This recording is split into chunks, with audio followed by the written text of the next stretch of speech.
A lot of them raise the same issue, so we've tried to organize them in a way that we only have to talk about each issue once. But to try to organize our discussion and get through them in an efficient way, we've kind of put them in 3 different categories for you to talk about. So there's one broad category of challenges that are processes or procedure challenges where they're asking about something that just isn't part of the recount. So we had some where people said they wanted to look at signatures on absent voter ballot envelopes. That's just not something we do during recounts. The recount's about counting ballots. So those are sort of process or procedure challenges where that's not what the recount's about.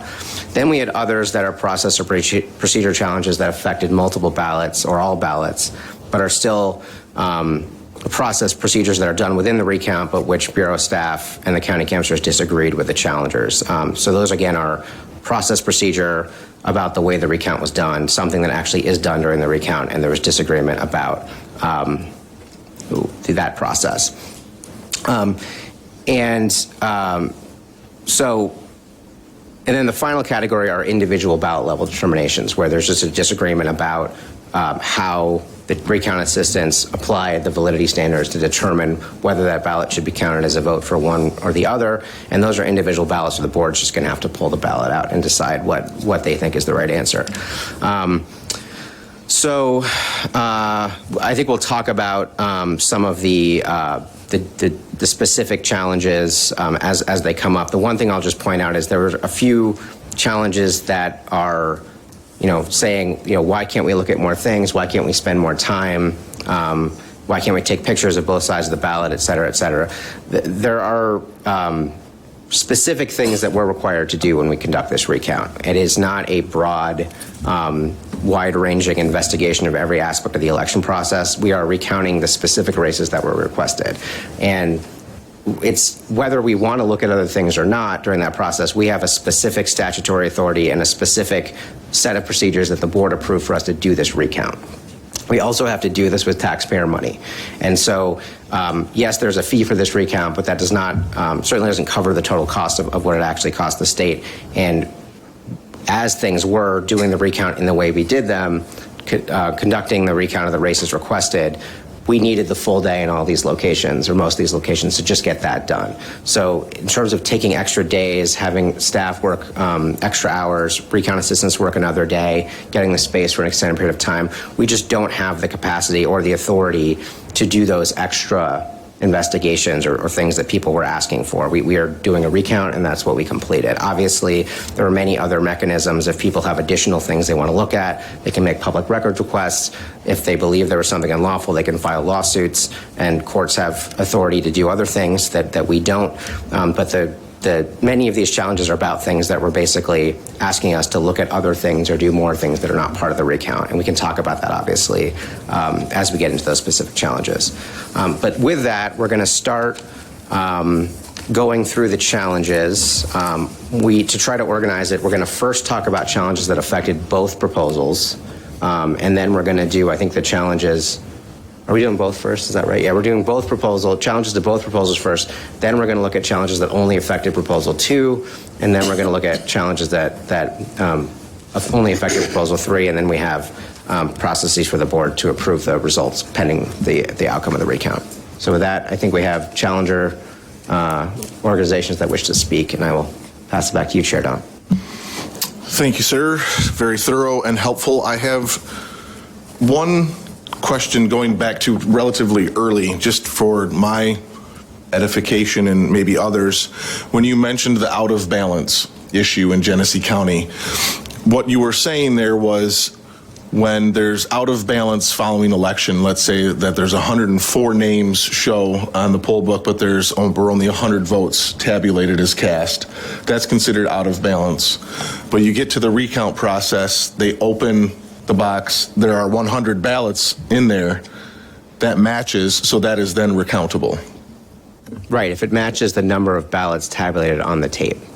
And that was why, despite some of the issues in Genesee County, as you mentioned, with out of balance and some of the confusion, once they were able to look into the ballot containers, most of them matched. 19 out of 20, you said? Correct. Okay, thank you.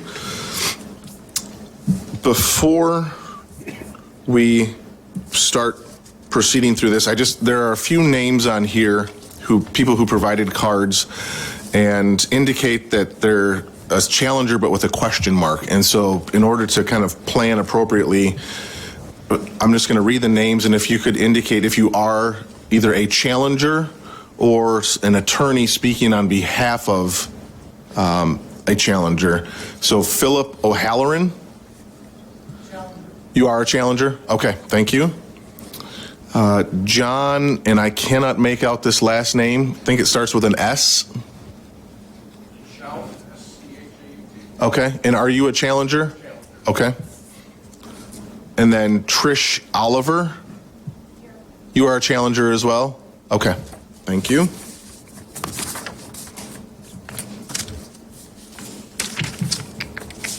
Just bear with me here.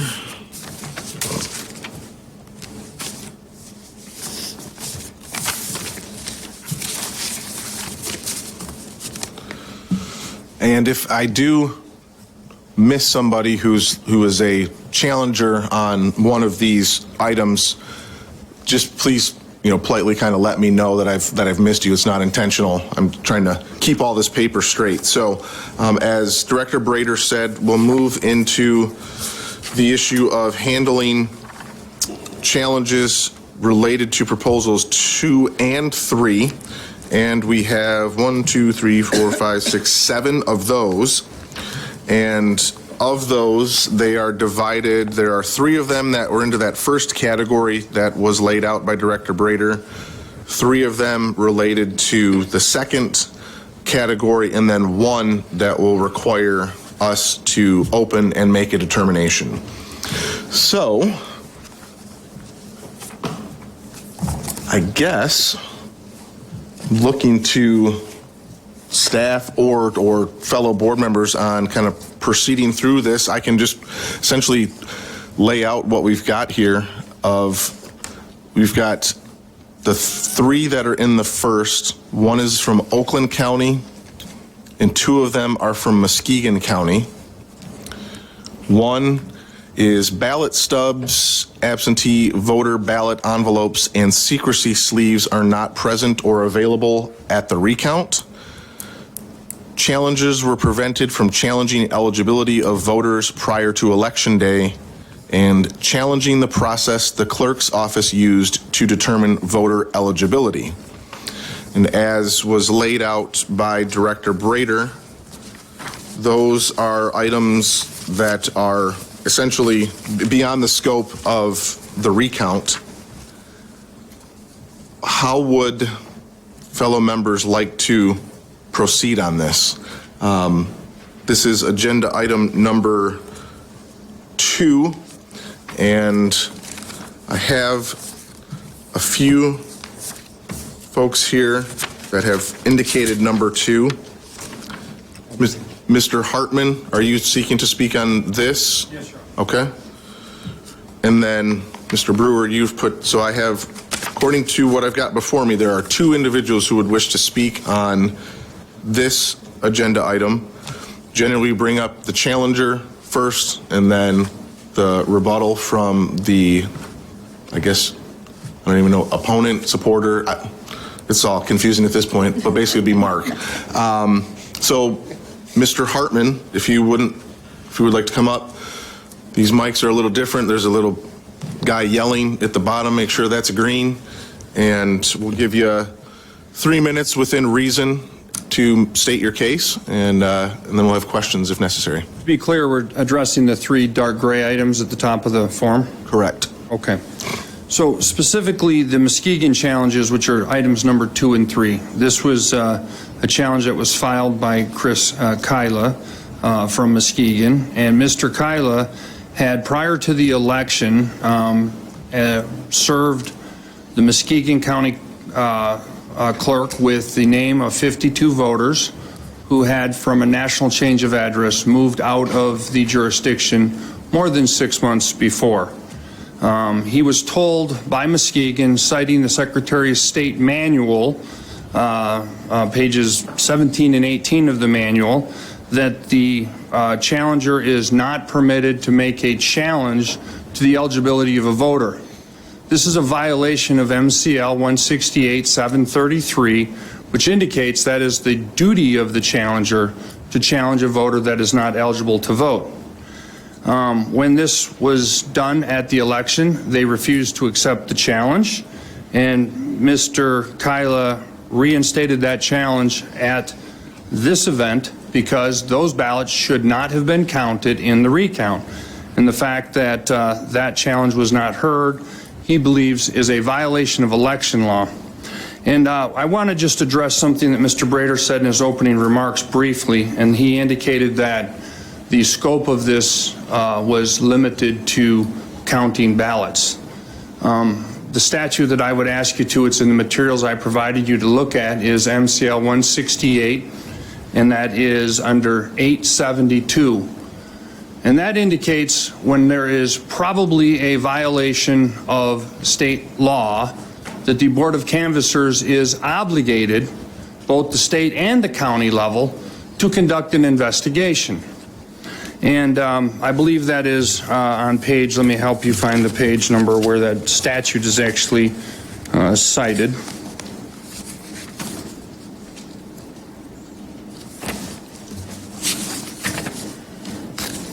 Page 5 at the bottom is the statute. And it indicates when we filed the petition on behalf of Mr. Allen, we filed a partial recount to investigate violations of law that were stated, and under 872, it expressly indicates, there's an Attorney General's opinion letter on this as well, that indicates that during this recount is the only time there are subpoena powers. The comments were made that lacked the capacity and authority, but there's subpoena powers to conduct the investigation to determine when there's been a violation of law. And in Mr. Kyla's case, he indicated that the process of the election, the mistake made by the Board of Election Inspectors on the day of the election, which is what a recount challenge is when you're challenging a violation of law, either by error or fraud, he indicated that had been violated. And he asked that to be corrected. And that is what a recount does. And when he asked for that to be corrected, that was not heard. Related to the Oakland issue, I would ask you to focus merely on the absentee ballot envelopes. This objection was broader than I would have framed it, but I would ask you to note, and I have brought a picture from another county just for demonstrative purposes, of the Secretary of State green seal that goes on the bag. You can see the seal, and then there's a little card that's sealed to the bag. And I would like to have you take a look at this so that you might be able to understand the reason that this was an important matter for the board to consider. The AV ballot envelopes are certified at every single absentee voter as being present in the bag. This is a check mark that is made by the person who signs the bottom of that certificate. It is a crime to make a false statement, a misdemeanor to do it out of negligence, and a felony to do it intentionally. Every single one of the absentee voter ballot bags that were looked in by challengers around the state lacked the envelopes, and they were certified as being present. So we have a problem. Either those envelopes were removed from those bags, or somebody signed a false certification. And when they were asking to see them, they were able to watch them open the bag and to videotape them. So this is a violation of law that was asked to be investigated, because there is a statute, and it is MCL 168.806A, which requires that that certification be made. And on my document, I've cited on page 8 the seal process and the procedures, and it goes into 806A into 808 onto page 9. The problem is that when we indicate that there has been violations of law committed at the precinct level, and we ask for redress of it under 872 to conduct an investigation to resolve that, we did not get a single investigation. even though the subpoena powers were granted to this body as well as the body by the County Board of Canvassers during the recounts to do an investigation, not a single subpoena was issued, not a single investigation was made, and as we go through today, I will continue to point out the violations of law that we're concerned about. So I would indicate, related to Oakland County, the concern is that the AV ballot envelopes were certified as being present, but were not. Secondly, and that's important because those should have been protected and those should have been part of the seal, and you look at the seal procedures. Secondly, I would indicate that the inability of a challenger to have any meaningful way, because the clerks make the sole determination of the eligibility to vote, and to remove that process from a challenger, as Mr. Kylo points out, under 733 is a violation of the challenger's rights and duties. Thank you. I'm available for any questions. Are there questions? Any? Okay. Thank you. Thank you. Mr. Brewer?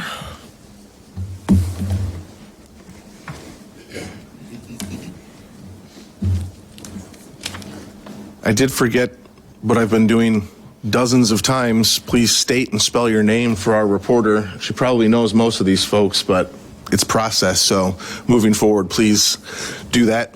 Thank you.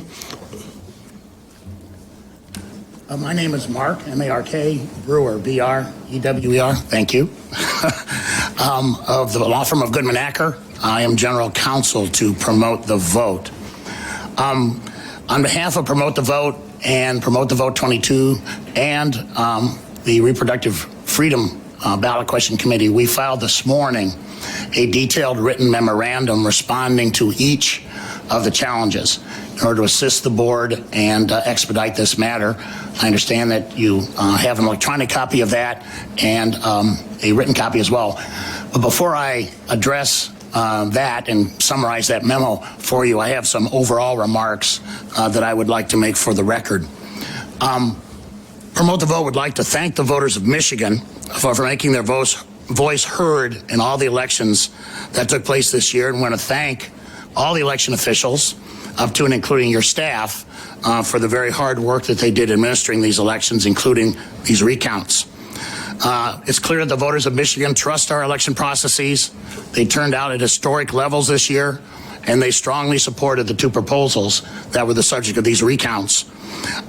The petitioners behind these recounts have admitted, and the evidence now shows clearly, that these recounts would not change the result, and they did not change the result.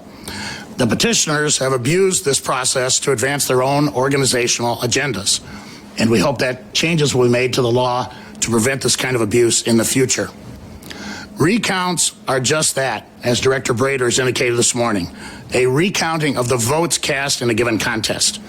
Recounts are not an opportunity to demand investigations into debunked conspiracy theories rejected by every court in Michigan and nationally.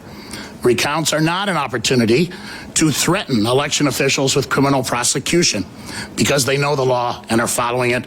And recounts are certainly not an opportunity to unlawfully handle ballots and other election-related materials. These recounts were initiated by election deniers who are still seeking to overturn the presidential election of 2020. They are not interested in improving elections in Michigan. If they were, they'd be advocating for things like more public funding and resources for election administrators, rather than wasting public funding on a useless recount. The voters of Michigan have spoken. Michiganders are ready to move on to celebrate the holidays, and it's time that the election deniers do the same. Let me address specifically one item that was raised by the opposition here this morning as to this allegation that there should have been investigations of fraud. Unfortunately, he fails to point out that the relevant statute that he relies upon, first of all, relates to the county boards. This was not a county board supervised recount. This was your supervised recount. And that statute also requires that there be probable cause to believe that there was fraud before any such investigation could occur in any event. And the Election Integrity Fund and their lawyers and their challengers failed to do that. They never demonstrated probable cause. So even if an investigation was authorized by that statute, they failed to meet the standards for such an investigation.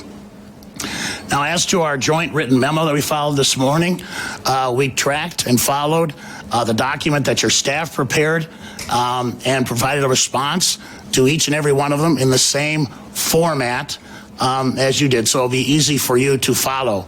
And I incorporate the responses to these specific challenges that are before you on this agenda item by reference to that memo, so we don't need to belabor that point. I remain available throughout the day to answer any questions you may have. I was the lead attorney on site in Wayne County and for most of the day in Oakland County and Jackson County. So I, like my colleagues, remain available to answer any questions. For the reasons I've just set forth, as well as those stated in our written memorandum, we ask that you deny all of these challenges, certify the recounts, and let the people of the state of Michigan move on. Thank you, Mr. Chairman and members of the board. Thank you. Any questions for Mr. Brewer? Do not see any. Thank you, sir. Thank you, sir. I have here also, it was brought up, a Braden Giacobazi who wants to speak on 2358. Braden, are you a challenger related to these issues we are speaking about right now? Yeah. Which one are you? So I was a challenger in Oakland, in Genesee, and Wayne. But I don't believe that this gentleman made these specific challenges. That's what you did not make these specific challenges that we are addressing right now. These three, one from Oakland and two from Muskegon. Okay, then we'll bring you up on when you have. Okay. Thoughts? Mr. Hartman? I have 1 minute, sir, just to respond. The citation that I gave you for 872 is applicable because 901, 168, which is cited right above in my memorandum, indicates very clearly that the procedures for the State Board of Canvassers is to follow the county. And so it is incorporated by reference under 901, and that's in the memo that I provided you. The second thing is, I would indicate that unlike a recount of a candidate, where somebody is another candidate and is able to file that, when a organization such as EIF files a petition for recount asking to redress errors of law or fraud, and we'll talk about that when it gets hit, we get to that, there is no opposition. And there is no right of a rebuttal to another side. It's not like a candidate where there's another candidate and they have two lawyers. With all due respect to Mr. Brewer's organization, they did not file a single challenge. And what their means and mechanisms at all three organizations, all they did, sir, Mr. Daunt, was they were interfering with the challengers from EIF who were trying to raise questions of law. Mr. Hartman, I am not in the habit of agreeing with Mr. Brewer on much of anything, but they didn't file challenges because they don't see an issue with the results at hand. You are the ones who have the issues or purported issues. The burden of proof on your allegations is on you, and it is not before this body. But EIF it is before a court of law where you bring actual evidence. We have been over this multiple times in our previous meetings. This process was to make sure that the ballots, as they were shown as having been tabulated on election day, matched. There was minimal difference, as is likely to happen when you're recounting this many ballots. It never had an opportunity or chance of changing the outcome. I think we can sit here and argue about these issues you're concerned about until New Year's. We're not going to do that. What we've got before us are challenges that were made, determinations were made. It's now before us to make a final determination. And aside from the ones where we need to open ballots and take a look and see if we agree with the determination from the locals, these things are outside of the scope of what we're doing. And so we're wasting a lot of time and money arguing about these things. So I would just preserve one last thing for your consideration, that EIF's position was not about for or against a proposal. Their position was, we were cast that way at the last hearing, but their position was about violations of election law, and that's what is raised. I would respectfully submit that I do not believe that this is an adversarial process where EIF has raised a question of law or procedure for you to determine that Mr. Brewer's organization has any standing. They didn't raise any objections, they didn't file any objections, and they don't have the right to oppose EIF, who has come to the board and raised these challenges. And that's what I would state as far as the procedure today. Because we are here asking for correction of law, not for a change in the outcome of the proposals. Mr. Hartman, I just want to clarify something. When we met to approve or reject your recount petition, we went through a whole lot of questions about whether this was a recount or whether this was a fishing expedition to do something else. No, wait a minute, we did. We had that dialogue and we went back and forth, and we went back and forth extensively. And you said over and over and over, no, this is a recount of ballots related to Proposal 2 and 3. That was the scope of what we as a board approved, and there were stipulations that you accepted that went along with that. And so I'm not arguing that you had a challenger that went ahead of the election, that went at election time and talked about 53 names. That's to me, that's completely outside of the scope of recounting a ballot. It just simply is. That seems to me, and I would defer to the attorneys at this table, but that seems like something that if you have a legitimate concern there, that would be a matter of a lawsuit. That would not be a matter of this board taking that up within the context of recounting ballots for Proposals 2 and 3. Sir, with all due respect, I believe that the enabling statute for a recount of a proposal is different than a candidate. The candidate is under 879, but the recount for the proposal is under 880. And the remedy sought in the petition is to correct violations of law. And so that is exactly what the recount is to do.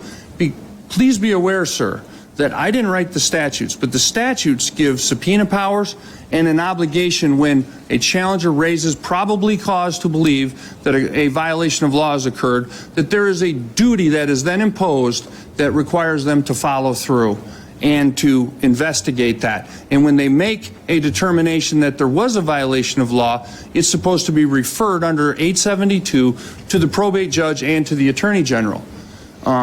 Previously, Again, that's outside the scope of what we agreed to do in our last meeting.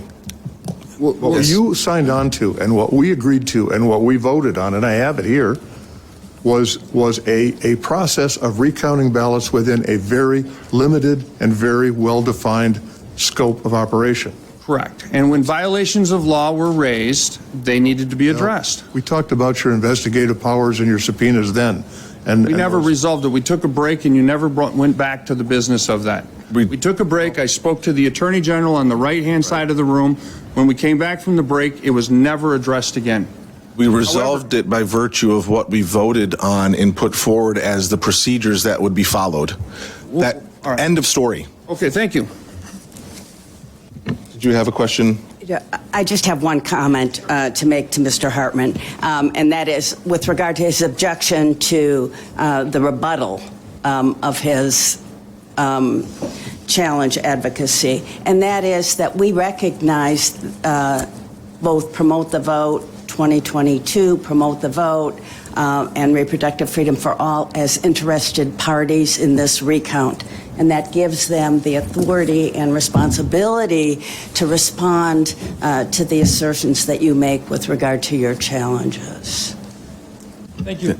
As much right to participate as you by virtue of us having you all in here and voting on these things.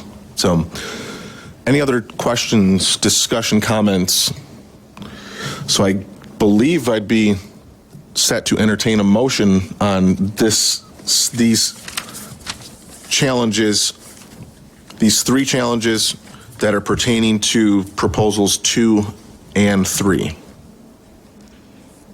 My challenge could be applied to proposals 2 and 3. We only did proposal 3 in Kent County, so do you want to wait until that? It's not specifically proposal 3. It's more both. We're addressing things that are related to both, and if yours is not related to both, then we will wait. Well, it's related to procedures, both were followed, so we're going to be dealing with these procedural things later again. Just don't deal with them now. I thought we tried to get across. I appreciate that. We're going to try to keep some semblance of order here. So, Mary Ellen? I move that the Board of State Canvassers reject the challenges which allege that ballot stubs, AV ballot envelopes, and secrecy sleeves were not present or available, that challengers were prevented from challenging the eligibility of voters prior to Election Day, or that the process of clerk's office that clerks used to determine voter eligibility should have been considered in the recount. So I move that we reject those 3 challenges with regard to Oakland County, Muskegon County, and both Oakland and Muskegon counties. I'll second that motion. We have motion and support. Is there discussion? Before we get too far down the road from a staff perspective, is that motion acceptable and get the work done? Okay. All right. So all those in favor of the motion signify by saying aye. Aye. Any opposed? Motion carries 4-0. Can I ask you one question before we do the next one? Sure can. And this is maybe more toward Jonathan and Adam. Do we need to expressly give you a reason? Do we have to articulate that in a sentence? You had a piece on the spreadsheet to record that? I don't think, do you think we do? Okay. I don't think so. I don't think so, as long as it's clear what challenge like you're talking about, just so I can make it clear when we're doing the minutes. Okay. Because definitely want to be transparent as to what we're rejecting. I think that's why it was laid out like this, so that we can get through these. Everybody knows what's going on, and there's no question. You may disagree with what we're doing, but at least you're aware of what we're doing. With that, May I ask, is this the form you're using? Can you just number them 1 through however many? Yeah, so the document you have is the same document the board has in front of them right now, and we're going in order of those. Yeah. Going down, so if we want to number it, I would be okay with that if my fellow board members would be okay with that, so that as we look at this would now be challenge number 2. Are you going by Well, block? Blocks, yeah, blocks You're of. going individually. I'm going by blocks of, so what we just did, this block of dark gray would be 1. This next 3 in white would be 2. And then the last one would be 3, and that would be it for what deals with both proposals. So my suggestion then would be, as we move on to the next block, those are related strictly to proposal 2. We would begin with number 1 on that for that agenda item. Does that sound sensible to, it barely sounds sensible to me as I walk through it, but trying to make this easier so we don't have to read out every item moving forward.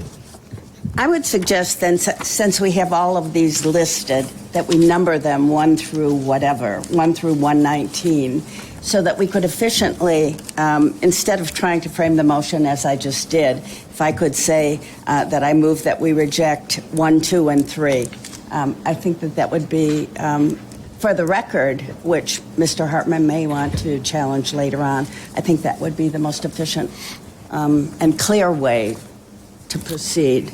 I think that's wonderful. So let me reiterate my prior motion. Okay.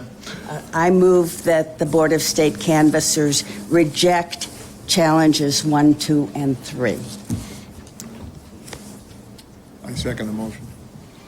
We have a motion, we have support. Any discussion? Okay. Any concerns from staff or legal on reiterating in this fashion? Okay.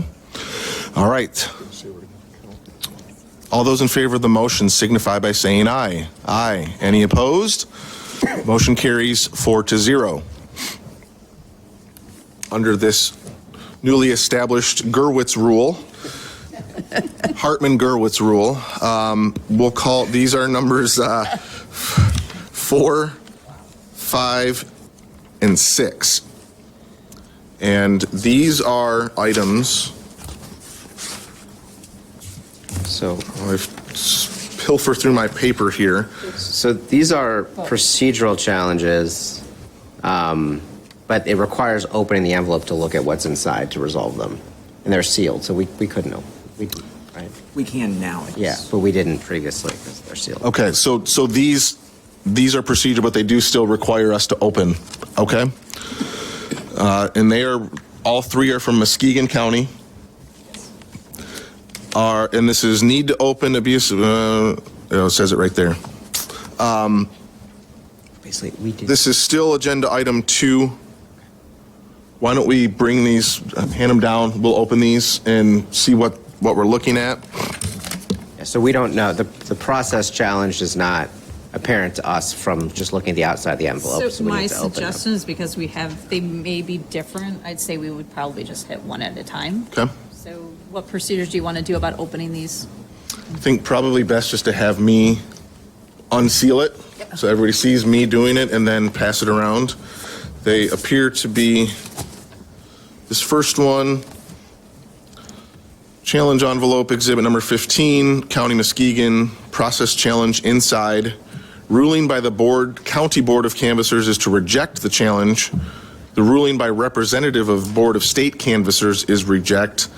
To be appealed, yes, and this is signed by a representative of the Board of State Canvassers, which would have been the staff that was there participating in the process. It is sealed. You forgot the letter opener. Oh. Did forget the opener.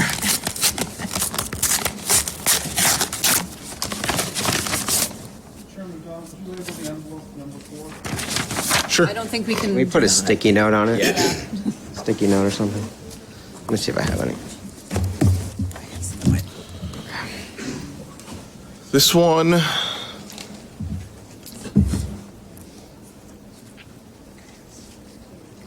I protest denied viewing of both sides of the ballot protest for the whole recount.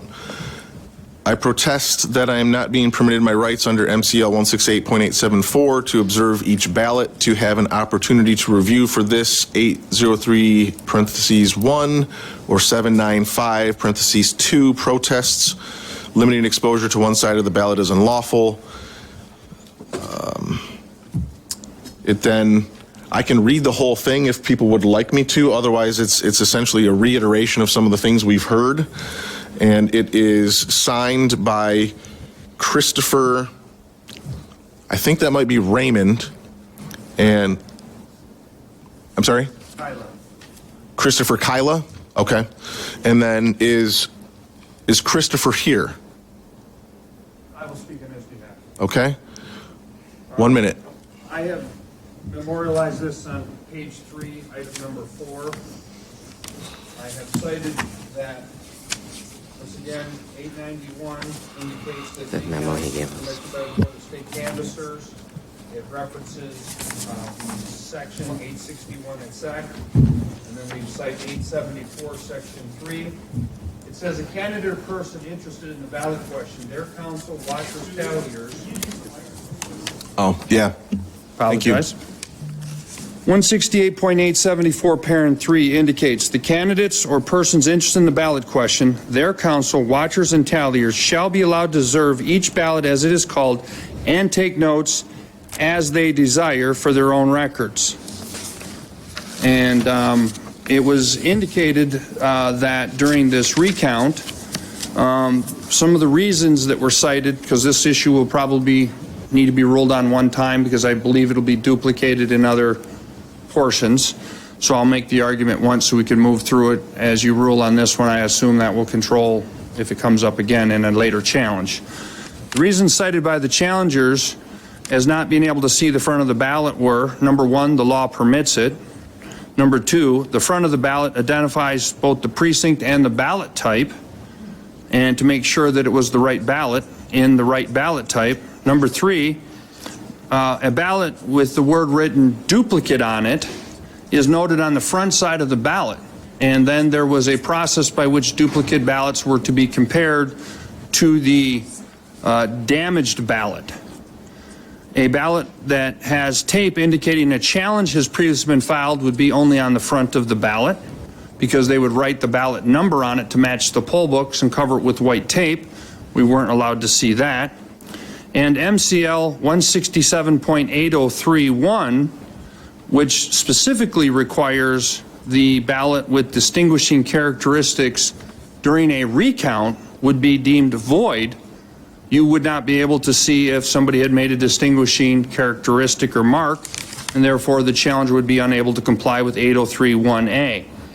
Last, a ballot with an overvote that has been processed by the voting system and not rejected in violation of 168.795, which requires rejection of the voting system, and that would require a hand count of the ballot.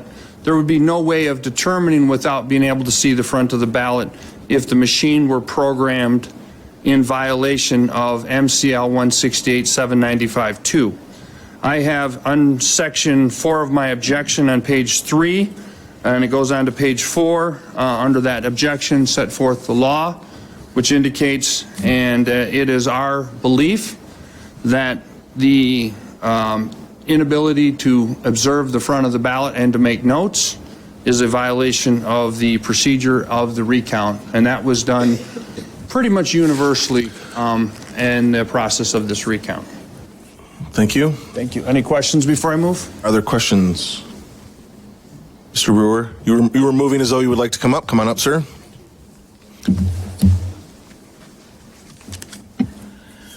Thank you, Mr. Chairman. First of all, on the merits, there is nothing in the election law that authorizes or requires in a recount situation like this that the entire ballot be viewed. The statute gives them the right to view the side of the ballot on which the proposal vote is cast. That's the sole focus. There's nothing in the election law to the contrary, and we urge you to uphold the decisions here. If I may, Mr. Chairman, I want to raise a procedural question, though. I thought Mr. Hartman had exhausted his 3 minutes. If we proceed like this, we're going to be here through tomorrow. So it's the board's discretion. I respect that. But Mr. Hartman had his 3 minutes. I'm happy to be done with my 3 minutes. But if necessary, I'll be back up here to respond to him every time. Thank you, Mr. Chairman. Understand. I'm trying to be respectful and give people a chance to speak, and then we'll hopefully be able to exhaust some of these arguments and move forward relatively quickly. But appreciate that. Trying to respect everybody's time.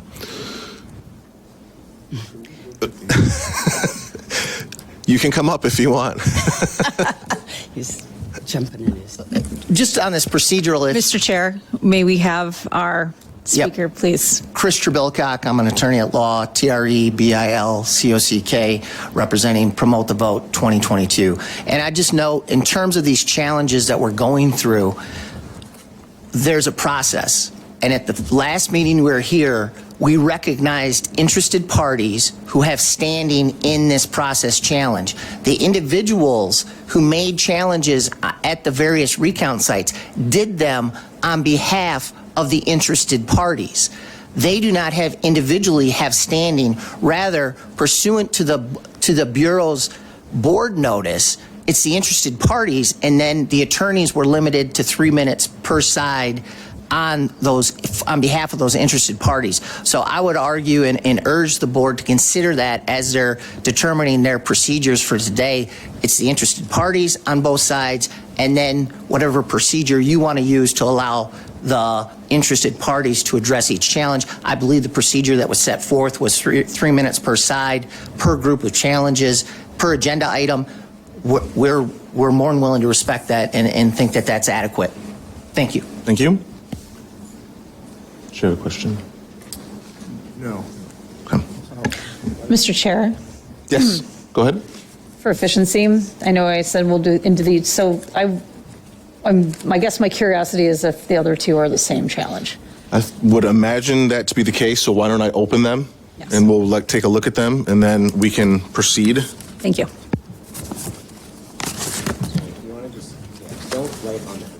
I did not, I put a little sticky on them. So this one goes back in here.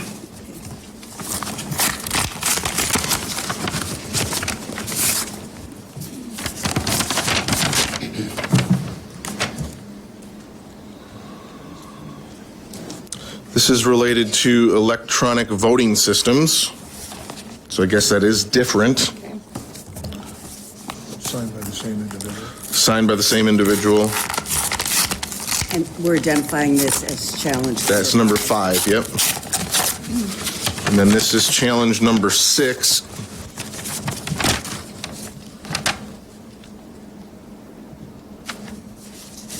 The legality of absentee ballot signatures has not been determined pursuant to MCL 168.766. So again, different. Number 6 is different. They're all different, but I think in my determination, in my understanding is these are all process. They are all related to things that are not open for challenge or discussion or changing the way things were done based on what we discussed and voted to approve moving forward for the recount at our previous meeting. So in my opinion, each of these should be rejected for that reason. Now, I think because they are numbered, because what we would be rejecting would be consistent with what we approved, I don't see a reason to handle them separately, but open to other interpretation of that. So again, we're on numbers 4, 5, and 6.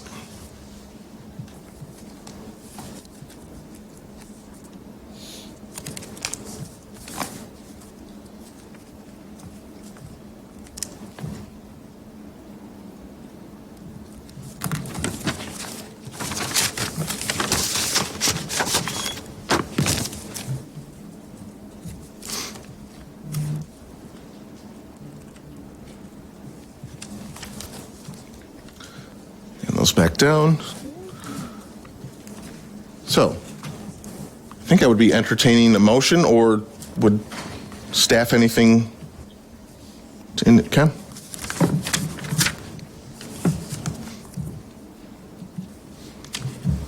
Mr. Chairman, I move that the Board of State Canvassers reject challenges 4, 5, and 6.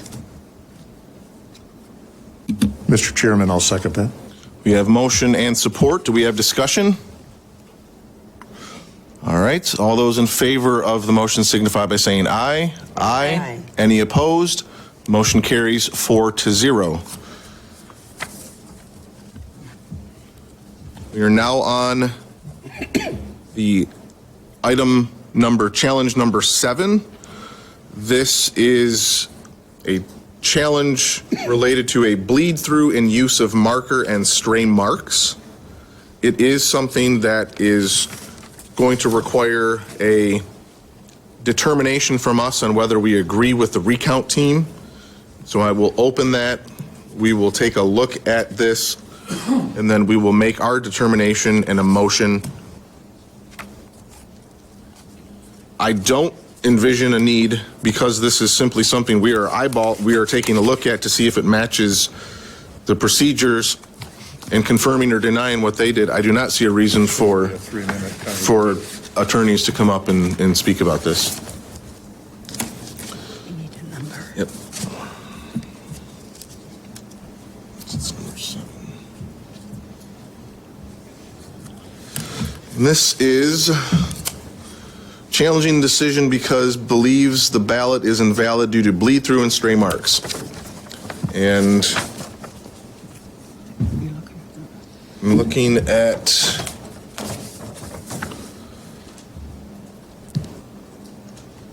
so what it would appear to me is they are saying that these votes on the proposals, so here 2 and 3, very clearly this individual has voted yes.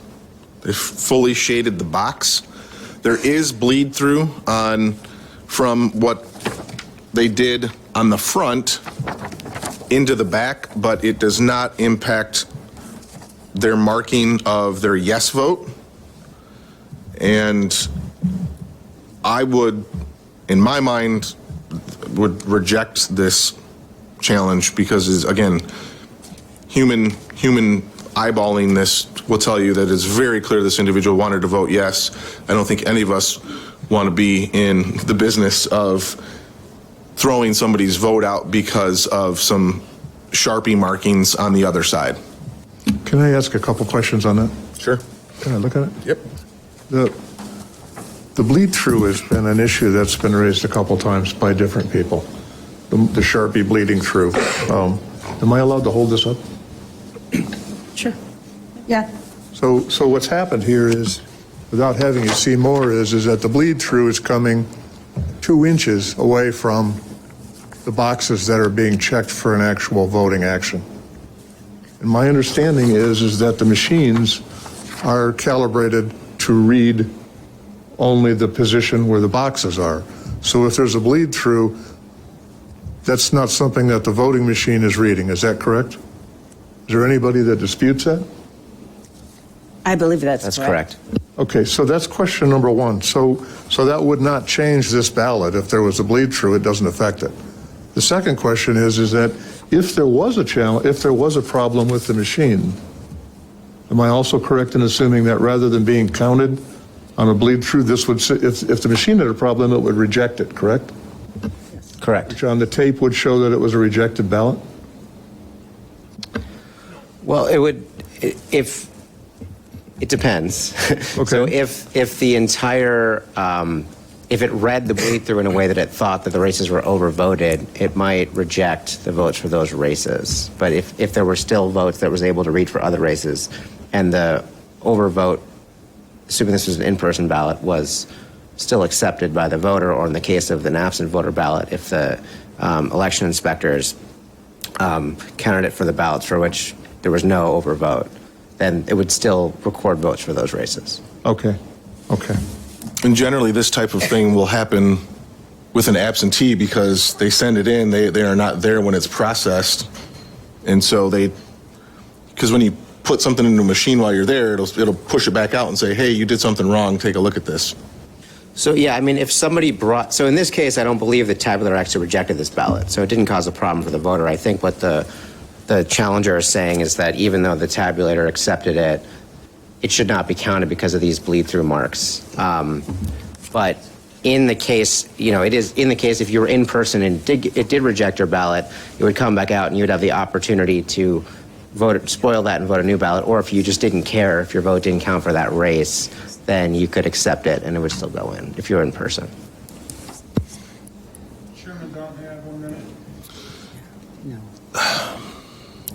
Thank you, sir. Sir, that ballot was challenged as a demonstrative. Microphone, Mr. Hartman. That ballot was challenged as a demonstrative. It is folded, so it is obviously an absentee ballot because a in-person ballot would not be folded. The adjudication software allows the machine to read that ballot. We do not know how the ballot is programmed, whether it would have read it or not. I believe the objection is on the basis of the use of a Sharpie. Why are we doing that? This was an absentee ballot, but in-person precincts are using Sharpies, and there are lots of bleed-throughs that were identified through this recount.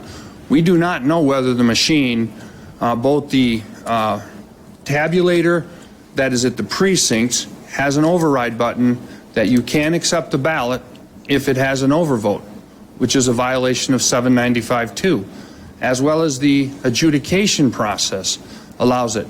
I believe the objection and the spirit behind this objection is that we should not be using a Sharpie. It should be part of the instructions for this very reason. In this ballot, they do not line up, and that was the objection. Mr. Chair, I just have a question. Please. I should have said that before. Mr. Hartman spoke, the signature on here is the challenger is Leah P-O-V. I hope I have that the right way, but wouldn't it be proper that that individual who challenged this at the county board be present at the state board? Maybe that's a question for Director Brader. Well, in the notice, we indicated that the challenger could be present or the attorney on behalf of the challenger or the organization. So, according to the notice, Okay. that I mean, and the board obviously Got it. can determine that, but. Mr. Chairman, I agree with your assessment and that of Mr. Hausman. This does not in any way affect the validity of the vote, which is evident from the ballot. Is it possible for us to look at bleed-throughs in general? There are a number of them through this document. Is it possible to simply put all the bleed-throughs into one basket, if you will? And maybe that's not doable, but I think because you're talking about on down Well, you've the got- road here, yeah. those are a separate agenda item. Okay. And so I think it will help us, it'll help guide us as we move forward and should cut down on some of the discussion. Okay. My only concern, Mr. Chair, is that we do have to remember we have 3 voting systems in the state of Michigan. This is obviously a hard verity system with the rectangle, and I just want to make sure if we saw those in the Dominion or the ES and S that are ovals. I just want to make sure that we look at those. I mean, the way that each county sets up their ballot, I would feel that would probably be proper for us to open those. Just Oh, to, absolutely. Regardless of what the decision Yeah. on this is, on this issue, we will open each of those items. So I would entertain a motion on challenge number 7. Mr. Chair, I move that the Board of State Canvassers reject the appealed challenge, which alleges that there was bleed through and the use of marker and stray marks. Number 7, I'm sorry. Let's make it easier. All right. Mr. Chair, I move that the Board of State Canvassers reject the appealed challenge to number 7. Okay? I'll second that. Motion and support. Any discussion? Seeing none, all those in favor of the motion signify by saying aye. Aye. Aye. Any opposed? Motion carries 4-0. That concludes agenda item number 2, as we have reviewed the challenges. We are now on to agenda item number 3. Consideration of pending challenges appealed to the board in the partial recount of proposal 2022-2. There are just a few of these, it would appear, as the majority of the remaining are related to number proposal 3. So it would appear that there are 5 that appeal items related to Proposal 2. Those will be numbered 8, 9, 10, 11, 12. All of them are from Macomb County. They fall into the second bucket of process and procedure. Are there items related to these that need to be opened? No. Okay. So they would appear to be quite related to what we've already discussed. I have Mr. Hartman, I'm assuming, to speak on these items. Please address them all together. 3 minutes, and legitimately 3 minutes. I'm going to start. Oh, there is a timer. Yep. Timer is going. Item number 8, you've already ruled on that matter. It was re-raised on this issue. As to 9, 10, and 11, when a precinct is unrecountable, it means a violation of law has occurred. There are 3 ways a ballot can be, a precinct can be, and I have set forth the process in my memorandum for you. And it indicates, let me give you the specific point. This would be item number 8 on page 9. I'm sorry, item number. Okay, so I'll address this briefly. When a precinct is unrecountable, it means that it was not properly sealed or it was out of balance.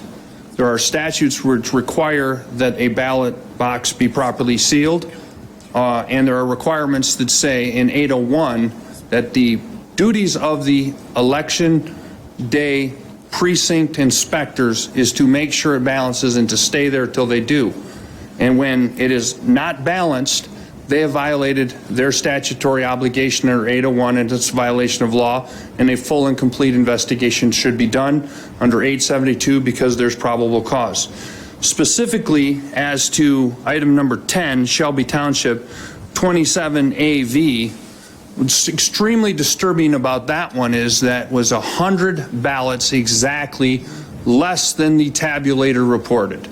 So when you look into the details of that one, there were 668 ballots, I believe, reported, and there were only 568, so it was deemed not able to be recounted. Despite the missing 100 ballots, this was certified by the Board of County Canvassers and by this board on November 28th. We believe a full investigation should have been done whenever a precinct was unrecountable because it indicates right there that there's been a violation of law. It would either be under 24J for having an unapproved container, or a violation of the seal procedures, which start with 765 parent 6, carry forward to 801 through 806A, and all the way to 823 at the Board of Canvassers. So when there's a problem with the seal, somebody has violated Michigan law. And there needs to be an investigation as to whether it was inadvertent, accident, what the circumstances were. The harm was there was no recount. And 6% of the precincts, as stated by Mr. Brader, weren't able to be recounted is unacceptable. Thank you. Thank you. Mr. Trebilcock. Chris Trebilcock on behalf of Promote the Vote 2022. We'd like to thank the chair and the rest of the board for your time and dedication shortly before the holidays or during the holidays, as depending on how you celebrate. Like you, we'd all like to be somewhere else, home with my kids who are home from school. But perhaps more importantly, I'd like to just thank the Bureau staff, those who are here and those who are not. They were the consummate professionals at all locations and often under difficult times. And I think we ought to recognize all the local clerks who dedicated time and resources away from their municipalities to show up and dedicate staff time towards this recount. They were very helpful, and in the face of threats of prosecution, in accusations of doing unlawful things, and in some cases just unpleasant shouting and things being sent to them, or people up in their space and cameras up in their face the entire day. And they just did a tremendous job, and so we'd like to thank them for that. I draw the board's attention to our submission, and that the board consider in consultation with staff and council whether that there's a number of these 119 challenges, whether or not they're properly preserved for appeal to this board. There were a number of those that sought relief that could be or could not, or I should say could not be granted at the county level, and therefore is something that could not be appealed to this board. And we noted that in our cover letter, in our memo to you, and so there may be some ability to strike a great number of these. And it really comes down to, I feel like we should be in front of the Board of Education because I think some of this process could have been avoided, and the challenges could have been avoided by better education and experience by those seeking to challenge. Because if they would have reviewed the manuals put out by the Bureau staff on what occurs during a recount and the recount process and what a stray mark is and why precincts aren't unrecountable and how, for example, seals can just be broken because there's 5 bags that get put somewhere and a seals rub next to each other and they break the seal. If you've been through the process, you see these things. There's nothing nefarious going on. In addition, I think if you look at the county board level, when they talk about an investigation, many times when these precincts were out of balance, an investigation did occur. Joe Roselle down in Oakland County where I was, they looked into it and they had precincts that initially were unrecountable because they were out of balance. And they looked into it and they figured out why it was out of balance, and they were able to conduct the hand recount. So the process worked. So again, we rely on our written submission.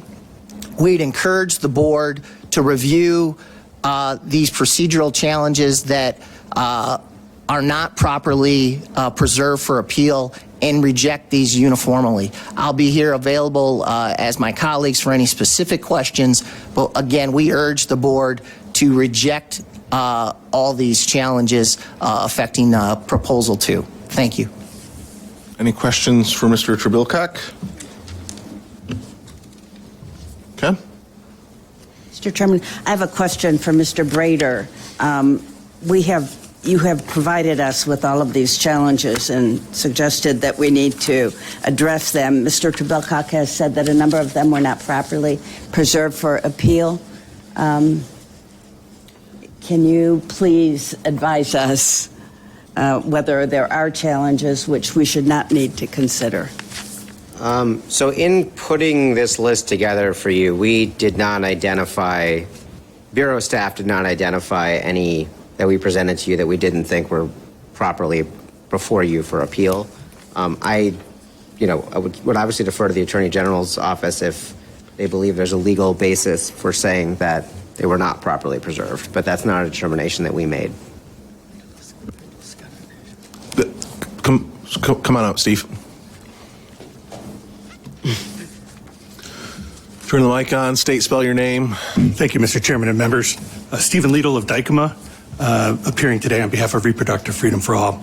Apologize for taking more time. It may save some time in the end. I do think it's appropriate that the board consider both the statutory requirements related to challenges and the procedures that you, the board, have adopted, and consider with each challenge whether or not, under the statute or your own rules, the challenge is even properly before you. 2 quick points on that. I'll point to the 3rd paragraph on our memo that we submitted. Section 871A of the election law speaks to a proper challenge, right? And it says that if a proper challenge is raised by a candidate or an elector interested in a ballot question during a recount, the local board of county canvassers shall resolve that challenge before the recount is completed in that county. So if you have any relief before you that requests action by anyone other than that board of county canvassers on the day of the recount conducted in that county, there's no statutory authority for it to be treated as a, quote, proper challenge. It would be an improper challenge.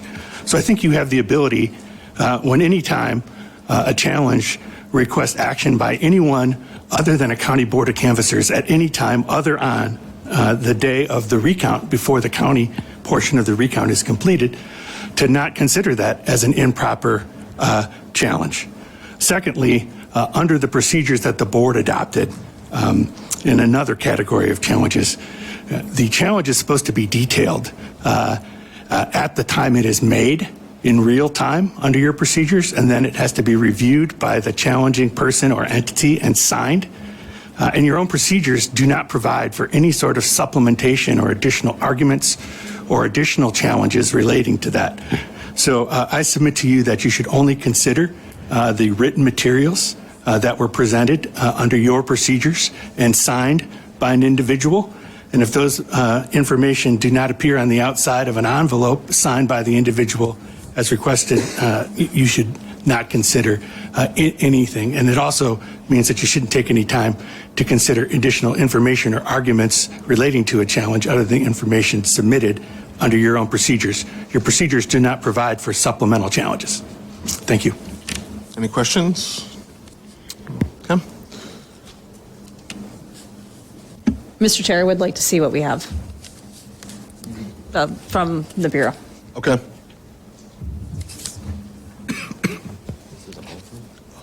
Sorry, I just want to make sure you get the right. That's okay.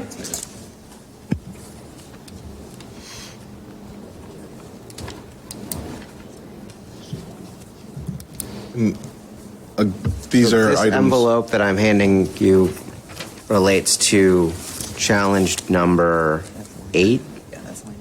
That's challenge number 8, the envelope associated with it. What number is that? This is number 8, not able to view front side of the ballot.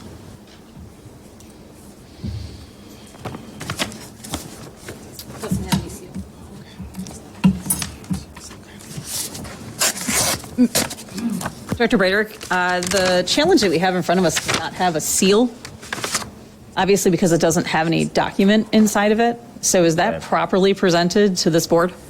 It doesn't have to be in an envelope. We use the envelope when there's a ballot in there. So that's not a requirement for proper presentation. So this essentially just used an envelope to state what their challenge was. There is no ballot in here. So, Correct. Number 8.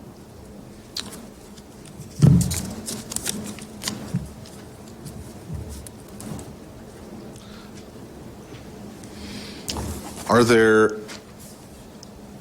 envelopes? Mr. Chair, looks like we have statements. That's 9 and 10. 9 and 10.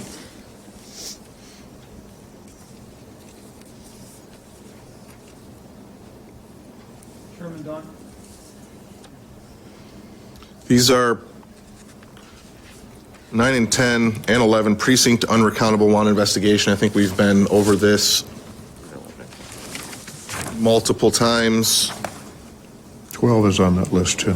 And 12. So I think, again, we're Can I ask one question? Mr. Chair, can I ask I'm sorry, Richard, do you mind if I ask? you want to go, do you mind if she goes first? Go for it. I've been actually kind of quiet this meeting. And I apologize because I've been around a lot of people who apparently I may mask in the middle of this meeting. I'm just letting you know that. Procedure, can you go over the procedure of challenge at the county board? I've been at recounts. I've seen the challenges at the county level, but I'd like to have Director Brader kind of explain how that happens, because obviously we're just getting statements. I'd like to make sure that there might be people who have never been in this process before. Sure. So in the course of the recount, if a challenger wishes to make a challenge to a process or procedure or to an individual ballot determination, they do that by filling out a written statement that indicates what their challenge is. And that is either done on an envelope, definitely in an envelope if there's a ballot involved, or on a paper form. That written challenge is then secured, retained. It's presented to the County Board of Canvassers first to determine whether they agree with the challenge to the recount assistance determination or to the procedure. If the county board rejects that challenge, the individual can then appeal that same written challenge to the Bureau, to the Board of State Canvassers representative, in this case, the Bureau of Elections. And then if they wish to appeal that determination, they can then appeal it to this board, which is the ones we have today, are the ones that have been appealed to this board. Thank you, Director Brader.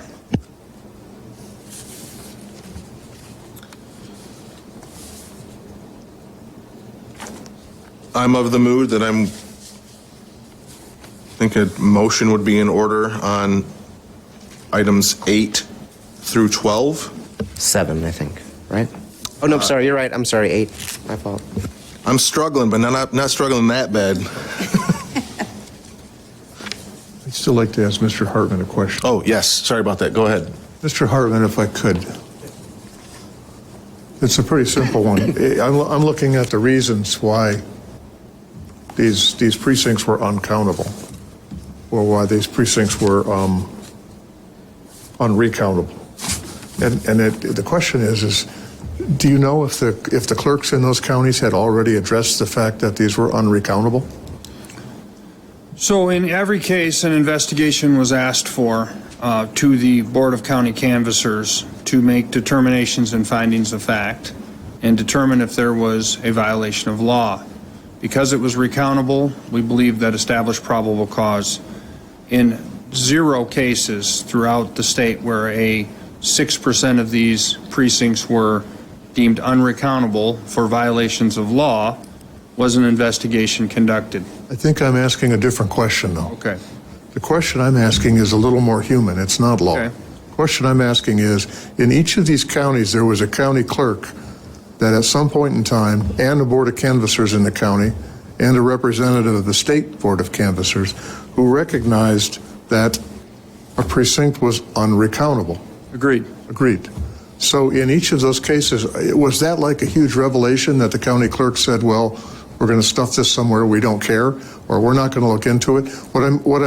What I'm interested in is, in each of these cases where something happened that made it unrecountable, and there's different reasons, seal accidentally broken, recognized by the county clerk. These are human errors. These are things that happen. So in each of these counties where there was an issue, in each of these precincts, it's not a matter of was the law broken, it's a matter of did the county clerk look into it? Was there something put on record that said, yeah, you know what, we broke a seal, everybody paid attention? Nothing was put on the record, sir. Let's talk about the broken seal. The seals were described to me by the Board of Elections worker that I was dealing with. I observed them being hacked at in order to cut with wire cutters, because the seals that are approved by the Secretary of State through the process don't break accidentally, okay? So when somebody makes the claim that a seal just broke because it rubbed against something, that is ludicrous, and it needed an investigation. What happened is somebody broke the seal in the box. The Secretary of the rules of the law, regardless of the procedures, states that there is a person who's responsible for making sure it's sealed and a person who's responsible for safeguarding that seal. And what is the consequence? The consequence is, in some cases, it becomes even a criminal statute. I didn't write the law, and I'm not out here trying to lock people up. But the matter is the law was broken, and we asked for an investigation under 872. Question No still investigations comes back were to done. the county clerks are the ones who dealt with these issues in real time as they occurred. Is that's a yes or no that's question? not what occurred. The Bureau of Elections worker would go from table to table, multiple tables. There was usually 2 of them at the recounts that I observed.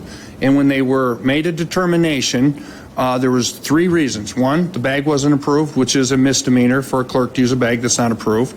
Number 2, a problem with the seal, or sometimes the zipper was open, or the ballots were not secure. That would be a second reason. And the third reason was after they did the initial recount, if the ballots like in Shelby Township, where there were 100 fewer ballots than the tabulator reported or the poll book reported. So in those cases, they said we can't recount it because there's obviously been a loss of ballots or a breach of ballots, or there's a non-reconciliation. My point is, and I believe the point of the challengers was, it's not enough to determine that there wasn't a recountable issue, but determine the facts and circumstances and to make a full and complete investigation. That was not done, and it is still your duty to make a full and complete investigation when you have the subpoena power here today. And that is our assertion. And we won't have to re-argue this. I mean, however you guys decide to do it, whether you're going to say that there's no way for a ballot box to be unrecountable unless there's a violation of law or not, is a determination for you to make. And I've preserved it. And just to give Chairman Daunt some relief, on the next section through 26, there's only 2 unique items there that I'm going to comment on that we haven't seen before. So this will move along pretty quickly. But I think it's a watershed moment for this board to determine whether or not you would invoke those responsibilities under 872 or not. Did you have a question or comment? Yeah, I think that we have said repeatedly that the function of a recount is to determine whether the tally of votes was correct. We are not going to, we have no responsibility to and no authority to do the kind of investigatory work that you are urging upon us. That even if your reading of the statutes were correct, which I think they are not. So I would just urge you to stop imploring us to do things which we have no ability or responsibility to do. And let's move on. It is 11:15. I don't think any of us want to be here. We can be here till 4:30, but let's try to get this over sooner. And recognize that you are not going to persuade us that we should be issuing subpoenas or doing investigations. That is not our job. And we've heard you, and if you want to go to court and argue that we have not fulfilled our responsibility, have at it. Thank you. Mr. Trebilcock. Briefly, I just want to again go to the standards that are included in the statute, which requires probable cause.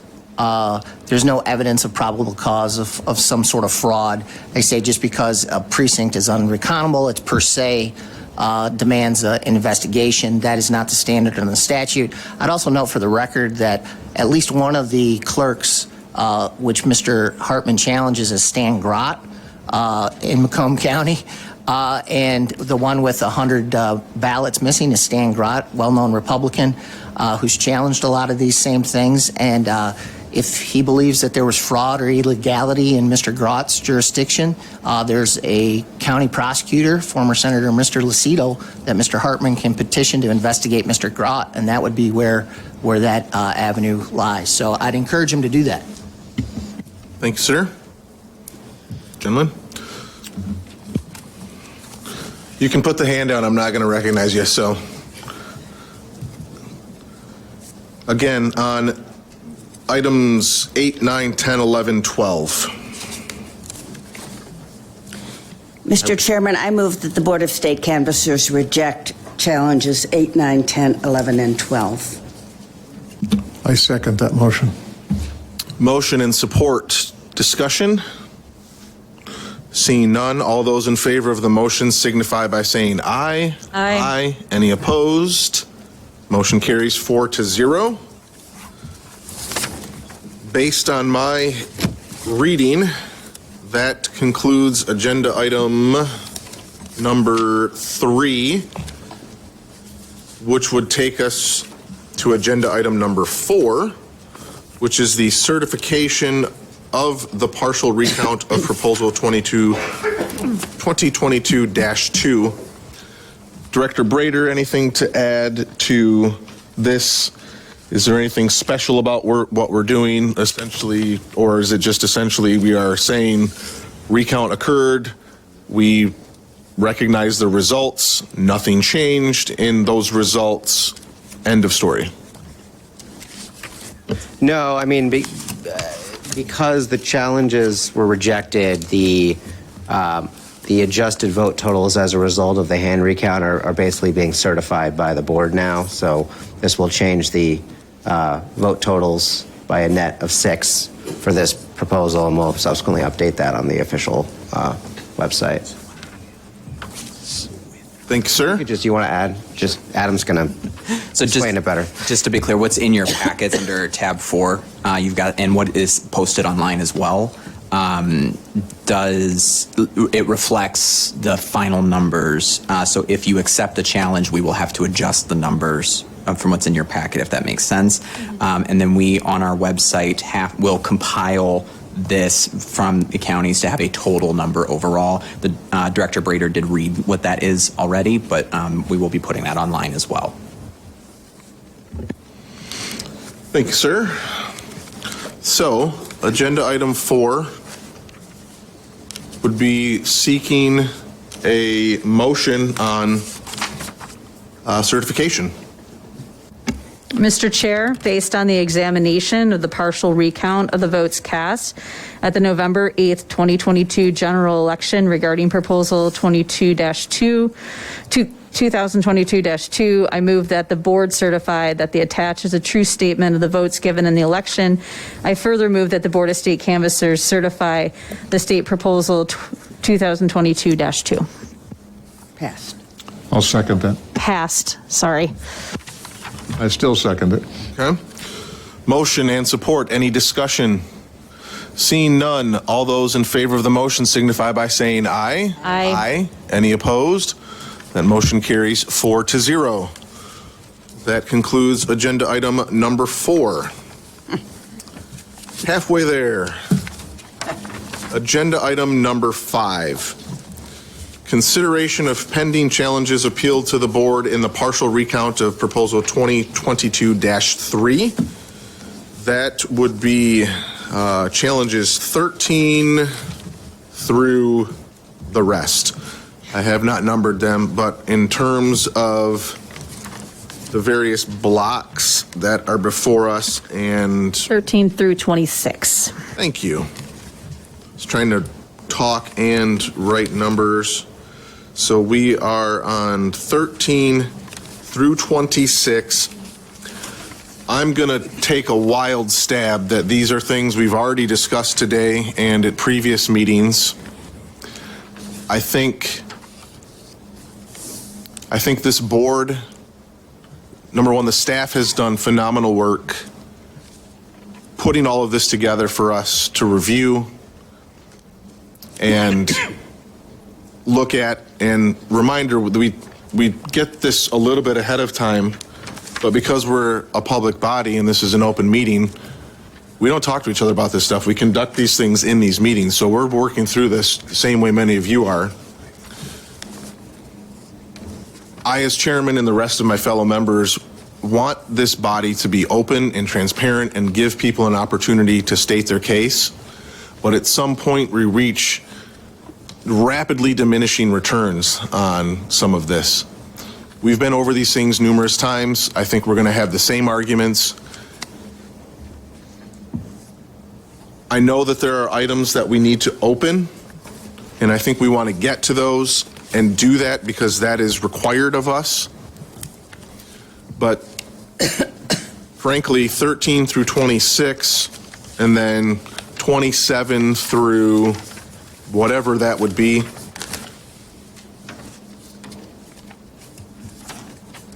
I don't see value in having an hour of back and forth on this.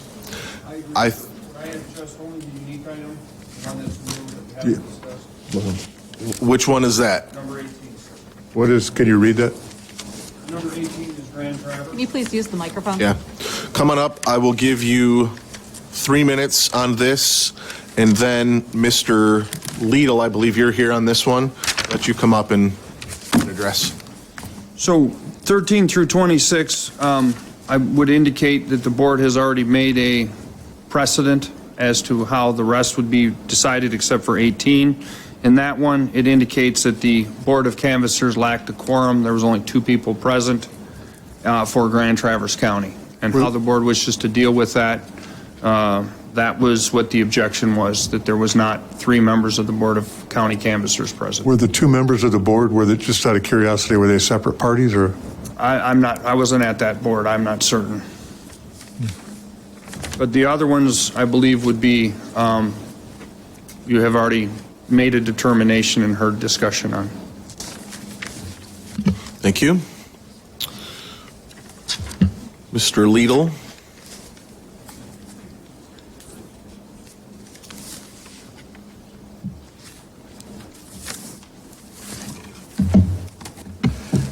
Thank you, Mr. Chairman and members.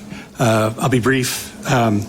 Enforcement of the Open Meetings Act and requirements for a quorum is not a responsibility or duty that the legislature has chosen to vest in this board.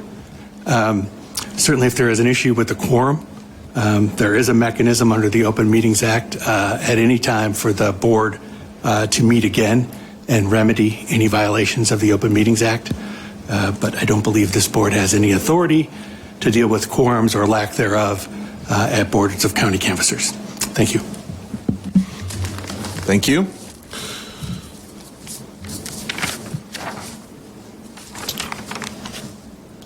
As somebody, it looks like Jeanette, you are going through and numbering these, so we'll give you a touch more time to do that. These attorneys were a lot more brief than I thought they would be, so thank you.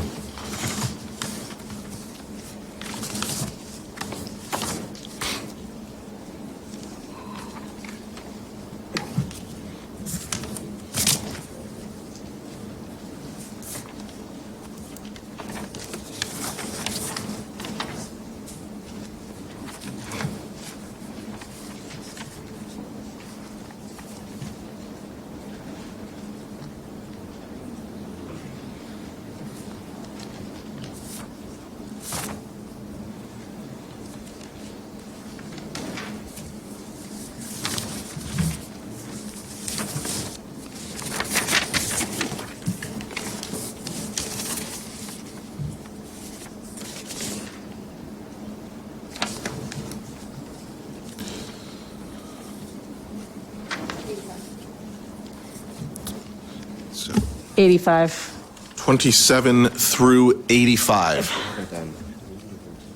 That is what we were Sorry, addressing Chair, right now. we don't think we had a motion on 13, starting at 13. And then, I'm sorry. We need to make a motion on 13 through 26. I mean, Yes. yeah. You could also do 13 through 85 if you prefer. We just organized it that way for your convenience. I think it makes sense because it was laid out a certain way to stick with that and do 13 through 26. Mr. Chair, I move that the Board of State Canvassers reject challenges number 13 through 26. I will second that motion. We have motion and support. Any discussion? All right, seeing none, all those in favor of the motion signify by saying aye. Aye. Aye. Any opposed? Motion carries 4-0. Moving on. Now we are on numbers 27 through 85. And these are that second bucket, which is related to process and procedure. Again, doubt that there's going to be much in the way of new information. In the interest of fairness, consistency, if you would like to speak about that for a brief moment, I will invite you to do so. And also, because I had mentioned this prior, I want to address it right now. These individuals who are challengers listed here on, looks like most of them are item 5, some put number 8. With the attorney, Mr. Hartman, being here to discuss this, I want each of you to have an opportunity to speak, but I think it makes sense to put you in the public comment section at the end. So I'm not skipping or ignoring. When we get to public comment, I will invite you up to speak. And so I just wanted to make note of that. Mr. Hartman, please go ahead. Chairman Down, I will limit myself. Microphone. Chairman Down, I will limit myself to items that have not been discussed previously. Your Honor, or your honorable board, here on item number 27 in Genesee County, that was requested that the ballot appears to be blank, wants an investigation. I would just ask whether or not that ballot is in the envelope for the board to look at. 28 appears like it needs to be looked at. It appears that the challenger is making the statement that the ovals were printed on the ballot. That was their observation. I have not observed that ballot. 29 is an issue related to a violation of law related to duplication. Duplication is covered by 168.798A. Indicates a duplication is to be made if a ballot is damaged and unable to be read by the machine, an exact duplicate. is to be made. I do not know what the error is on number 29. Moving on to item number 31 through, I guess, 35, which is challenges to the location. I have placed that in my formal comments for you to look at. There was objections that were brought because the proceedings were moved out of county to be combined. This is claimed to be a violation of law. The law that is cited was in the third objection on page 3, 168-899. The statute states, all recounts provided in 878 et sec of this act shall be conducted in the several counties where the votes to be counted were cast by the respective boards of county commission canvassers in each of the several counties.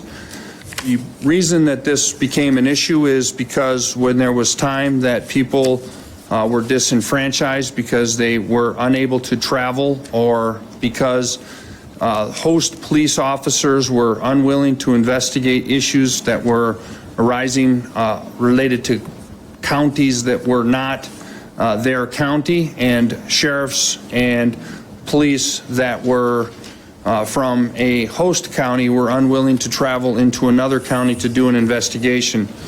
But the basis of the changing location issue is a procedural process that was used, that was objected to in multiple locations.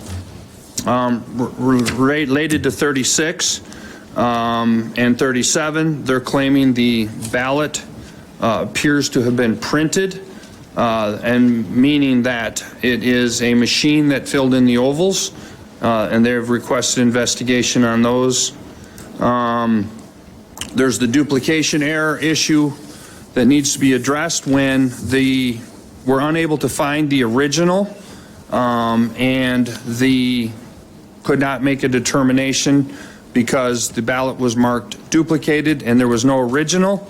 I would direct your attention to the fact that some duplications were reported to have not been exact duplications, and then some duplications where there was no original, there was unable to make a comparison. Item number 59, there is a statutory obligation for a signature in the poll book to be present, certifying that the seal number is there by the Board of Canvassers, and that was not apparently done. There was some objections that we've already dealt with related to the front side of the ballot, but there is the one related to being able to look at the tabulator tape as item number 60. The tabulator tapes were present. People were asking to be able to view them, and in a lack of transparency, it was determined that they didn't have the right to see the tabulator tapes or to take pictures of it, and that was pretty much widespread and was objected to. The last thing,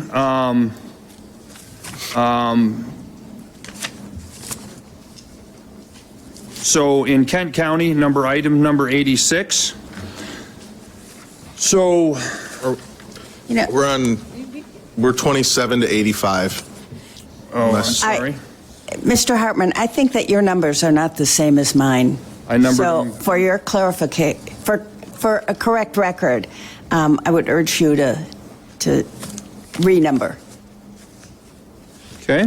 Because the numbers that you were referencing were not the ones that I know that Jeanette and I have. But You referenced a no signature in the poll book for a ballot container seal. I think you said that was 49, that's actually 54. Oh, See if this helps you out. I've got that number. We just started from the beginning and Yeah, I just counted 1, apologize. 2, 3. I see I made an error when I flipped over from 44. I read that as a 49. I started 50 on the next page. My apologies. It's a human error, it's okay. Yep. So the not a crime. Yep.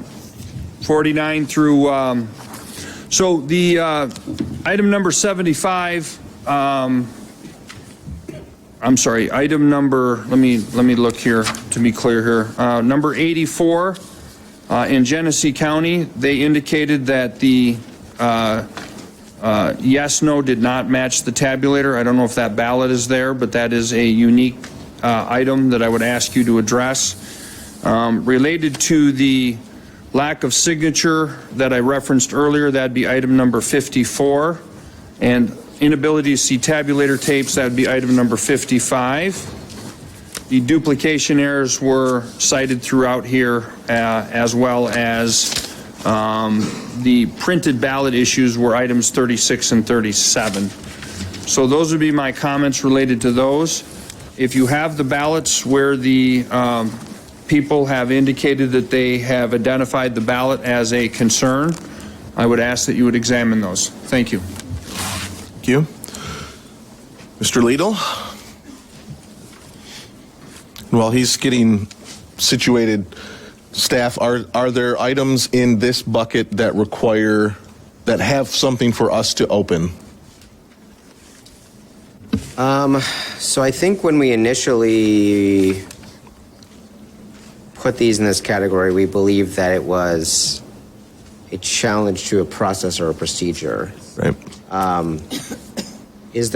there any where the ballot would be, looking at the ballot would be part of that, Adam? I don't believe so. Okay. But if there are some, I can tell you, like if you have questions about them, I can tell you if we have the ballot, and if you want us to open it, we can open it. Okay. Yeah, I think my understanding of this as we've set out was that it was bucket 3 where the actual determination was going to need to be made. And if we do not have something like that in this, then I don't see a need to do that.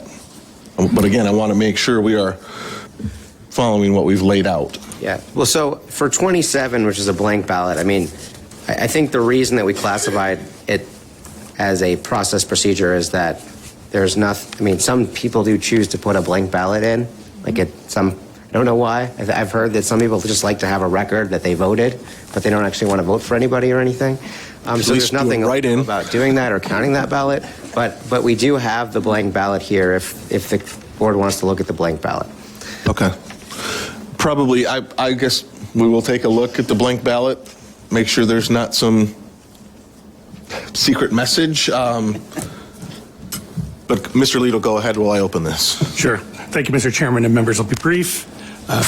We've provided you a written reason why we believe each and every one of these appeals should be rejected. They've been previously reviewed and detailed at the recounts by a county board of canvassers, every one of them, and rejected, all of them, by a county board of canvassers. In addition, the challenges were appealed to your designated representative, reviewed and detailed, and rejected. We urge you to reject them as well for the reasons stated in our written response, because we believe that it is time that this frivolous, feckless, and failed fishing expedition be brought to a close. Thank you. Thank you, sir. As I've opened this,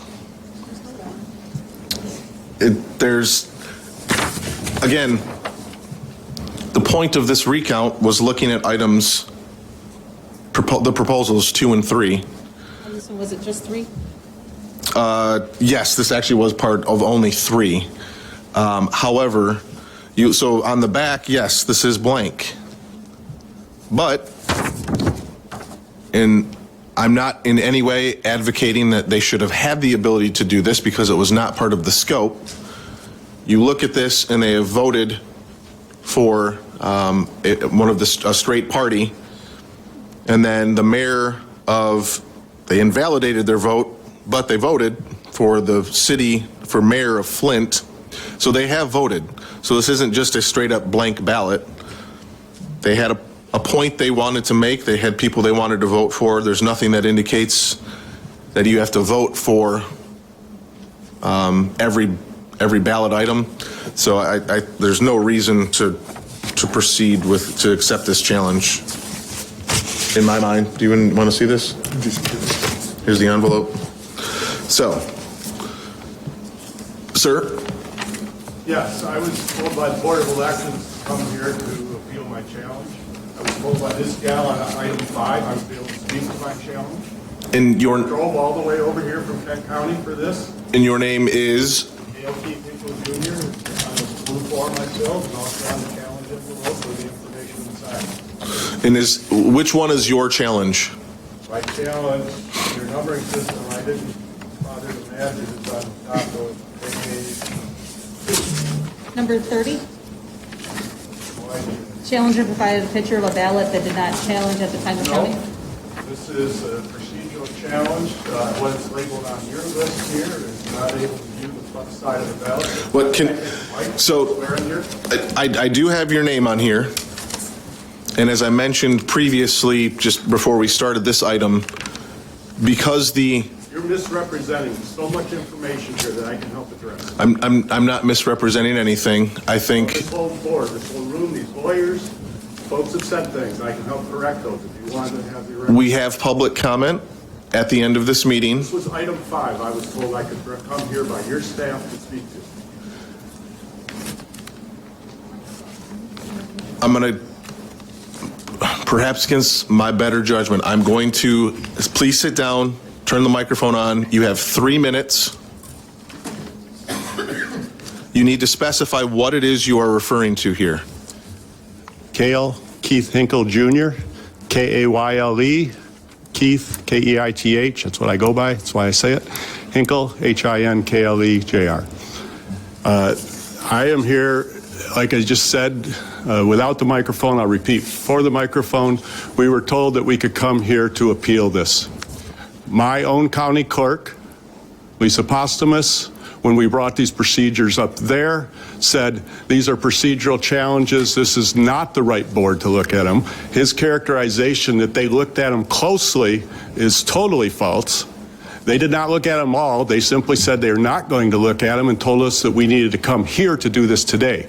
Mr. Hinkle, can you please state which one of these items you are referring to? Which is your challenge? Can you read the challenge, please? You guys have my copy. I can bring up a copy on my thing. It is a page, top of page 2. Top of Number page 63. 2 is varying. Oh, I'm sorry. It's proposal 2. It's page 5. I'm sorry. So you were either, because I'm looking at Kent County, either 63 or 64? Because there are two Yes. with the same. Yes. Okay. Thank you. Absolutely. Sorry about the other number. I was trying to find the Kent. All right. So the issues that are in my written statement that apparently you're not going to open and look at, which I was told you would, they originally did not document the argument that was there. They simply said that's beyond their purview. I said, well, you take into writing and put in the record to the appeal. I did not, so I had to write my own written thing there on the spot. I did that quickly, and it is here. What's included that has not been brought up yet today is we had a bag that the zipper was destroyed. Who knows what ballots were in it? It was deemed uncountable. We had a precinct that was missing 30 ballots. No investigation was done. We were told similar sort of things that we're being told here today. It's outside the purview of the recount. And I don't know what details you had set up with Mr. Hartman ahead of time, but my point in there is an investigation needs to be done. We have no idea how this zipper was broke, who broke it, when, how. It's the kind of thing to refer to this stuff as accidental is insane. I agree with that assessment. And then we have a precinct that was certified that 30 ballots are missing. It doesn't come up in the Board of Canvassing at that location. It only came up because of the recount. Board of Canvassing doesn't certify that the ballots are actually in those bags and do that work. So the mischaracterization is something strong. So the point was, and this particular objection that I have here, this challenge that we did, is we also had about a third of the precincts, the bags had been opened. They had been resealed on November 18th. They were not the original seals from November 8th for a third of the precincts approximately there in Kent County. And that means we have no idea what bags, what happened where, okay? There was no cause written on there like was done when we did the recount, why they were opened and resealed. But what we do know is they were opened and resealed, and True the Vote lawyer said it was all original November 8 seals. He was incorrect. So the fact is we needed to be able to see the front of those ballots to view whether or not they were in the precincts they were being counted for. And we were not allowed to do that. Time is up, sir. By many of the folks. Anybody on the opposing side care to address any of that? Sure. I think you have no questions. That's the envelope.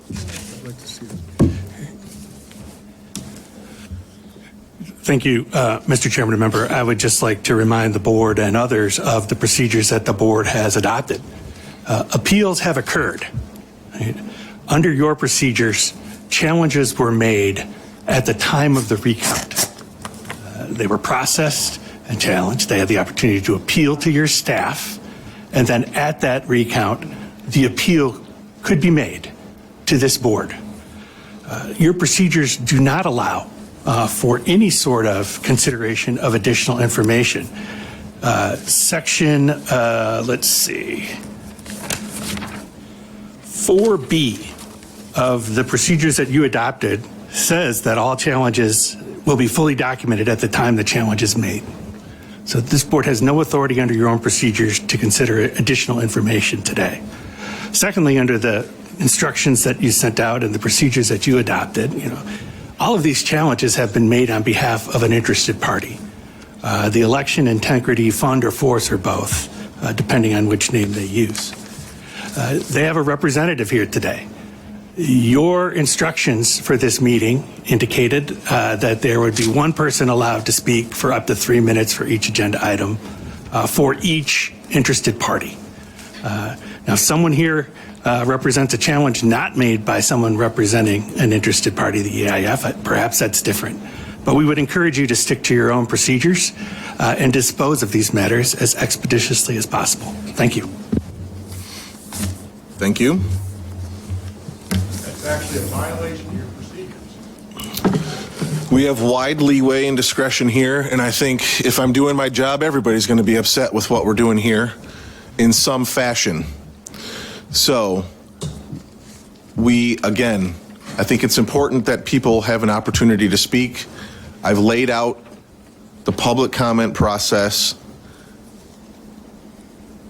but I wanted to respect your insistence. I don't have to, but I wanted to. That being said, we've got some information before us. I believe Mr. Hauskamp has a question or a comment. I'd just like to, Mr. Hinkle, just a quick comment on something you said while you were speaking. You said that you didn't know what, quote, deal we made with Mr. Hartman. Yes. But I'm going to go back to one thing we talked about way at the beginning of this. There was a narrow lane that was established procedurally, process-wise. The whole 9 yards was a very narrow lane for proposal 2 and 3 to be recounted. Mr. Hartman we negotiated that here with him. And so that is exactly, I know it doesn't seem fair, but that's exactly the road that we are following here this morning, is we are living within the box that was created for this recount. And I would argue with you that, or I would say to you that if you didn't read that, what Mr. Hartman has as the rules of the recount, I would urge you to read that. That I'd be happy to, and I appreciate the thought there. I just said I was not aware of that. I know. What I'm following is the instructions. There was no agreement. You guys made a determination, and I abided by it. You're mischaracterizing his version of it, so we'll get at that later. But my point is that my clerk said she's never had a procedural challenge at a county level. They did not look at any procedural challenges at county level. His characterization that they deeply looked at those and dealt with them, and that was where it was supposed to be dealt with, and you guys can't deal with it, is the exact opposite. We were told at the county, in my understanding, they can't deal with it, and we have to come here to deal with it, was what we were told. And so again, you guys got to make up your mind on your procedures, which way you're going to do it. Well, finish my sentence. But there should be. You've reiterated it multiple times. The issue in the punt, in my understanding, it's a procedural process issue. Those are things we set when we had our previous meeting laying out the guidelines. The locals were operating with what we laid out.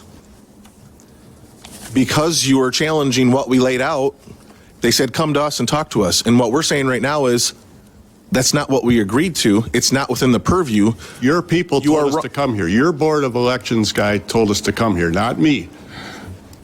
We are all set with information from you. Thank you. All right. The only thing I'll add quickly is that you're suggesting you're going to save money by railroading this thing through and rubber stamping it. All you're doing is inviting a whole ton of money into these lawyers' pockets because you're sending this to court where it's going to cost all of us a lot more money. Thank you. If there were legitimate court proceedings, they would have happened already and evidence would have been presented, not just wild conjecture. Where's your impartiality, Tony? You're a liar. Guys, calm down. Let them proceed with the process. Quiet. I think we've exhausted comment on this. Looking at entertaining a motion on items, I believe it would be 27 through 85.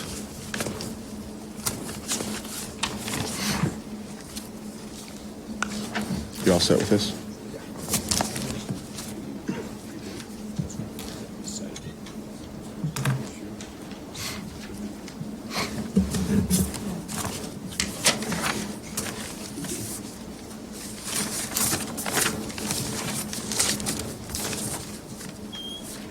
Mr. Chairman, I move that the Board of State Mr. Chairman, I move that the Board of State Canvassers reject challenges number 27 through 85. We have a motion Second. and support. Do we have discussion on this? Do not see any. All those in favor of the motion signify by saying aye. Aye. Any opposed? Motion carries 4-0. That would deal with items that were in the second bucket of process and procedure. We would now be on number 86 through 119, which these are ones that fall into bucket 3 where determinations have been made, and it's up to a challenge now to us to review what the determination was. Am I characterizing that correctly? That's correct. Thank you. If my fellow board members do not object, I was thinking of a 10-minute recess. I've had quite a bit of coffee, probably should take a break, give others a chance to take a break, and we'll be back, let's say 11:30. So in recess until 11:30. So I'm out of here. Have a Merry Christmas. I've just been around. 3/4 of my staff is out. I got a text message before we started the meeting. So I'm like, nope, I had COVID before Thanksgiving, or actually. So we were just talking about this. Like, I would with the food that I had, like I would wrap that. You know, the COVID was bad. we have a mix. COVID and flu. Yeah, I had to go. My son had to do the RSV, and my daughter net changed RSV is horrible. 6 towards the nose. Yeah. 17 or yesterday, and 20 tomorrow. So a net change of 6.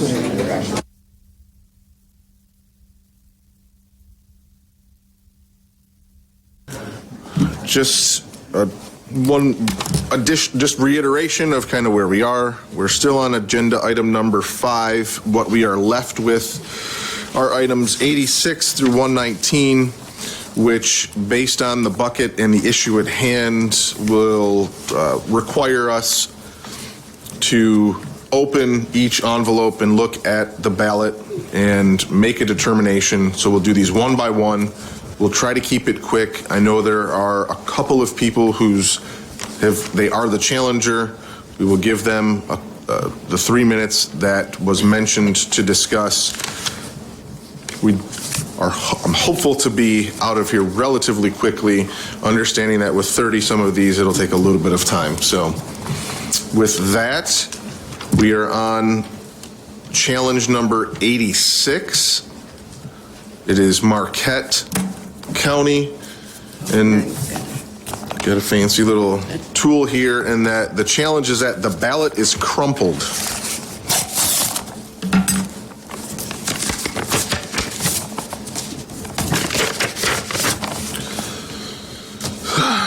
Ballot is crumpled and torn and looks different than other ballots. Ballot should not be counted. The County Board of Canvassers affirmed the action of the recount team, which was to count the ballot. The ruling by the representative of Board of State Canvassers was a firm recount team. And so the challenge would be asking us to not count the ballot. As I open and look at this, I see that proposal 3 circle, it is fully filled in as a yes vote. It is a little bit crumpled, but it says official ballot. I see no reason to dismiss this ballot.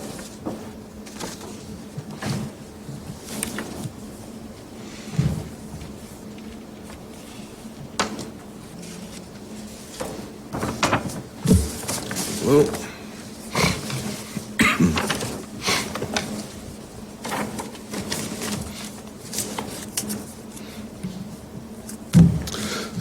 any discussion on that?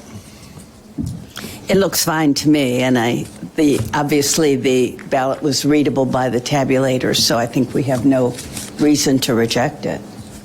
Okay. Same. I have a dog who sometimes receives my mail, so I understand how things can be a little bit crumpled or possibly chewed on. And obviously it went through the tabulator to be tabulated. I don't see any need to reject it. Okay, so then we would be in position to accept a motion on challenge number 86. I move that the Board of State Canvassers reject the challenge on item number 86. I second the motion. Motion and support. Any discussion? Seeing none, all those in favor of the motion signify by saying aye. Aye. Any opposed? Motion carries 4-0. And I was not opposed. I was an aye. I heard you. I figured. I just want it. Maybe start paying attention, Jeanette. It's really hard sometimes. We are on challenge number 87. This is Genesee County, Grand Blanc Township. Ballot is invalid because of overvote.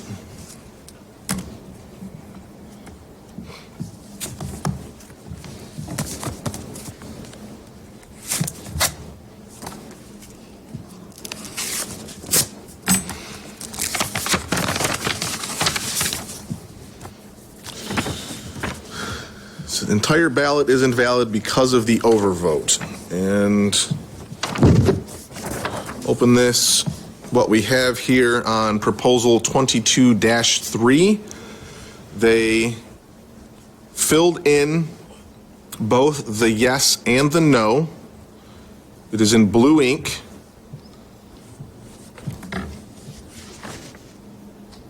It's consistent with the ink they've been using, and then on this proposal, they have X'd out the no, which would make this a yes. It would be likely, I think, Director Brader or Adam, that the machine would just count this as an overvote, but in the recount process, because human error was involved and human eyes were laid on this, it was clear that they viewed this as somebody accidentally marked no, crossed it out, and marked yes.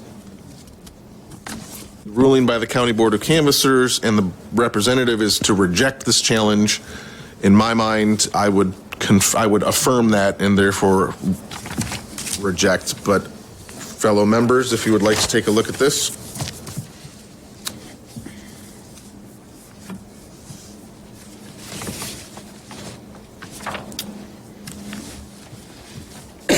These are our comparisons.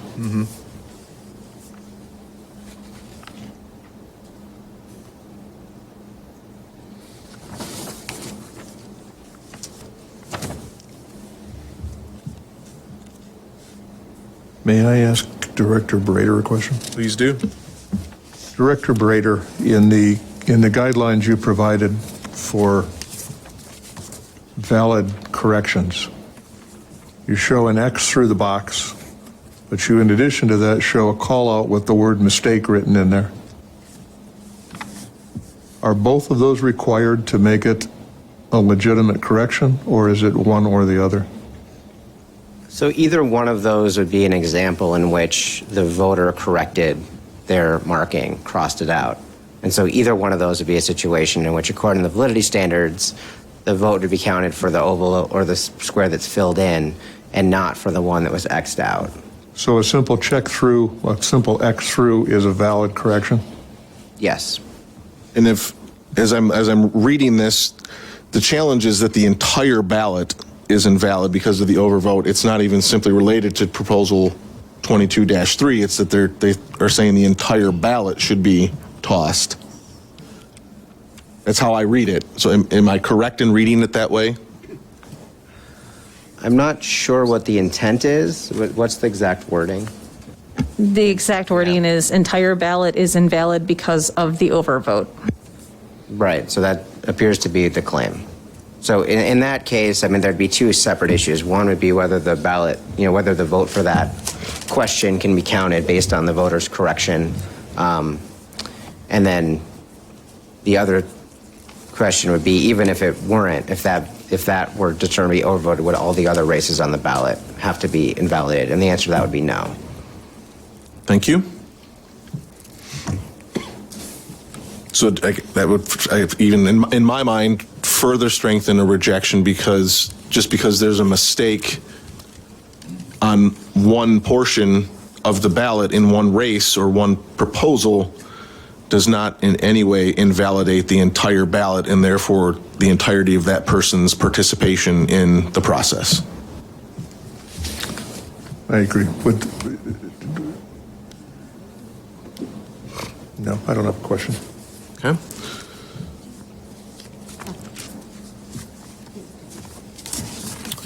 Mr. Hartman?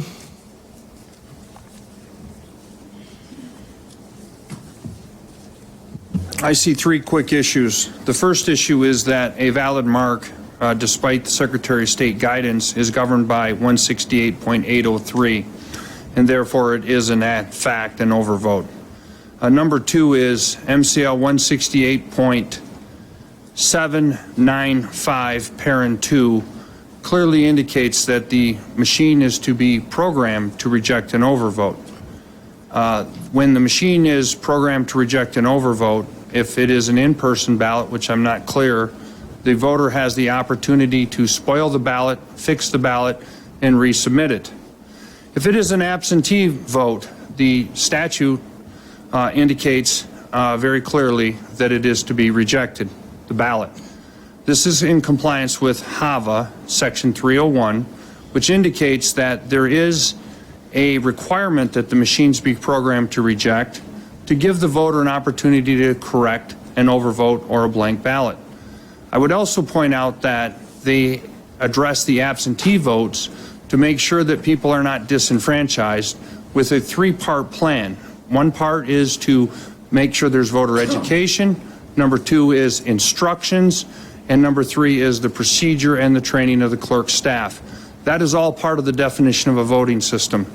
And therefore, I believe it is properly stated that the ballot should have been, not only should it not count for Proposal 3 because it violates the definition of a mark, but the ballot should have been rejected by the machines, but the machines are not programmed correctly, either the adjudicator or the tabulator. And lastly, it is a process in which I believe we are not compliant with federal and state law. Thank you.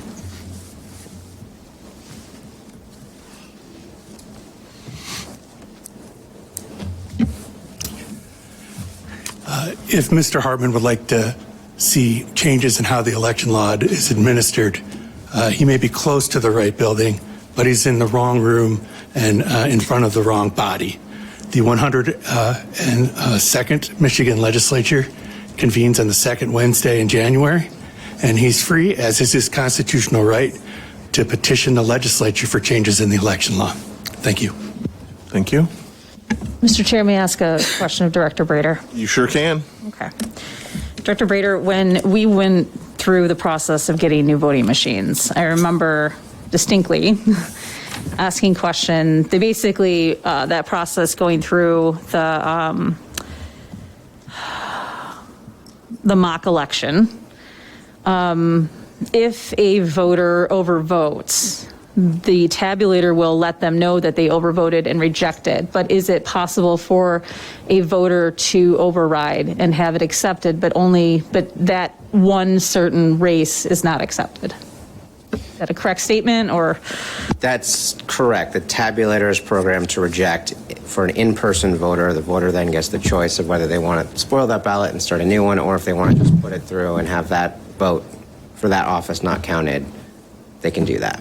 When it comes to absentee voters, that's governed by a separate section, which is 798C. And that indication, because the voter's not there, the individual is tabulating the absentee ballot. In that instance, it says a vote for each elective office or ballot question in which an error is confirmed shall not be counted. It doesn't say the entire ballot shall not be counted.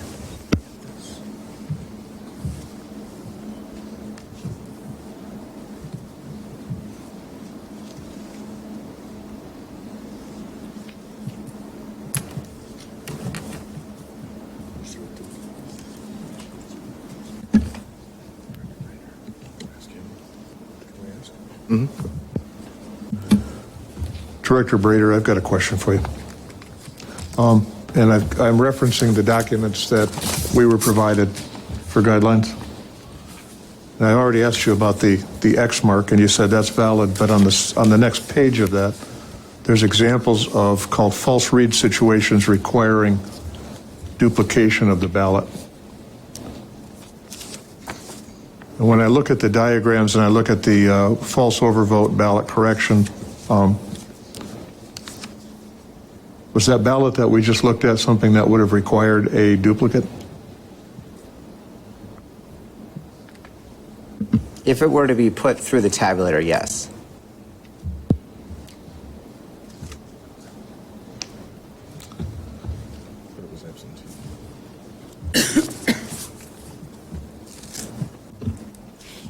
Could I put a question to Ms.? Yep. Yeah. Mr. Brader, isn't there also the adjudication process, which does not require duplication of the ballot, but which allows the identification of the overvote and then the count of all of the races which are not overvoted? Yes, that's correct.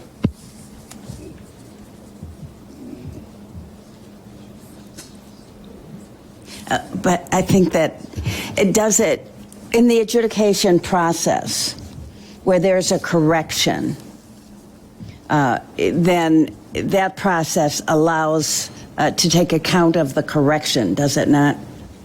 Yes. Okay. So we don't know if one was created or not. And it's because he mentioned about the duplicate because, or if it went through a tabulator, but it was correct. It was folded as though it was an absentee, correct? That ballot. And again, Yeah, and it's for an absent voter counting board, so definitely absentee ballot.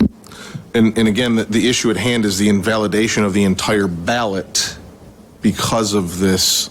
So my position remains unchanged that I think this challenge should be rejected.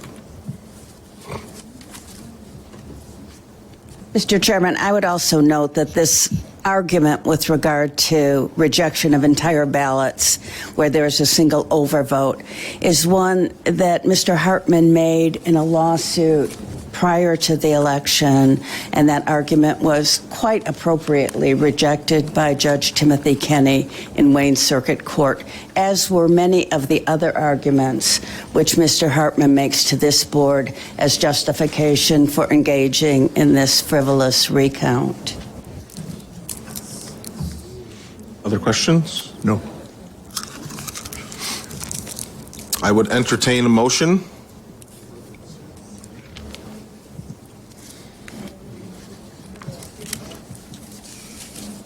Mr. Chair, I move that the Board of State Canvassers reject challenge number 87. Second. We have motion and support. Any discussion? All those in favor of the motion signify by saying aye. Aye. Any opposed? Motion carries 4-0. Moving on, challenge number 88. This is Marquette County, what it looks like City of Marquette. Absent voter board 7. Same issue, ballot is invalid because of overvote. It says invalid write-in on races other than Prop 3 may distinguish ballot. County Board of Canvassers affirm the count team. Representative of us, affirm count team. Ballot is not identifiable.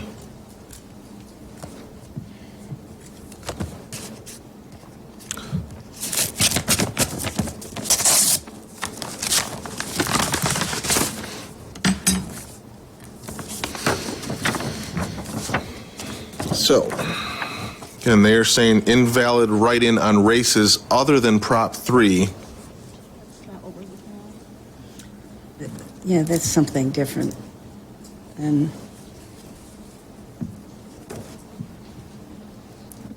The recount only pertained, in this case, to Prop 3. Right. So essentially, as I understand what is in front of us, on this, the person very clearly voted yes for proposal 3, but on the side of the ballot that the recount people would be looking at, they have a couple of write-ins, not actual candidates, Snoopy, Rerun, and Homer Simpson. So they didn't want to vote for the individuals in a couple of these slots. So they did what many of us probably have done, express your distaste for the other candidates by writing something else.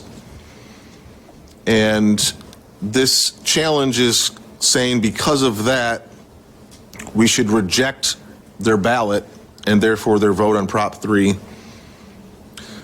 I cannot stress the absurdity of that challenge, or my belief in the absurdity of that challenge. Would anybody like to take a look at this? Thanks.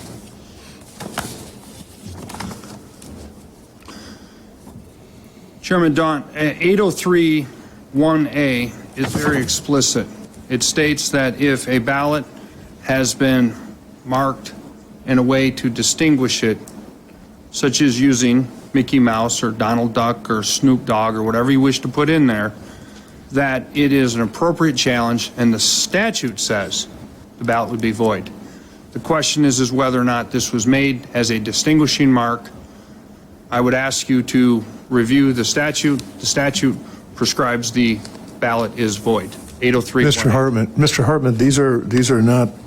this is not defacing a ballot. These entries here are legitimate write-in names, whether they're... Not, you have to be registered with Sir? the county.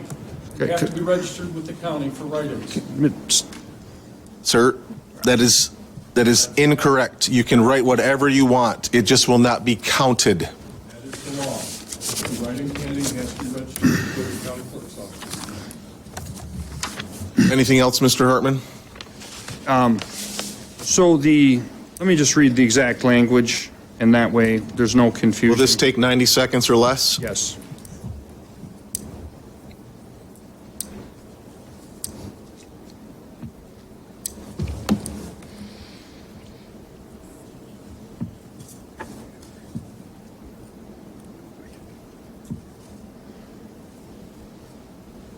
This is for counting and recounting of votes is the caption. 1, except otherwise provided in this act, the following rules govern the counting and recounting of votes. A, if it is clearly evident from examination of ballot that the ballot has been mutilated for the purpose of distinguishing it, or there has been placed upon the ballot some mark, printing, or writing for the purpose of distinguishing it, the ballot is void and should not be counted. It says the ballot should be void. So the question is whether or not the person was marking the ballot to distinguish it by using people that are not registered. You have to be registered as a write-in. There's a list that's provided, and if you're using a name off of that list, such as Mickey Mouse or Donald Duck, you may be distinguishing your ballot. That's a factual determination that you would make. But if you do decide it's a distinguishing mark, then the remedy is voiding the ballot. Thank you. Tim? Any questions? Okay, I believe motion would be in order. Let me move on this one. I move that number 88, Marquette AV7, for the reason that the ballot is invalid because of overvote, I would reject that. Second. Motion and support. Any discussion? All those in favor signify by saying aye. Aye. Any opposed? Motion carries 4-0. We are now on Challenge 89, Muskegon County in Fruitport. Can we have your stickies? Yeah, sure can. It's like broken stickies. This is ballot should not count because of bleed through of marker and use of marker. So they're seeking to have this ballot tossed because of the use of marker. The county Board of Canvassers and our representative at the process indicated that the ballot should count, therefore that they rejected this challenge. This is very similar to something earlier in the morning where they've used a Sharpie, it's bled through on the other side. It does not impact the markings for Proposal 22-3. It is a clear yes vote. Again, pretty simple determination in my mind that we should reject this challenge.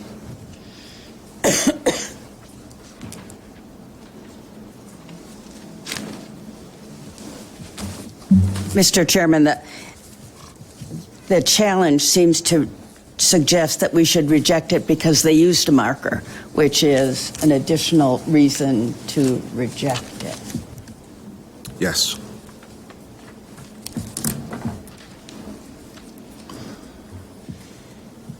In 60 seconds, Chairman Daunt, 736D requires use of a blue or black ink pen. That's what the statute requires.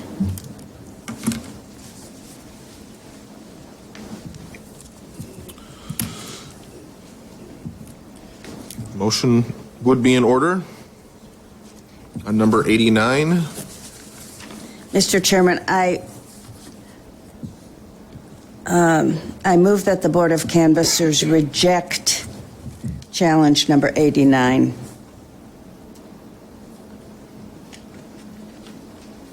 I second that. Motion and support. Any discussion? Seeing none, all those in favor of the motion signify by saying aye. Aye. Any Aye. opposed? Any opposed? Motion carries 4-0. That moves us to challenge number 90. Mr. Hartman indicated that Philip O'Halloran is the individual that had made the challenge on these, I'm just making sure I got this right. So 90 to 98, he would speak on. These are distinguishing marks should not be counted, similar to other, so this is back to what we just previously talked about with Snoopy and Homer. We will address each of these one by one, but Mr. O'Halloran, We could probably address them as one. just, yeah. So why don't I'll give you 3 minutes. If you can not use all of it, that would be great. Please state and spell your name. Philip, first name, last name is O''Halloran. And Mr. O'Halloran, you are not an attorney? No. Okay, and our practice is if you are not an attorney and you are testifying on these types of issues outside of public comment, that we have you raise your hand and tell the truth. Do you swear to tell the truth, the whole truth, and nothing but the truth, so help you God? I do. Thank you. Floor is yours. Okay, I was a challenger in Genesee County, and this was on the 16th of December. We were at a table where we challenged 8 or 9 ballots. I believe it was 9 ballots. And they had pinkish reddish marks on the opposite side of the ballot. And these were several of these, and they seemed to be from the same precinct, these pink reddish marks. So I'll show you I just made a little kind of a mock-up. I don't have a ballot. I wish I did, but you had your mark that presumably the voter was putting in, which is going to be right here in black or blue ink. Okay. On the back of the ballot was red ink, the exact same spot at the back of the ballot. So as challengers, we focus on deviations from the norms in a secure election that might indicate errors or fraud. So the reason that this is a concern is there is one particular fraud hypothesis that could explain that, namely that these ballots, which appeared randomly during the recount process, had possibly been laid on a surface containing a small amount of partially dried red ink or other type of red pigment. So if a nefarious actor had pressed on the ballot where the bubble was indicating that the person's trying to vote for somebody, if they put the pressure on it, some of that red ink on the underlying surface could have imprinted lightly onto the back of that ballot, thereby creating the marks that we saw. And you can look at those red marks there. They should be in your possession. Because that's the pattern that we saw with the red ink directly opposite where the vote marks were in blue or black ink. They essentially ruled out bleed through because it can't bleed through. A blue ink or black ink cannot bleed through red ink on the other side, as far as I'm aware. There's no proof that anything nefarious occurred. But it's strange that numerous ballots, presumably coming from many different voters, all seem to be linked by these same red marks. We challenged several of these ballots with the red markings. The 4 Genesee County canvassers and 1 State Bureau of Elections representative all reflexively and very swiftly dismissed the red smudges as bleed through, quote, bleed through, end quote. I asked the Secretary of State rep from the Bureau of Elections, Lori Bourbonnais, how does blue ink bleed through to the other side as red? She had no answer, and all 5 officials dismissed our concerns. There was no discussion or even speculation or questioning as to how this anomaly might have occurred. So my concern is that there should have been an investigation. That same body, that same county board of canvassers did refer to the prosecutor another instance that same day, and it had to do with with missing ballots, like 50, I believe it was 50 missing ballots. I have to check on that to be sure. And so I'd like to know why a full investigation didn't occur. One of the investigations that I suggested at the time would be that we could look at the rest of the ballots that were present in that room. There were, thousands of them actually, and to see if they had the similar red marks, because this was restricted to just one precinct, precinct 6 in Fenton. I believe it may have been a walk-in precinct, but one of the ballots had a fold in it, which could indicate it was an absent voter ballot. At any rate, whether it was a walk-in or a AV ballot these were occurring with, it should be investigated to confirm that it's just an innocent smudge of some sort. So, investigation's not our purview. I will say these look like they're all from the same place. Any number of things that could be at issue here. One thing I think is important to point out, the first 2 I open on proposal 22-3, The first one was a no vote. The second was a yes vote. You're a really terrible fraudster if you're just alternating your votes. Well, the thing is, the vote would have occurred on the other side. In other words, the person who was marking that would have been involved or trying to vote for another race. So the bleed through in the red side, if that came in on, proposal 2 or 3, it still would have been the individual marking for another race. The way that it looks, though, it looks like someone had a ballpoint pen, and it looks like when they voted on proposal 3, it looks like they very clearly were writing inside that circle, and that the indentation passed through that paper. And, Right, and the mark on that paper is, I don't know where the pink came from. Well, that's the question is, where did the pink come from, and did the pink connect all those disparate ballots from the same precinct? And if so, does that indicate any kind of nefarious activity, which could, if it was true, then all of those ballots in their entirety, each race on every one of those ballots would be void. And that's why we're bringing this up. And that's why I was concerned that an investigation should have been authorized right then and there. That's why we brought it up to the board. I appealed it to Lori Bourbonnais and said, I'd like to bring this up to the board. And she allowed that. I've only opened 2. When I say the board, I mean the state board, your body. Mr. Chair, Yes. my question is to Director Rader. Is that okay? Yes, please. Thank you. But Director Rader, who is responsible for printing ballots? For printing the blank ballots? Yes. That would be done by the counties. So all of Genesee blank ballots are printed through the county clerk. Correct. The county clerk arranges with the county board to have a vendor print the ballots. Does they use one vendor, or? I guess what I'm asking is, Yes. can you go over the process of how these are printed? Well, there's 4 or 5 print vendors that print ballots in the state. I believe every county uses the same vendor to print all of the county's ballots. I don't know if I remember offhand which vendor Genesee County used, but it would have been likely the same one that printed all the county's ballots. Possibly Printing Systems Incorporated. Yeah. Mr. Chair, I note that on number 91, it appears that the ballots, the votes were marked initially with a red pen and then written over with black. So the bleed through that is evident is in fact the red bleed through is from the vote on the other side. So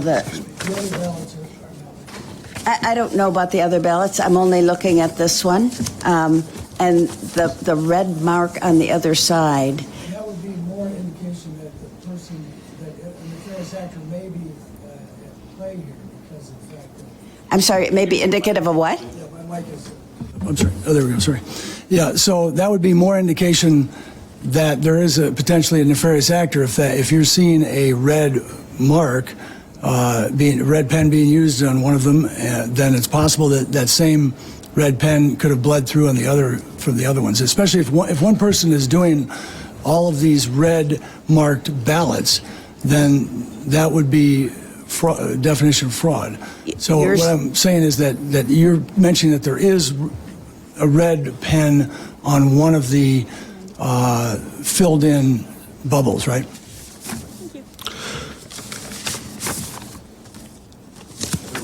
I want to reiterate for the numerous time this investigatory request is not within our purview. We are here to look at challenges, regardless of how silly they may seem. There is a process. The individuals have participated in the process. We have a challenge before us. the request is that we invalidate the ballot because of a distinguishing mark, the red bleed through, whatever may have caused it. There was a red folder on the table and somebody filled it in, and so it bled.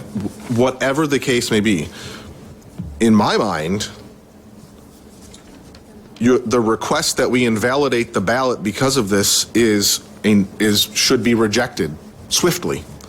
And so My request would be that there would be an investigation. Does your body have authority to investigate? we are not an investigatory body. So you do not have authority to investigate? We are not an investigatory body. We are here to review these challenges and then to certify the results of the recount. Because Again, I've got 168872 Sir, that... let me finish. Okay, go ahead. Sorry.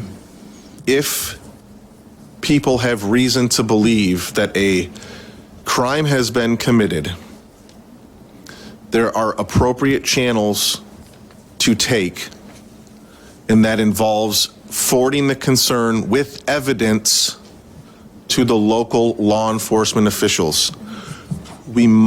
We cannot just make willy-nilly accusations in this country and hope somebody will pick it up and conduct a fishing expedition.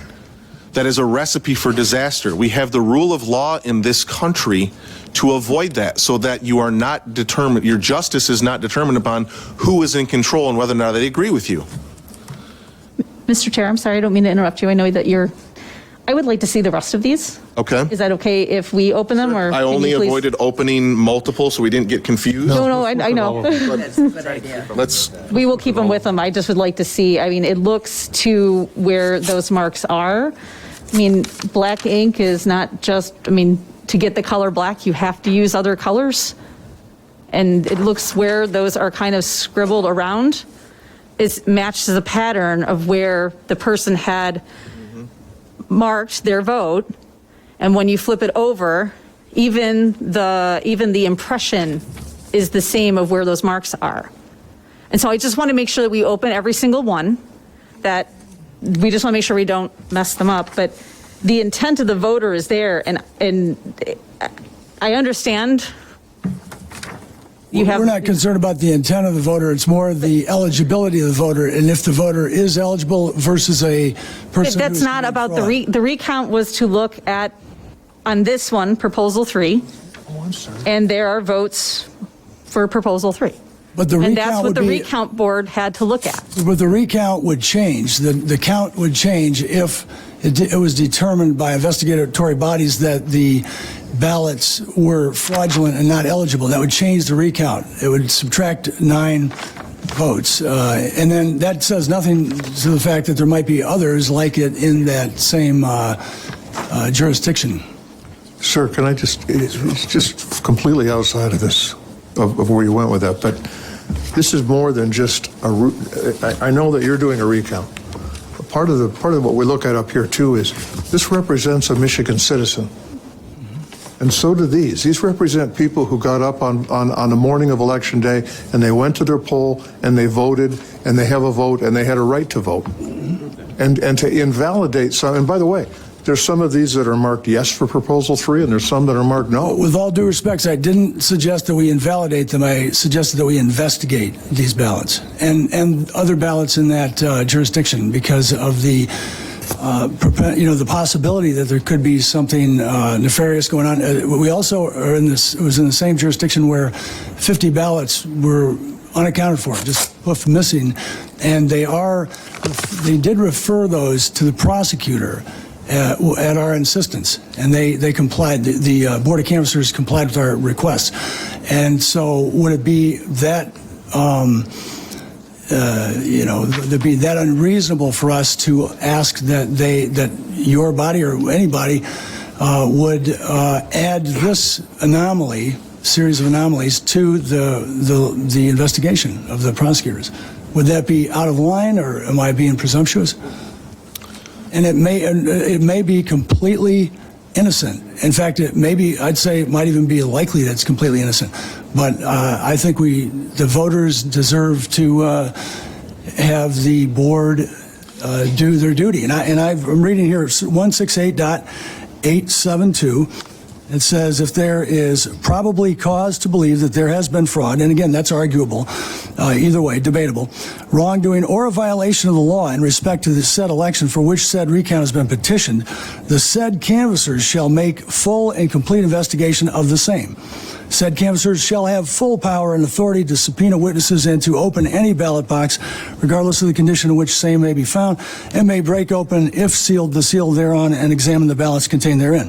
If after the investigation said board has good reason to believe any fraud, wrongdoing, or violation of law has been committed in respect to the said election, then the said board of canvassers shall forthwith make a written report of their findings to the prosecuting attorney and to the circuit judge or judges of the county where the petitioner resides, if it be county township. Then later it mentions, let's see here. I want to say it mentions law enforcement, but I think I've said enough on that. You can read the entire section. You said at some point about, it may be completely innocent. Let's figure that out. We do not ask people to prove their innocence in this country. We ask the government to prove guilt. How can we do that without an investigation? I am tired of this line of argument. If you have proof, take it to the law enforcement. We are not, sir, I will have you removed. Mr. Gauck, I will go to jail if they want to arrest me. The law enforcement does not listen to us because the Attorney General's office is intimidating law enforcement. 10 seconds. That is One more outburst, I will have you removed. I'm sick of the argument. But we You're have done. probable. You're done. We're done. Thank you. Thank you very much. Mr. Liedl?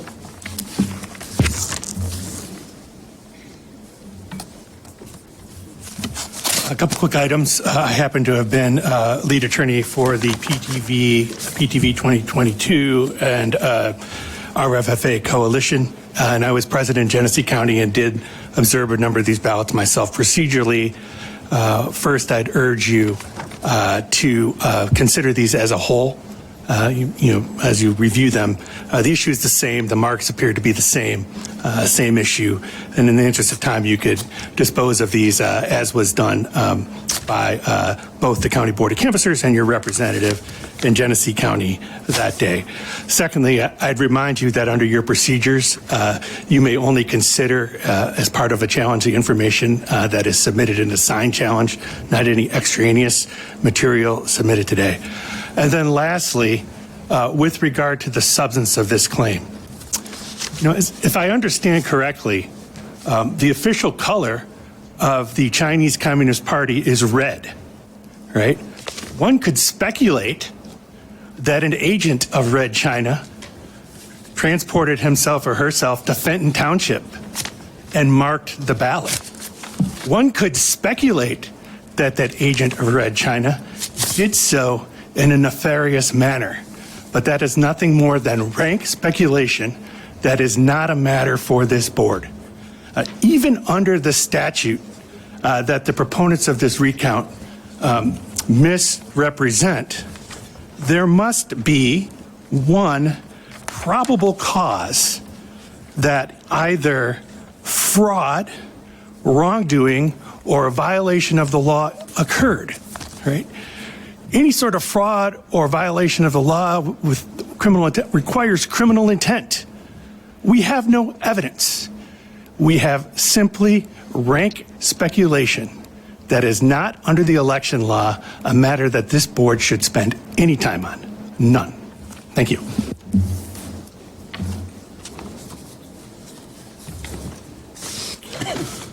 So I've opened all of these 90 through 98. They appear to all be very similar. The votes are some yes, some no. Same kind of marking in terms of some kind of bleed through. Say it again, shouldn't invalidate the ballot. Motion would be in order once my fellow board members are done reviewing the information or the items at hand, and I would agree with Mr. Liedl that because these are all the same, that we can take care of them in bulk for purposes of that motion. Point of information? Is that a question? Okay. if everything's fine on these ballots, then why don't they all bleed through like that? If it's not something different about that paper or something different about what's going on there, Why is it sunny in Flint and raining in Port Huron? I don't know. No. It's not for us to determine. You could, those ballots could have been rubbed when the person picked them up before, when they were blank. Those are not, those marks, by the way, I would add to the fact that what you're looking at with those little pink marks, those don't deface that ballot in any way, shape, or form that any common sense would. No one is obviously using those pink marks to change the way a ballot came out. Those pink marks are in, white spaces. I'm not sure what the significance of those would be.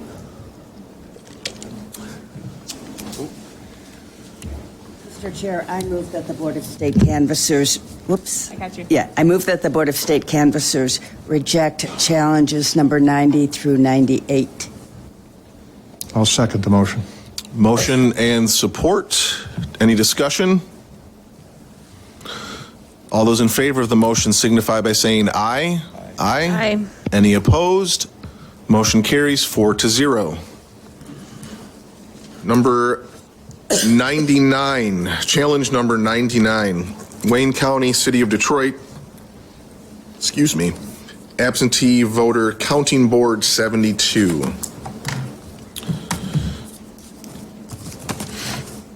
This says, reason for challenge, do not see as a correction. You have to open it up. I think the intent there is the challenger didn't believe that what was treated as a correction was actually a correction. Okay, thank you.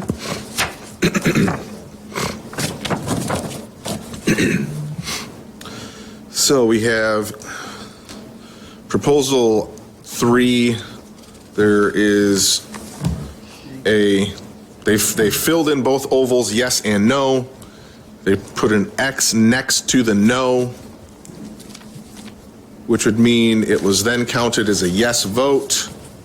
This challenger is saying that's not a proper correction. The ruling by the County Board of Canvassers is, it says accepting. Ruling by the representative of Board of State Canvassers is agree. I would be, I'm confused as to when they're saying accepting, they're accepting it as a proper vote, or they're accepting the challenge? The recount assist, please, Adam, correct me if I'm wrong, but I believe the recount assistant and then the board and the bureau representative determined that the correction was accepted as a correction, Okay. meaning that the ballot was accepted as voted for the race, for the questioning. That's what I thought. There was a lot of odd wording I wanted to confirm. So then before us is, do we, upon looking at this and the procedures and process that was laid out, do we agree that it is a proper correction? Based on what we have looked at previously, I would say it does qualify, sorry about that, as a proper correction.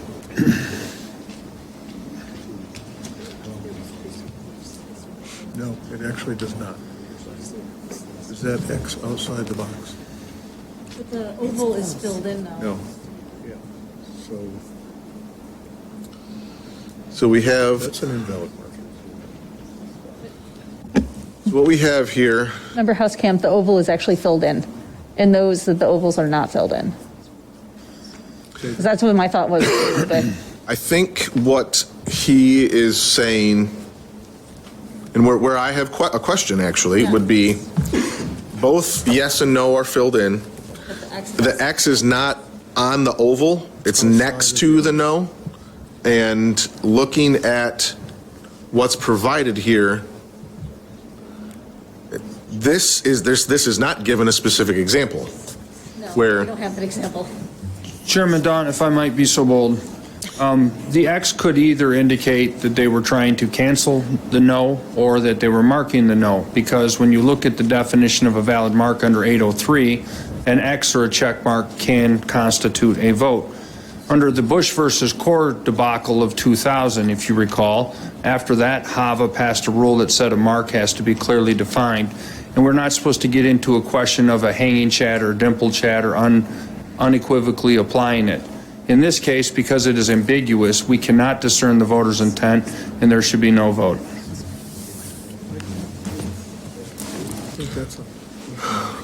Go ahead, Mr. Brewer.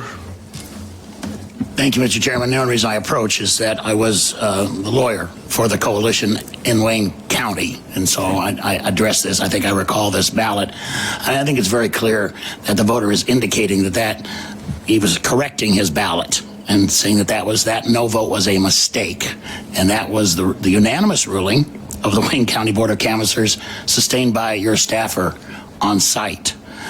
So I think that is a proper correction, and that voter should not be disenfranchised for that reason.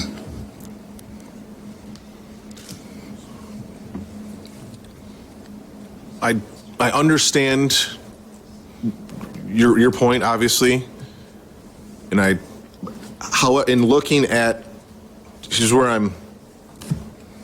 don't want to say struggling, but you look at the examples that we're looking at and that were provided as what to use as guidelines for this recount. There isn't any example where they've put the X next to a vote or a candidate or a yes or a no. They're all, the oval's filled in and they X'd through the other accidental. So, I mean, ultimately, we're being asked to make a judgment call here. In my mind, at least initially, the fact that the county board unanimously agreed that this should count holds weight because they were there. They were part of the discussion of the recount team. I think Mr. Hartman has a point as well about, assuming whether this X was meant to, like, say, no, I didn't want this one, or look here, this is the one. So I know, that's the problem I've got too. Mr. Chairman, may I make a couple additional points, if I may? First, the Bureau has developed and used for many years a great set of examples, and that's exactly what they are. They're not an exhaustive list of the possibilities. And the other thing I really emphasize here is that I think the default should be in favor of the voter, because otherwise the voter is going to be disenfranchised. Our Constitution compels that, the statutes compel that. That if there's any doubt, the default should be in favor of the voter. Thank you, Mr. Chairman. Yep. I was the challenger on that. What is your name? I was the challenger on that particular. Signature of challenge. Is that mine? It looks like it says Zach something. Scott, it should be, I think it was Zach there. Mr. Chairman, we've already had one speaker to this challenge. Again, I'd urge the board to stick to its procedures. Yeah. The attorney has addressed it. I was the team leader, I oversaw this. Mr. Chairman, I agree with you that the fact that the County Board of Canvassers unanimously concluded that that was a valid correction is something that we should give significant weight to. And that conclusion was one that was agreed to by the Bureau of Election staffer who was there. So I think, and I also agree that we should recognize that we do need to conclude that where the voter has cast a vote, that we should we should assume that the voter has correctly done it, unless it's clearly to the contrary. Valid points. Chairman Daunt, 871A indicates that this is a de novo review. The precedent of the board has no weight upon this determination that you must make.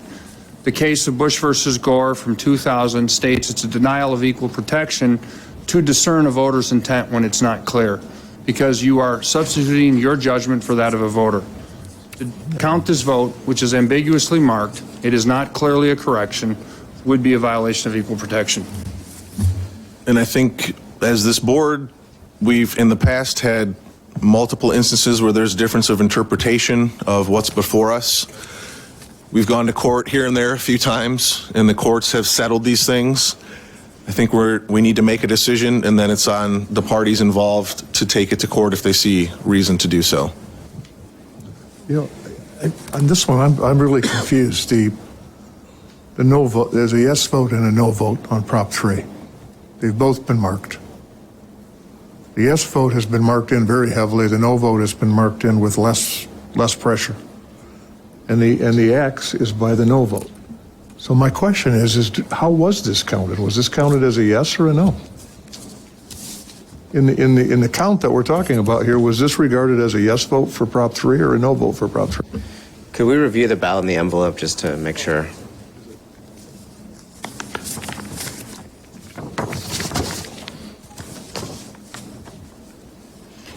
I believe that what we are doing here is determining the intent of the voter. And as Mr. Brewer said, these are examples where the intent of the voter, according to the person who created the examples, is made clear. But that does not mean that we cannot look at something other than the examples given to us. We look at the ballot.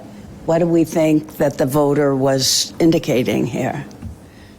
Just to clarify, it was counted as a yes by the vote for yes by the recount assistants and the board. And while this might be de novo review, that does not mean that we don't give respect to 4 other canvassers in Wayne County who looked at this already.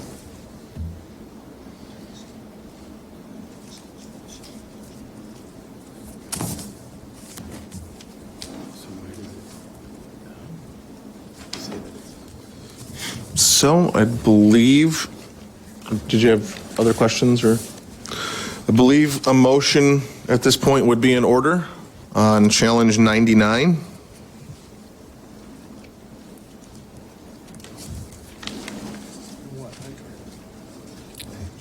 You know where I'm going with this. You just know where I'm going with it. I would make a motion that in... Mike. Mr. Chairman, I'd make a motion that in, you said the number on this is 99? Correct. I would make a motion that in the case of 99, that we accept this challenge. Is that the right wording? That is the correct wording if your intention is to accept the challenge and reverse the decision of previous determinants. And I'm only making that because I truly, when I look at that, I get that they counted it as one way, but I truly can't tell. We have a motion. Is there support for the motion? It would appear that the motion dies for lack of support, but I will say I understand exactly where you're coming from, and ultimately come down on the side of that others have looked at this where they were closer to the process, and we are seeking to err on the side of the voter, not to mention the correction, though not exact to the examples we have, is quite similar to ones that we have seen. And if the challengers would like to pursue that in court for further clarification, invite them to do that, as is their constitutional right. So if that motion does not proceed, would entertain a different motion. Mr. Chair, I move that the Board of State Canvassers reject the challenge number 99. Okay, we have motion. Is there support? I'll support. Motion and support. Any discussion? All right. All those in favor of the motion signify by saying aye. Aye. Those opposed? I would have to vote nay on that. Motion carries 3-1.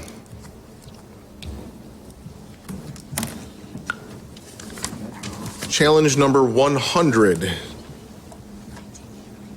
We can. I'm just asking.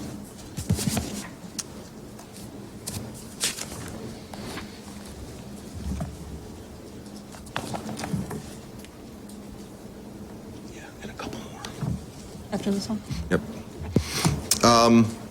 Again, challenge 100, Wayne County, City of Detroit, absent voter, County Board 51. This is initials on ballot. I'm going to open this up. Braden Giacobazzi is the individual speaking on behalf of this challenge.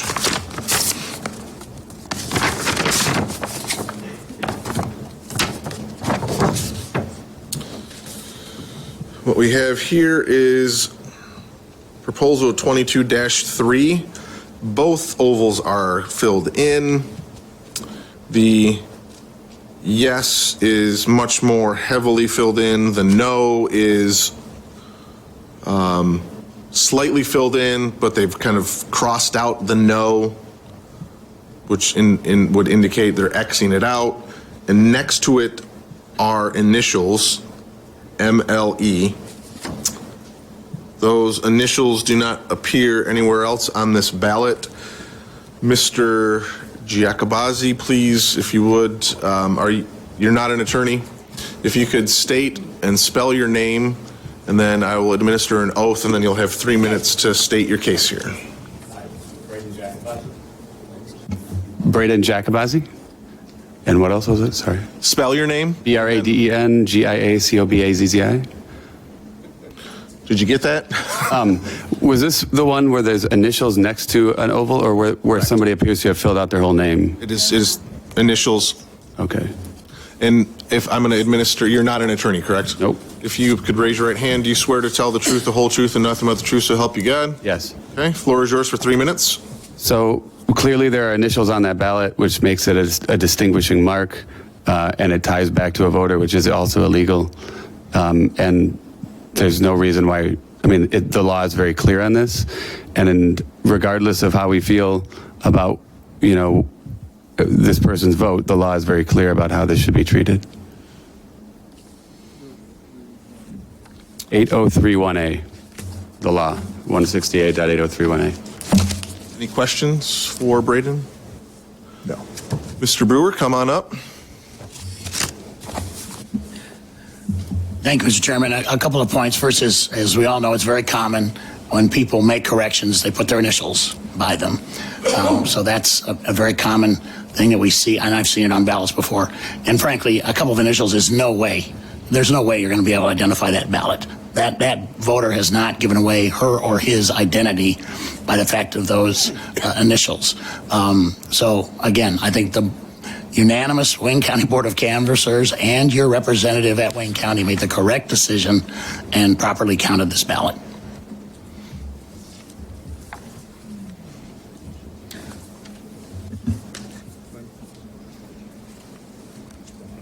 Yes. Mr. Chairman, I would move that. Mr. Chairman, I would move that number 100, Wayne, Detroit, be rejected. So motion to reject challenge number 100? Yes. Okay. Support. You have support? Discussion?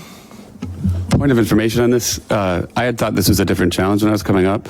I remember this challenge, but there's another challenge in which somebody appears to have written their entire name on a ballot and perhaps an address, but I don't even see that in here, and we seem to be missing some challenges. We're dealing with what's been presented to us, and so if that comes up, if I open something and there's a name on it, I'll let you know. Well, I mean, is this the only one we're missing, or are we missing others as well? We're missing several. There's certain process for how challenges come before us, and so it would be incumbent on the individual making the challenge to have followed the process appropriately to get to this point. So Yeah, we appealed it at Wayne County. That was me. I definitely appealed it. So what happens to those challenges? Like, what can we do about the ones that are not here? we are in the process of handling a motion. So if this challenge that you are concerned about comes before us in this stack, I will give you a chance to speak. And if it doesn't?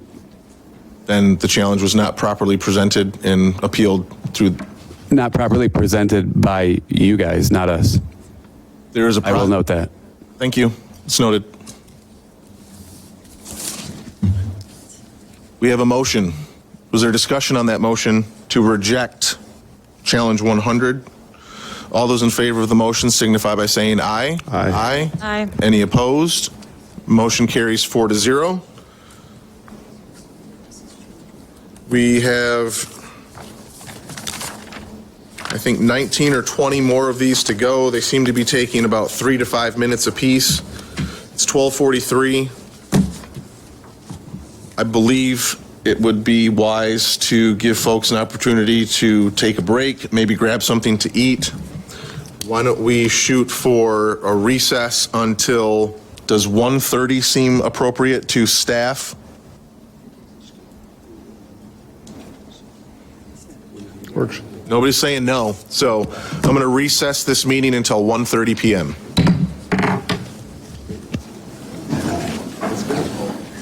Let them keep screwing.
We have motion and support. Any discussion?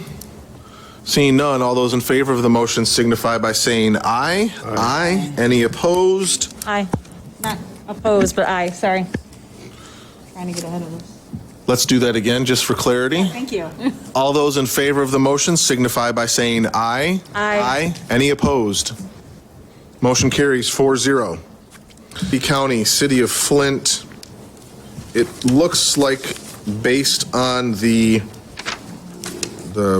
information in front of me, 102, 103, 104, 105, 106, 107, 108, and 109, and 110 all are, they are listed as should be an overvote. They are in different parts of the state, but if they're all the same issue, perhaps we'll address them together. I guess we won't really know till we start opening them, so I'm going to go ahead and open up number 102. Again, this is Genesee, City of Flint, should be an overvote.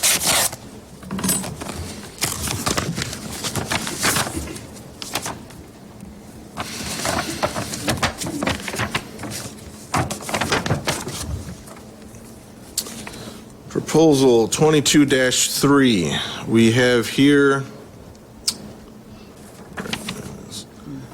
another instance, as we've had multiple instances of today, somebody filling in both, looks like they filled in yes, they decided actually that's not what I wanted to do, I want to vote no on this, so they X'd out the yes. There's some kind of, again, would appear to be their initial, which we have also addressed previously, that is not any reason to disqualify their ballot. So I will pass this around, and while we're doing that, why don't you send me 103 and I'll see how similar it is and if we want to take these one by one or in bulk.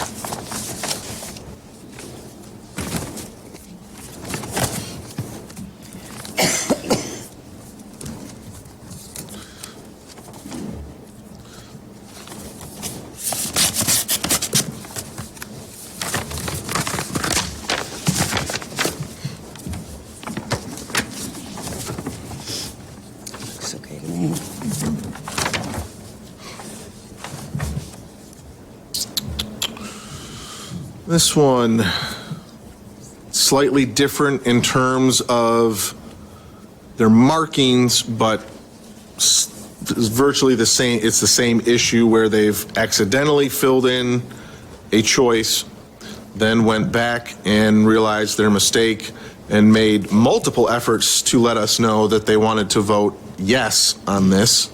I think it is, again, clear based on the intention in looking at this, which again is part of this process, where there are questions to do the best to determine the intent within the law and erring on behalf of the voter.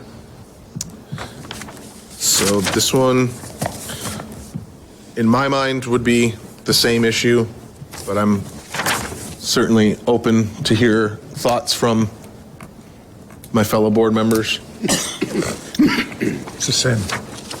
I think it's the same issue. And by the way, also, I think it's extremely clear what their choice is. Right. 104. Right.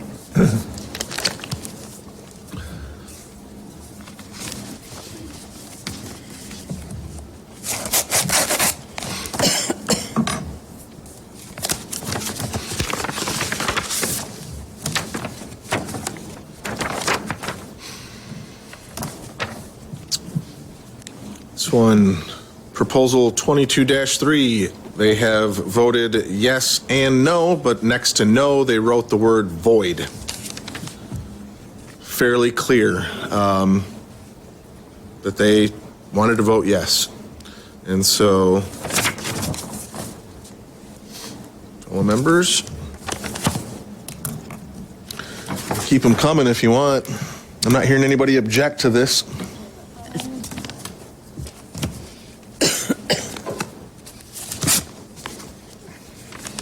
That wasn't an invitation, Mr. Hartman. Chairman Dodd, I'm inquiring as to whether or not you determined that this is an absentee counting board or an in-person vote. In both cases, the machine is required when it's marked like that to reject the ballot. And my concern is if it is an in-person vote, proper procedure would be that the voter would be told that their ballot could be spoiled and they would resubmit, or the machine would accept it and no vote would be cast for that race. So I'm concerned that the machines are misprogrammed.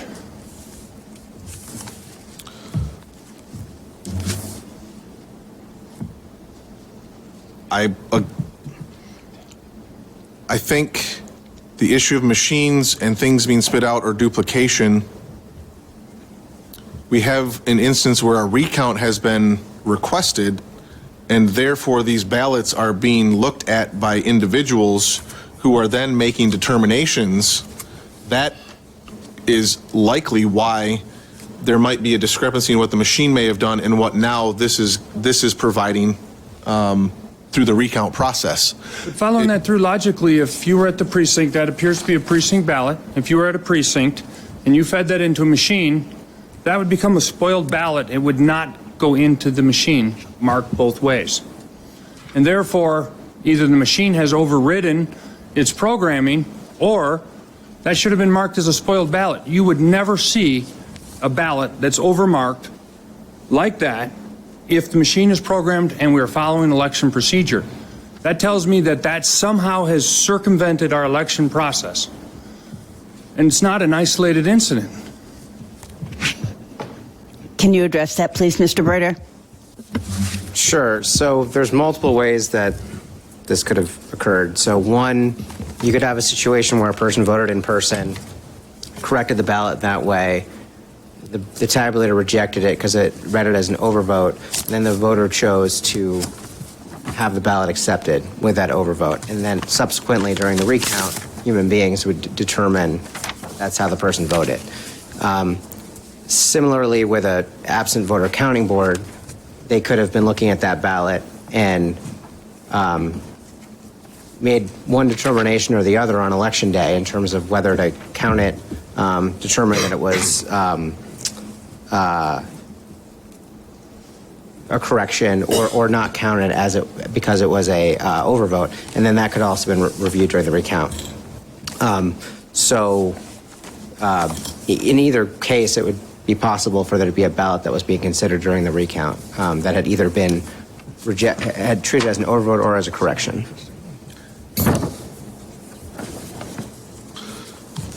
And I guess to summarize, so that this doesn't indicate that the tabulator was not working properly. We're on 107, and as we've opened these, again, they are slightly different in terms of the exactness of their markings or how they've indicated that they made a mistake and they're correcting it, but they are all, to each of us at this point, crystal clear as to what their intent was and what they were trying to accomplish.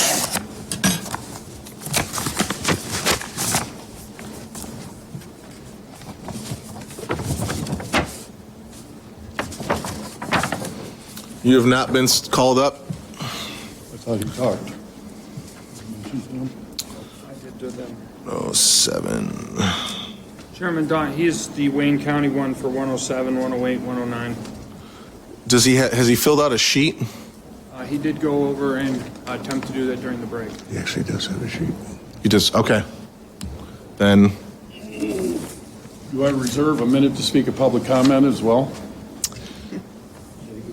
depends on how this goes. What do you mean? If you don't like me, you're not going to give me... It's not whether I like you, it's whether or not you conduct yourself appropriately.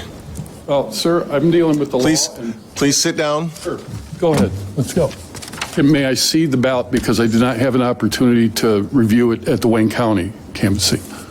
This is 22-3 vote. It is, the challenge is, should be an overvote. And this one is really clear. They've simply filled in yes.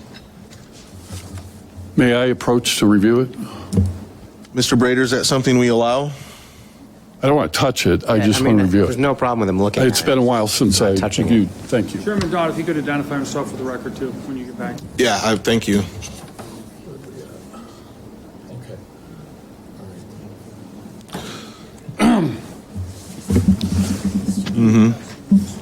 Yes, Augney is last name A-U-G-H, and is in Nancy, E-Y, First name Scott, S-C-O-T-T, and you can refer to me as Agni. And you are not an attorney? No, sir. I'm more than happy to take an oath. So do you swear to tell the truth, the whole truth, and nothing but the truth, so help you God? So help me God, I will. Okay, you have 3 minutes, and we've looked at 107. I'm going to have 108 passed down and take a look at that as well. Okay. The reason that I did challenge this as an overvote, regardless of the fill-in pattern, it looks on the surface that one is lighter than the other. But the problem is this: the machine does not determine intent based on how it's filled in. It determines it by position, specifically pixel position. There's no way to determine what the intent of the voter was looking at that, because it is pixel position. The computer cannot determine what somebody may see as being lighter filled in. It determines it by position. The only way it would determine by lighter filling in is if there was additional software programmed in there. And I don't know if Mr. Brader wants to speak to this. You're mentioning lighter filling in. Well, this is much more emphatically and darkly colored in than... Doesn't matter. The computer, sir, the computer would not be able to determine intent by looking at those two ovals. It determines intent by position, pixel position. We're not computers, though. Pardon? Right, correct.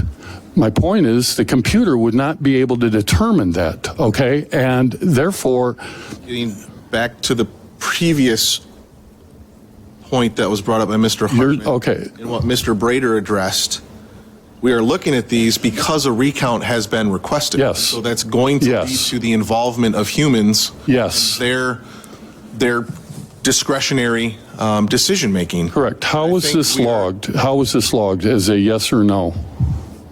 107 yes. was logged as a yes vote. Okay, it was logged as a yes vote. As is 108. And again, 108 is quite clear that they meant to vote yes. It looks like they started to vote no, X'd it out, put their initial. Okay, but you're gauging that this is a yes based on the amount of fill in this particular oval. Is that my understanding of what the board's determination is? I think that's relatively clear as to what we've been basing this on. That's the whole point of voting. I'm just asking. Yeah, I'm asking on this particular oval. Okay, is it the determination of the board that one oval appears more filled in than the other? Are you on a yes versus a no, or on other votes in this particular ballot, sir? Are you determining? I'm sorry. Go ahead. Are you referring to number 107? That's the one that you looked at. Yes. The oval is filled in. Both of them are filled in, correct? False. No, just one. No, they're not. Just one is filled in. Just one.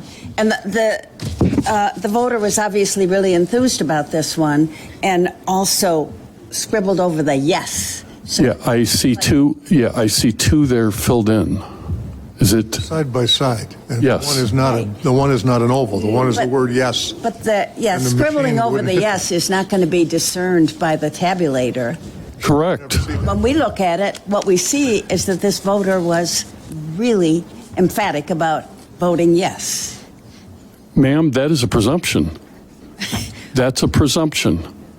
Am I incorrect about that? With all due respect, were you there when this voter filled that ballot out? Presumption or not does not matter. Shouldn't we be dealing with facts? What matters is that there is a mark within the oval. Shouldn't we be dealing with facts, not presumptions?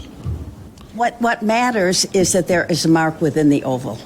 There's a mark in both ovals, correct? No. Okay. There's not a mark in both ovals. I don't think I'm looking at. Come up and look at what she. May I approach? Sure.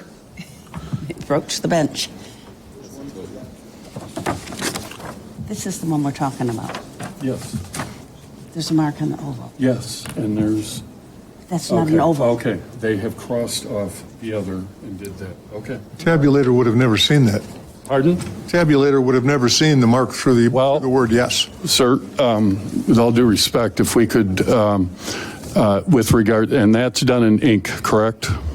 That was filled in ink. Appears to be, yeah. Yeah, okay. There are variations in terms of the quality of metallic content between. I've been very very patient. We are not getting into metallic ink content. I'll visit it Come on, in man. public comment. That is very important in terms of the interpretation of these ballots. I'll visit it in public comment. Okay, thank you. Yes. I was heading your way.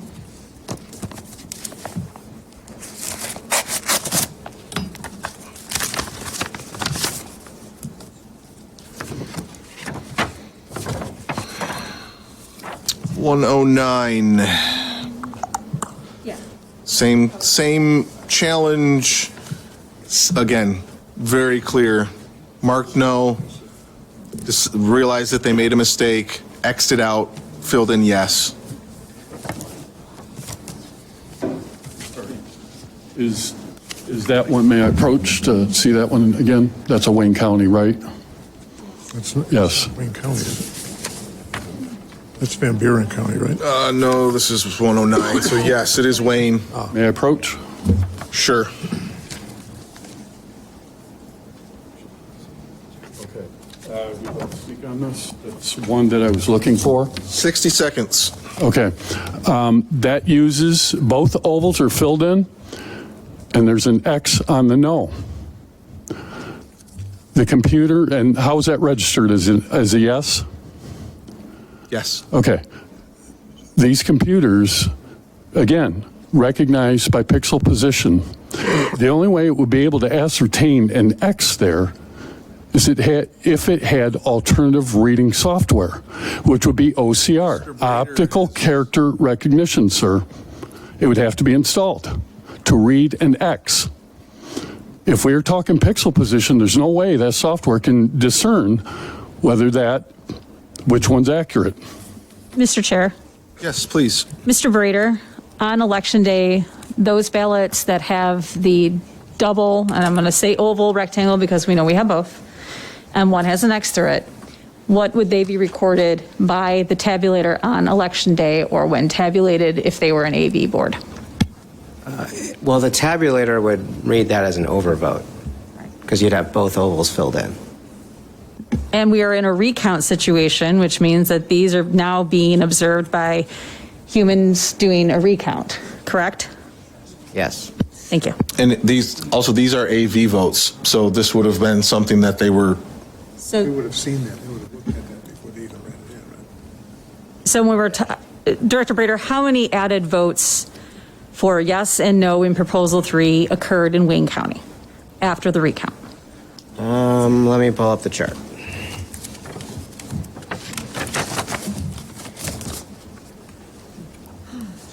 Nine. 110 would appear to be of this same matter. Okay, 110's right there. Oh, Made sure you had it. thank you. This one's Van Buren County.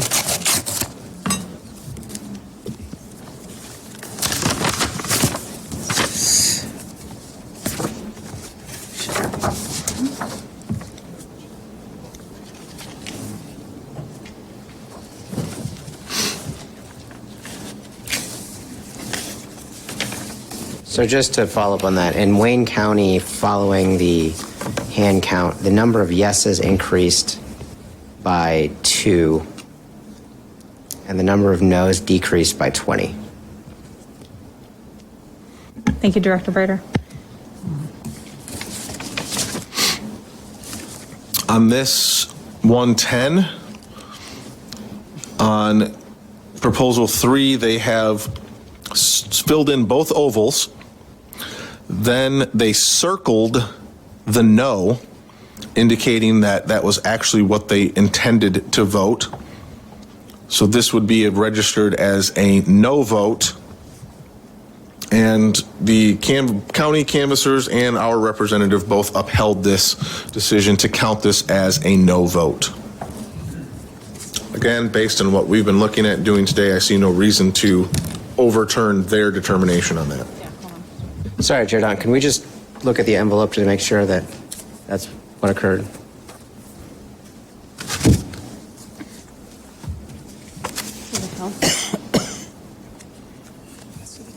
Okay, so yeah, the team determined that this was an overvote. So it should not have been counted as a vote for either, correct? And then that was upheld by the board. So the determination here is that this ballot should not be counted for that race. So this one is different than the other ones. So that is different. Determination is. Okay. So we'll handle that one separately. My apologies for the confusion. So do we want to handle one of? So we're on, yes. Wait, I can. No, it was circled, which seems to indicate the. But we can handle that one separately. Yeah, I was confused by the wording on that. Yeah, Yeah, I don't know. So we've got 102 through 109, all identical in nature to the issue we're addressing. I would entertain a motion on those challenges, and then we'll move to the next one. Could we do 107 separately? Sure. Because I think the rest of them would be correctly identified as appropriate corrections, but 107 wasn't a correction, it was just correctly filled out. Okay. I think that makes sense. Okay, so, Borrow mine. yeah, no, I'm good. Okay, Mr. Chair, I move that the Board of State Canvassers reject challenge number 107. I second that. So we have motion and support to reject challenge 107. Is there discussion? Seeing none, all those in favor of the motion signify by saying aye. Aye. Aye. Any opposed? Motion carries 4-0. We now would seek a motion related to items challenges 102 through 106 and 108 and 109. Mr. Chairman, are we doing 108 and 109 separately, by the way? We can do, I think they're same as 102 to 106. We pulled 107 out because, as Member Gerwitz pointed out, it was a slightly different. 110 we have pulled back and we're handling separately. So 102, 103, 104, 105, 106, 108, and 109 are all the same, and we could address them together if we would like to. Let's do that. Mr. Chairman, I move the Board of State Canvassers reject the appeal challenges 102 through 106, and separately 108 and 109. Support. Motion and support. Is there discussion? Seeing none, all those in favor of the motion signify by saying aye. Aye. Aye. All those opposed? Motion carries 4-0. We will now make sure everything's back in its appropriate envelopes from those and address 110, because I think there was some confusion on what the envelope says and what the challenge is seeking to address. So why don't we let Mr. Brader, if you wouldn't mind reiterating what you view the issue at hand is, and then Mr. Hartman can discuss the challenge, and then perhaps Mr. Brewer would like to come back up and address that. So, we indicated this on the summary as should be an overvote. Probably should have said should not be an overvote. As the original jobs. The team determination here that was made by the recount team and that was upheld by the county board and then by the representative of the Board of State Canvassers, they determined that both yes and no were marked, and that it should be treated as an overvote. And then the challenge is saying that because no was circled, that it should be treated as not an overvote. I guess is a vote for no. Is that how you read this? Mr. Hartman, is that an appropriate explanation of your position as to what you are challenging, or are you challenging that this should be an overvote? Sir, I'm indicating it should be consistently applied. It appears as though your Bureau of Elections determined that something circled in 102, 3, 4, 5, 6, 8, 9 was a correction, but this one they determined was an overvote, and it has to be uniformly applied. So if this is in fact both are marked and it is circled, it should be a correction just like you determine on every other one. You can't now declare this one to be an overvote just because the earlier board reached an inconsistent decision. This one was marked differently, Mr. Hartman. The way that the circling is done is not consistent with the other ones. So is both oval, I haven't seen it, but it was described for the record as both of them were marked, yes and no, correct? Yes. And one of them was circled. Yes, both ovals were filled in, and the no was then subsequently circled. So wouldn't that indicate a voter's intent? I think that's a fair interpretation based on what we have been doing here today. All right. So I'm just suggesting whatever you apply has to be uniform. And if you've decided, regardless of yes or no, if a circle constitutes a correction, then it has to be uniformly applied. It appears as though the Board of County Canvassers and the Bureau reached inconclusive decisions on identical issues. And part of my issue has been figuring out exactly what the determination was and what the challenge is. I think I understand it now, and so I think I have an idea of what, in my mind, how to proceed. Right. Before you do that, I just wanted to, my last comment, and then Mr. Brewer can comment, is related to the determinations as to 102 through 106 and then 108 and 109, because that was a human catch, that should have resulted in a variation from the machine tally. So did each of those precincts, if you were to confirm, that would mean that because the humans caught something that the machine would have had to reject because it would have read it as an overvote, and we've just determined that a human has now determined and corrected it. In every case, there should be an increase in the number of votes that were counted. And if it is not an increase, that would indicate a problem with the machine. And so I'm wondering, related to 102, 3, 4, 5, 6, 8, and 9, whether or not the determination that the Board of County Canvassers made, that was affirmed by the Bureau of Elections, which was affirmed by you, resulted in a change in the ballot determination from what the machine had made at the precinct. Because if not, then we would have a problem. I think it's quite clear that those could have been determined when the ballots were initially tabulated. This is not something that was only revealed during a recount, because when the ballots are tabulated and it does not get tabulated, then it gets examined. And the people who are tabulating the ballots on Election Day or shortly thereafter can correctly count the vote. It doesn't jive, because in an in-person precinct, it would have to result in a override, which means it would... These are absentee ballots. Okay. All of them were named, but in a precinct, it would have been an overvote, and therefore it would have either been a spoiled vote or it would have been an override on the machine. And therefore, once we have now determined it's a valid vote, it would change the outcome from what the machine was. As to an absentee counting board, if it would have gone to adjudication, that software, the adjudication software, would once again have nullified the vote, unless somebody had already altered that digital ballot. Mr. Hartman, You misunderstand. I'm sorry. Can I ask you a question? Just a what if. Because we're doing what ifs, so let's do one. Let's say that I'm in a precinct and I'm voting, and I know this happened. And I'm voting, and for whatever reason, the machine got jammed, and this happens to be a true incident.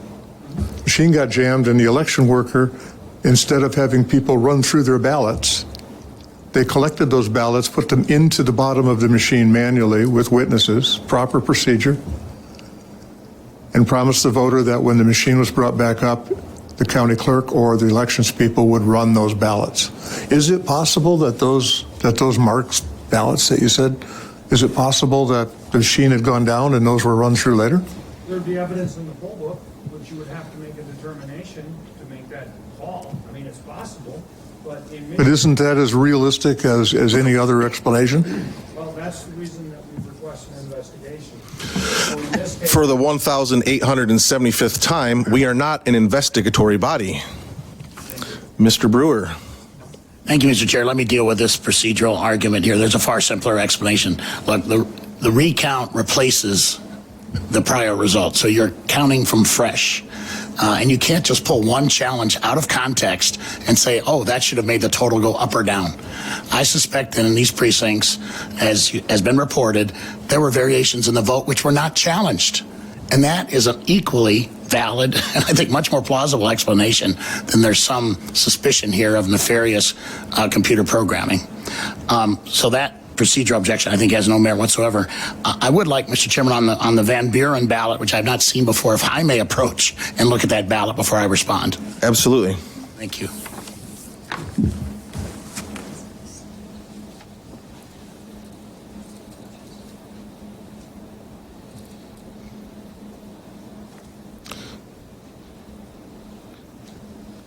Thank you, Mr. Chairman.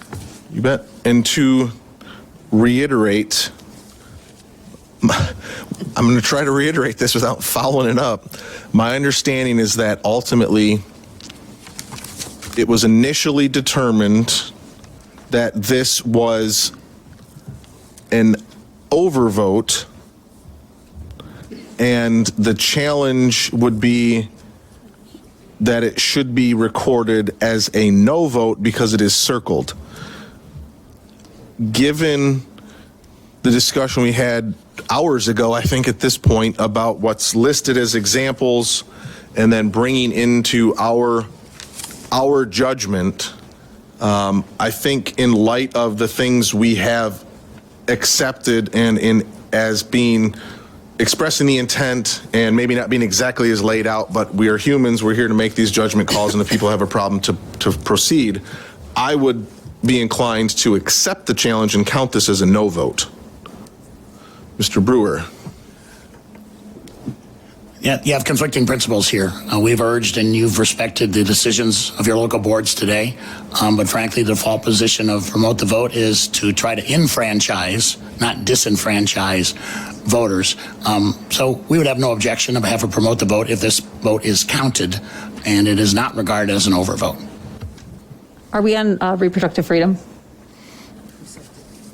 We're on proposal 3, right? Correct. Yeah. Not promote the vote, correct? Okay. Just want to make sure. Member Bradshaw, we just want to, our ultimate goal here is to make sure that votes are counted and people are enfranchised, and that's my final principle, default position on everything. Yeah. The only thing, if I could just point of clarification, this was a different county. This is Van Buren County. So we had a different county board and a different bureau staff member that made a different determination. I think having viewed the ballot, I can definitely see the argument that should be a no as opposed to an overvote. Okay. Mr. Chair, I'll make the motion. Mr. Chair, I move that the Board of State Canvassers accept the challenge for item, I believe we're on 110? Correct.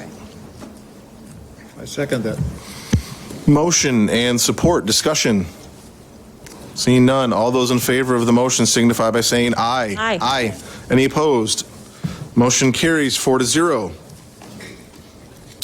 We are on 111. Sorry, Adam has a question. I just want to clarify. So in the sheet that you guys have, because you've accepted the challenge, just for the record, that will adjust the numbers in Van Buren County specifically. So the the original for the precincts was 1,691. That will remain unchanged now. So the new recount number will be 1,691 as well. If that makes sense. And I can say it differently if it didn't make sense. Okay. And will the acceptance of that cause any need to adjust documents or motions to the point of needing to take a break to reprint or anything like that? Or is that we will be set with minutes reflecting that we accepted this. So I can, if you would like, I can have this reprinted. Ultimately, so the sheet that the board has in the packet and the sheet that is on the Bureau's website with the unofficial recount results, the version that is on the website will be updated to reflect the board's action. If you would like to have the version in front of you, I can have staff correct that and print it and bring it over before we're adjourned, or before while we're finishing the remaining 9 challenges, I think. Or if I think the record is clear by accepting the challenge, and then if we tweak the motion just to say. If the record is clear and there's no confusion here, and the records moving forward will be clear as to what we have done here, I do not think it's necessary, but again, I'll defer to my fellow board members or others. We're fine. Sure, we will take a 5-minute recess.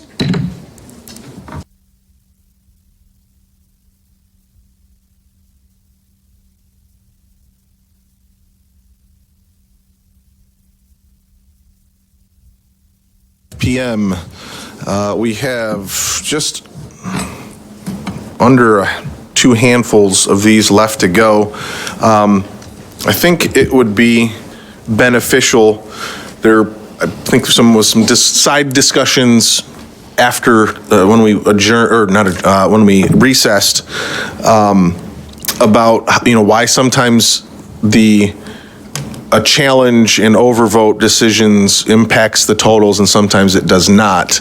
And Director Brader indicated he could explain that, which I think would be very helpful to folks who may question, well, if there was an overvote, but it was you guys decided to flip that, why didn't it change results? So, Mr. Brader?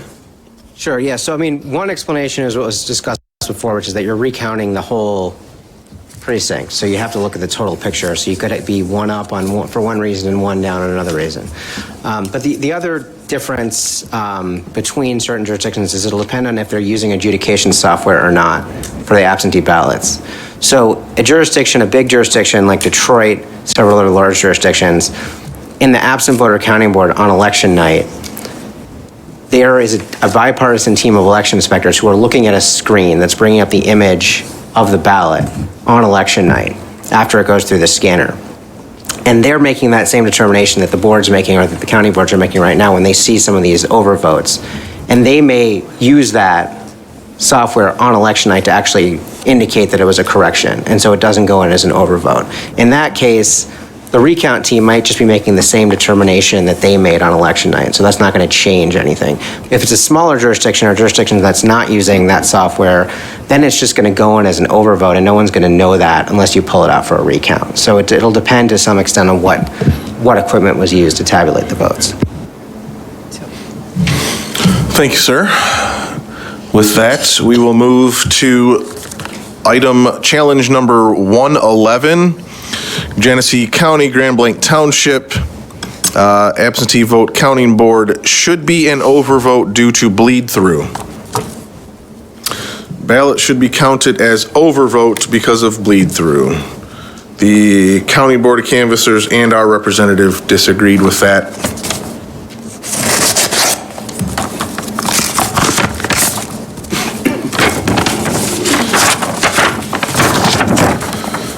Can tell that, where is it here? This is clearly a no vote, and it does suffer from some of the same bleed-through issues we saw in previous ballots earlier today, but is not impacting their filling in of the square or the oval. Therefore, see no reason to accept this challenge. It's very clear it's a properly voted ballot. 112, Wayne County, Livonia, absentee vote 21A should be an overvote due to bleed through. No, you may not.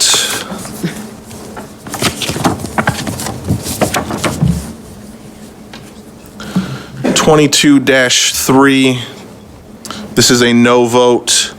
This also has some bleed through issues. They are not impacting any of the ovals, in particular the oval of what was part of this recount, which was Proposal 3. Therefore, we should reject, in my mind, we should reject this challenge, and this should be counted as a properly cast ballot.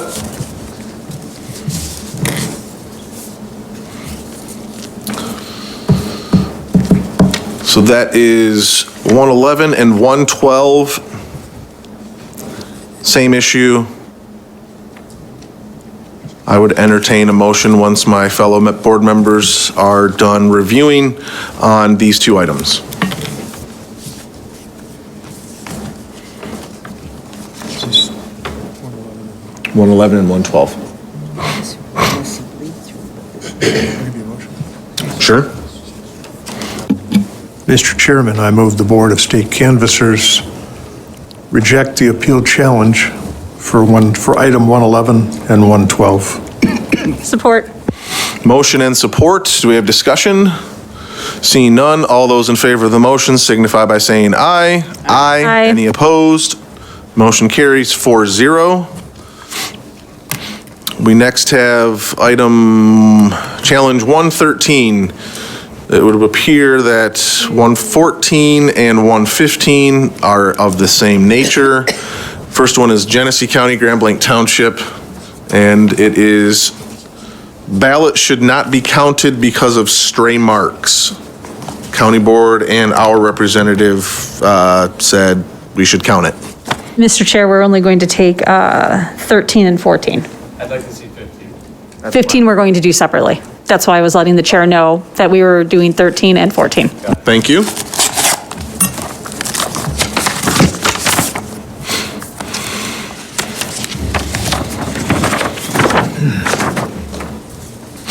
So, this is a yes, and it looks like, I guess you could say bleed through, which could be construed as stray marks. There's also a very slight stray mark across, like somebody maybe dragged their pen across a little box here, but otherwise, using the same eyeball review of the previous ones, I do not see any reason to accept this challenge.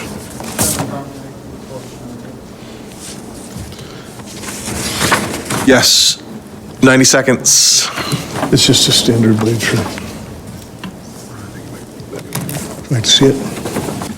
Mr. Chair, I just have a question, and these have already gone through You'll see. the county board. They line up. They've already been reviewed So it's by just- individuals, and then we're here's the mark. reviewing them again? Okay. Yes. Is that one okay?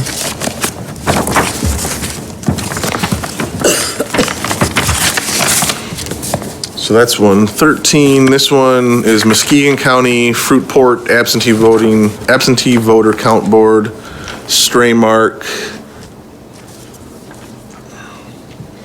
This would appear to be a bleed through as well, which just people have different terminology for certain things.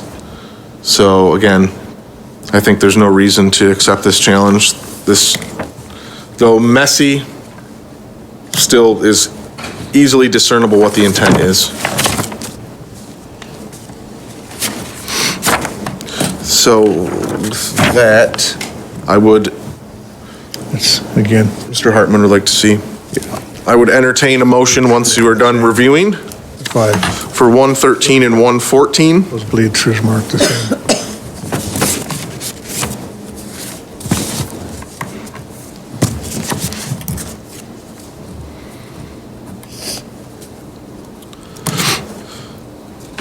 Let me do a motion. I'll do the motion. For it. Mr. Chairman, I move the Board of State Canvassers reject the appeal challenges for 113 and 114 for stray marks. Second. Motion and support. Is there discussion? Seeing no discussion, all those in favor of the motion signify by saying aye. Aye. Any opposed? Motion carries 4-0. We are now on challenge number 115.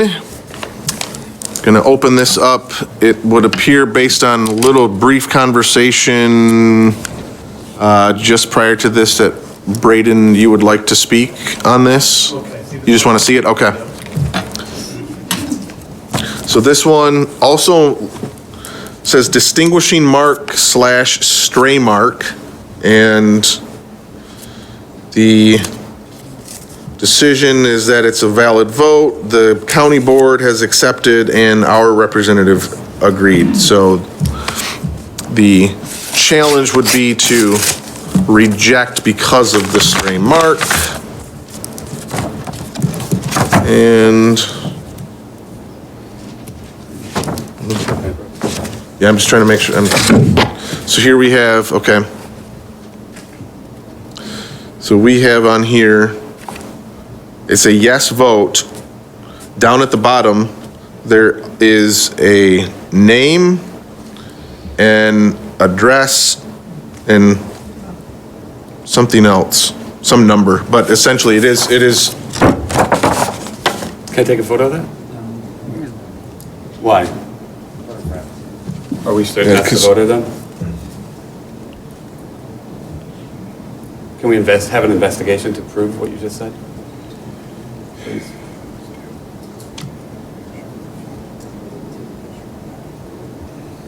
The issue with the picture is that this is that gentleman's private information. I think if there was a court proceeding related to this, then you would, this type of information would be appropriately discoverable in public information.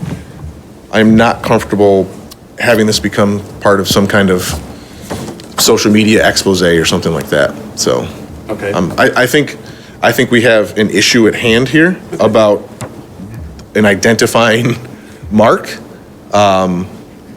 So I think we need to address that and adjudicate that.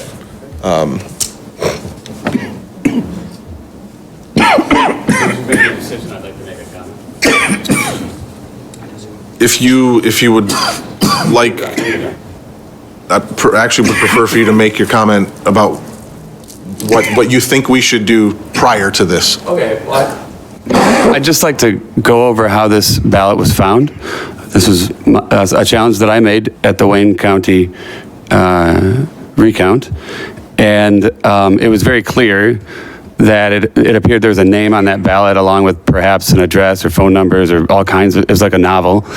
And so I made a challenge as a distinguishing mark, and my good friend, Mr. Brewer over there, jumped up and said I couldn't make a challenge on it.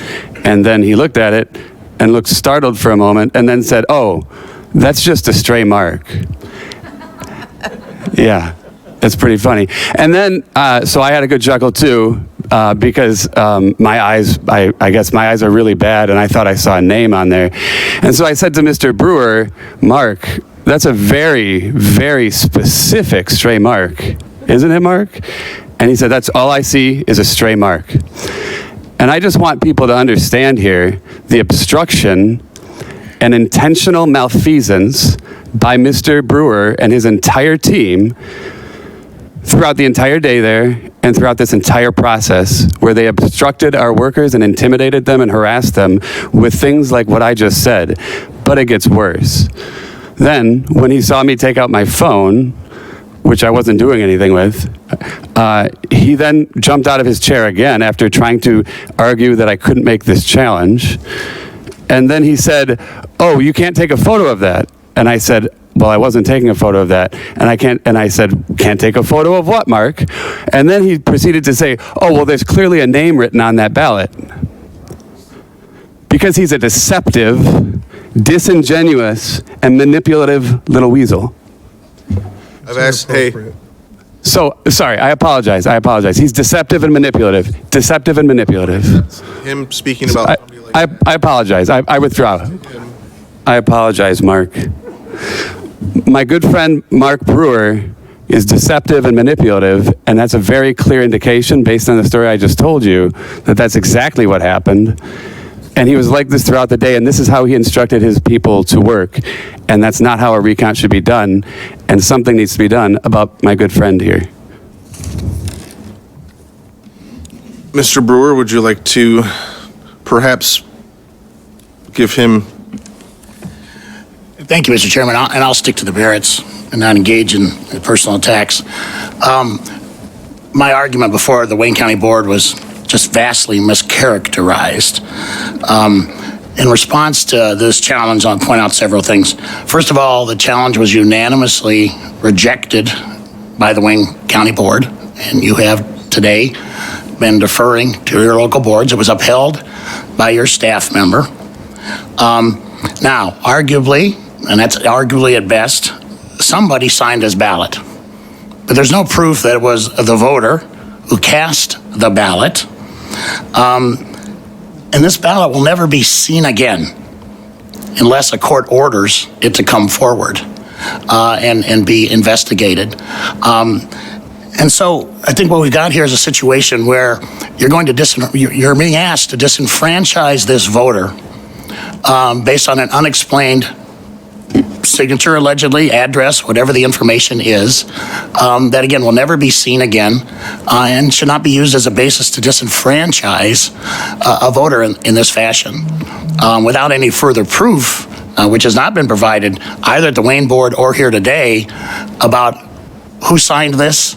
Was it the voter? Was it not the voter? There's just a lot of unanswered questions here, and without further proof, again, I just ask you not to disenfranchise this voter as your colleagues on the Wayne County Board and your staff so indicated. We are not allowed to investigate or take photos of anything, so how could we possibly do anything that he's saying except through you or through the county? And also, I would like the board to address the fact that he obstructed our people and harassed them and intentionally manipulated them to try to get incorrect outcomes in this recount. So on the second point, we were not there to witness what went down, and we're left with a he said, and I have absolutely zero interest in getting involved with that with my daughter and my niece when they get in disagreements. I'm certainly not going to get involved in it with each of you. So what are the rules on that, though? I think what we have, what's at issue and what's at merit here is that in legal or staff, it is against the law to put a distinguishing mark like this on a ballot. Is that correct, or am I slightly off base on that? I guess I'll go 80318. opinion, but the legal advice needs to come from the Attorney General. So, if a ballot has been the exact wording of the law, I'll just read that. So is this a stray mark now, Mark, or is this a name? What the law says is, if it is clearly evident from an examination of a ballot, thank you, that the ballot has been mutilated for the purpose of distinguishing it, or that there has been placed on the ballot some mark, printing, or writing for the purpose of distinguishing it, then that ballot is void and shall not be counted. So the determination here would have to be whether it is clearly evident from examining this ballot that there had been placed on the ballot some mark or writing for the purpose of distinguishing it. And is that perhaps either you or one of our council can address, is that language directed at the voter making that type of mark, or somebody within the elections process doing that? Where I'm a voter, if I want to sign my name and say, yippee-ki-yay, who's to stop me? That's my ballot, and it gets to the point Mr. Brewer's making of why would somebody disenfranchise me for that? Mr. Giacobazzi, sorry if I'm mangling your name a little bit. Perfect, it's fine. The argument of this is a distinguishing mark, and maybe somebody from the elections process wrote it on there to, who knows what their reason was. I think there's somewhat of a distinction there in terms of who that language is directed at. It looks like it's a ballot.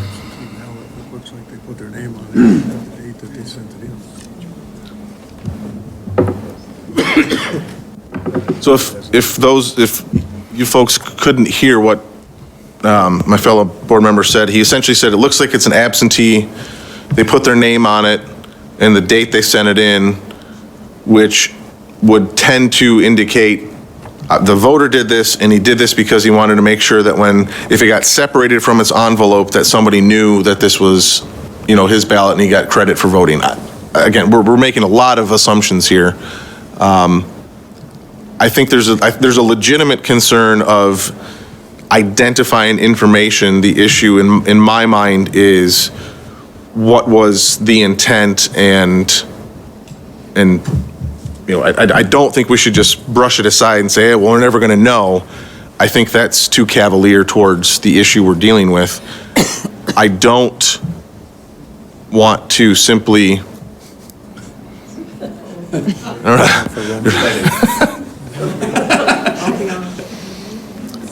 I don't want to simply toss this individual's ballot because of this. So, Chairman Don, if I might.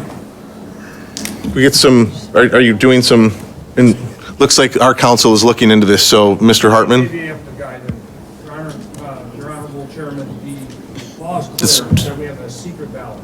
It's in our Constitution. And in addition to that, at a poll, Mr. Brader can confirm this, if a person shows their ballot and breaches the secrecy of the ballot, that ballot is also void. And so you're not disenfranchising the voter. The voter's given clear instructions, the law is there. So we can't have this holy grail of disenfranchising voters trump a clear, unequivocal statute. So this ballot is no longer anonymous. I don't necessarily think that we're at a point where we shouldn't have, we should even have secret ballots, but the fact is that's the law. And the law is once a person makes a distinguishing mark by writing their name on it, that is no different than showing the poll worker your ballot before you vote it. It would be void. And therefore, we didn't disenfranchise the voter disenfranchised themselves by not following the rules. And you have to enforce the law.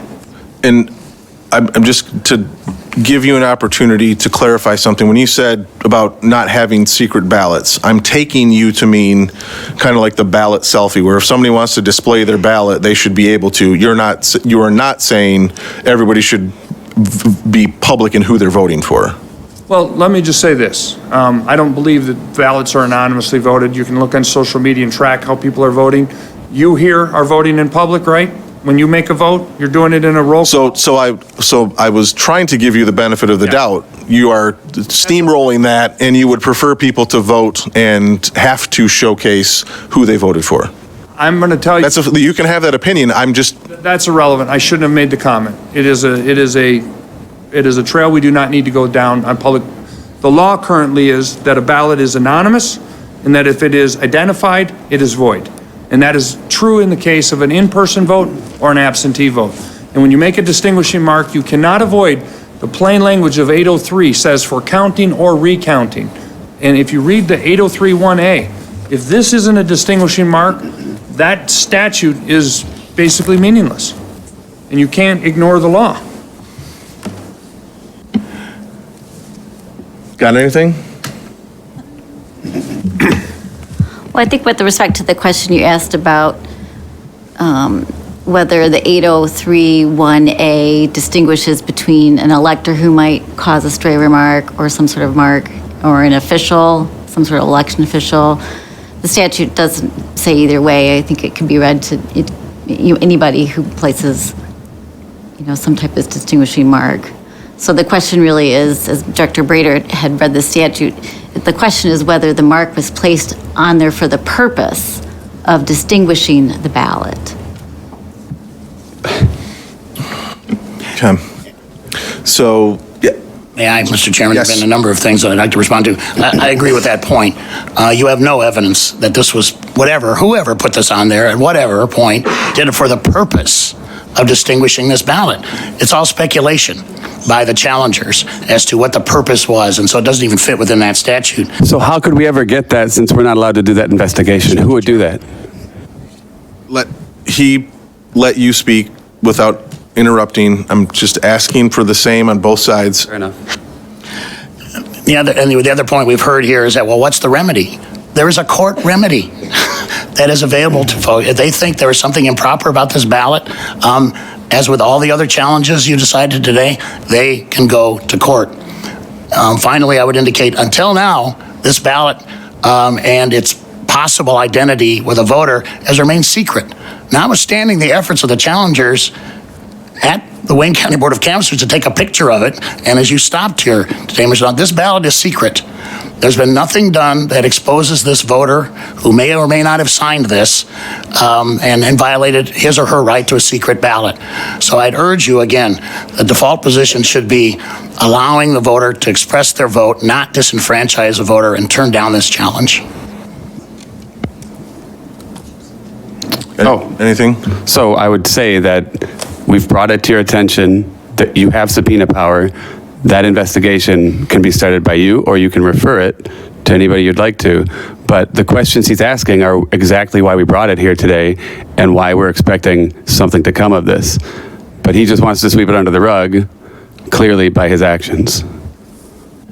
May I, Mr. Chairman? We do not want to sweep this under the rug. We're trying to protect this voter's right to vote and his or her privacy.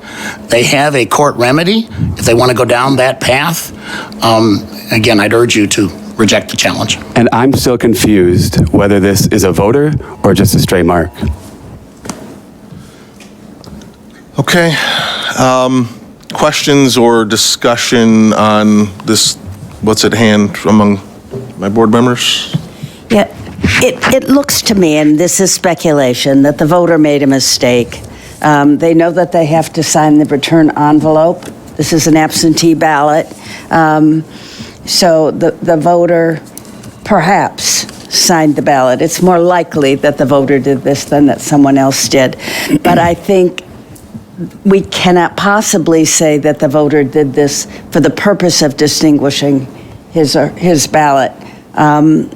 Voters would not anticipate that would happen. The ballots just get fed into the tabulator. Distinguishing them is clearly not the purpose of his signing the ballot. We could at least, as we have earlier, deferred to counting rather than discounting a voter's vote.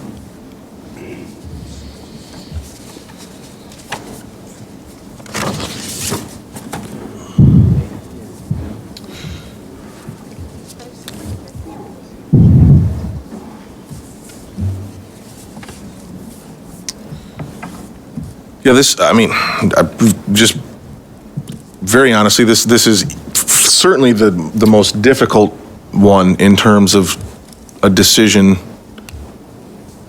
as I see it, because this is, like, they've made a distinguishing mark.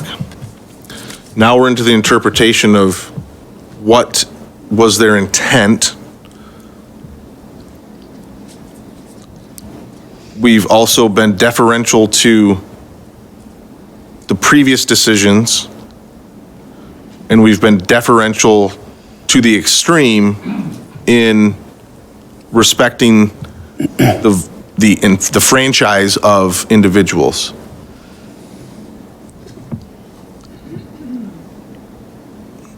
I think ultimately in this instance,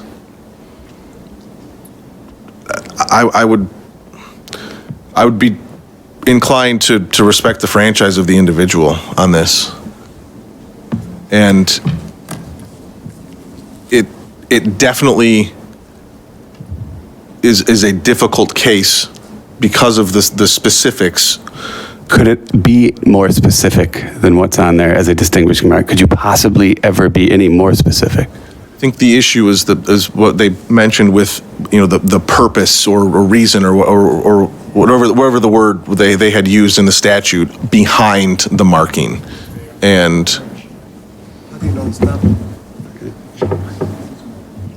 yeah, again, this is a human process.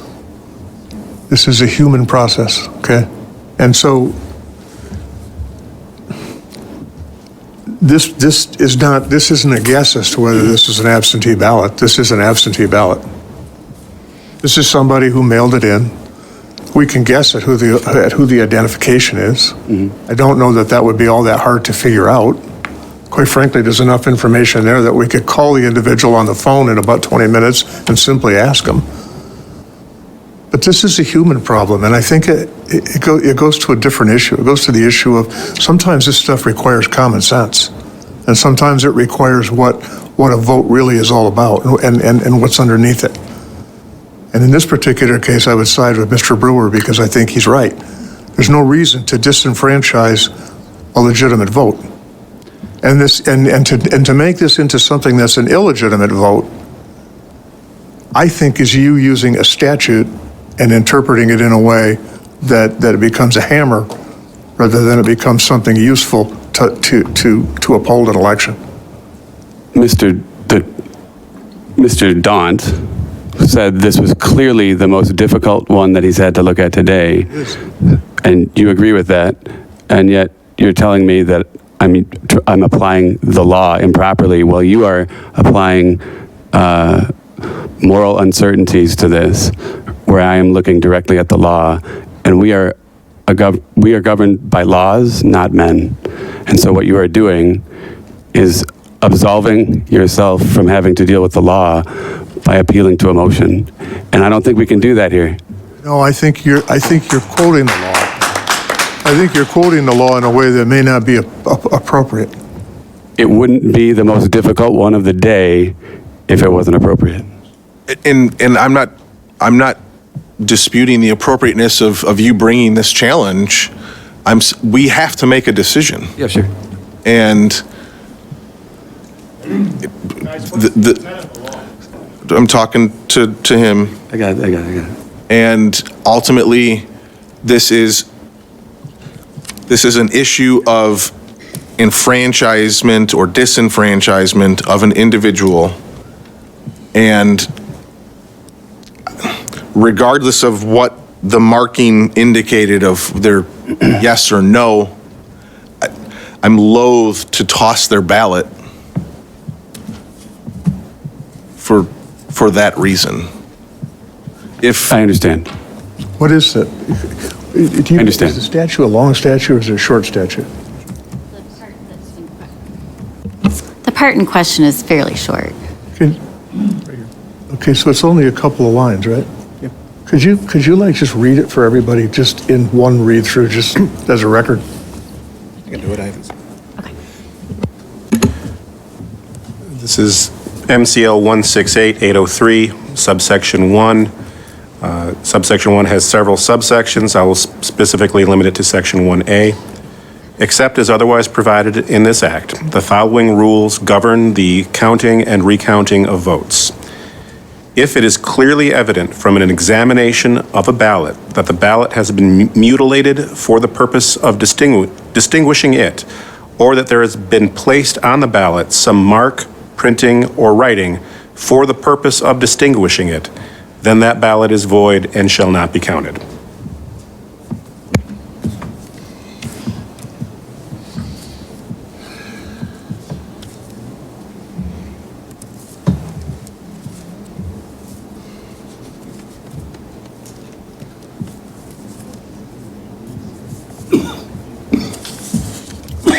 Distinguishing it means it stands out from other ballots. Why else would somebody put their name on something if not to distinguish it from other things that don't have their name on it? Fine term, but I can look that up real quick. It's not. Let me see. We have at least a half a dozen of the most brilliant legal minds in Michigan in this room. We're just going to see what the word distinguish means in a minute. Where? Mr. Lidl wants to address the distinguishing. Sorry. It's not. Distinguishing is not defined in the statute. I may have some additional information to assist the board in its duty to faithfully execute the text of the statute as enacted by the legislature in full. We do know that this is an absent voter ballot, which means that the provisions of Article 2, Section 4, which were adopted by the voters in 2018, apply. This statute predates that. The Constitution certainly prevails over any other, and it provides you with some guidance with regard to how to interpret the statute at issue. It's Exhibit C in the packet that we distributed, so if you're interested in actually seeing the text of Section 2, or Article 2, Section 4, Under that provision, every citizen of the United States who's an elector qualified to vote in Michigan shall have the following rights. That's sub 1. Under sub B, the right of serving in the military to vote an absent voter ballot. We don't know if this person is in the military. Based on the evidence before you, we do know that this was an absent voter, which implicates subsection 1G, which indicates that they have the right, once registered, to vote an absent voter ballot without giving a reason, and to apply for, receive, or submit the ballot in person or by mail. Then the Constitution, as approved by the voters of Michigan, goes on. All the rights set forth in this subsection shall be self-executing. That would include the right to vote an absent ballot, which this is. And then in terms of interpretation, we have guidance from the voters as well. They have said, quote, "This subsection shall be liberally construed in favor of voters' rights in order to effectuate its purposes." So that imposes a constitutional duty on this board to liberally construe the statutory provision that predates this constitutional provision in favor of the voters' rights to cast an absent voter ballot. And so that would further weigh in favor of counting the vote, given that you lack any evidence with regard to the purpose of the mark. Thank you. Thank you.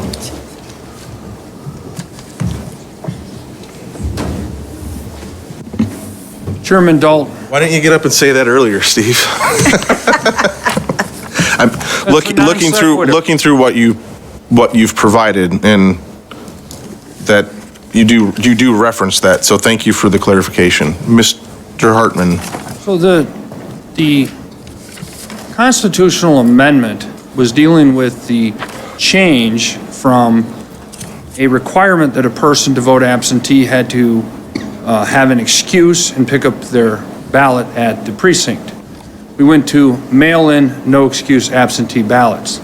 So when we're talking about liberally construing the rights, we're talking about the right that is granted specifically, which is the right to vote absentee, not the right to disregard the other statutes. As an attorney, he knows darn well that the rules of statutory construction require that you interpret things in harmony. These statutes are not in conflict. And that is like saying that because it's a Wednesday, that's not relevant.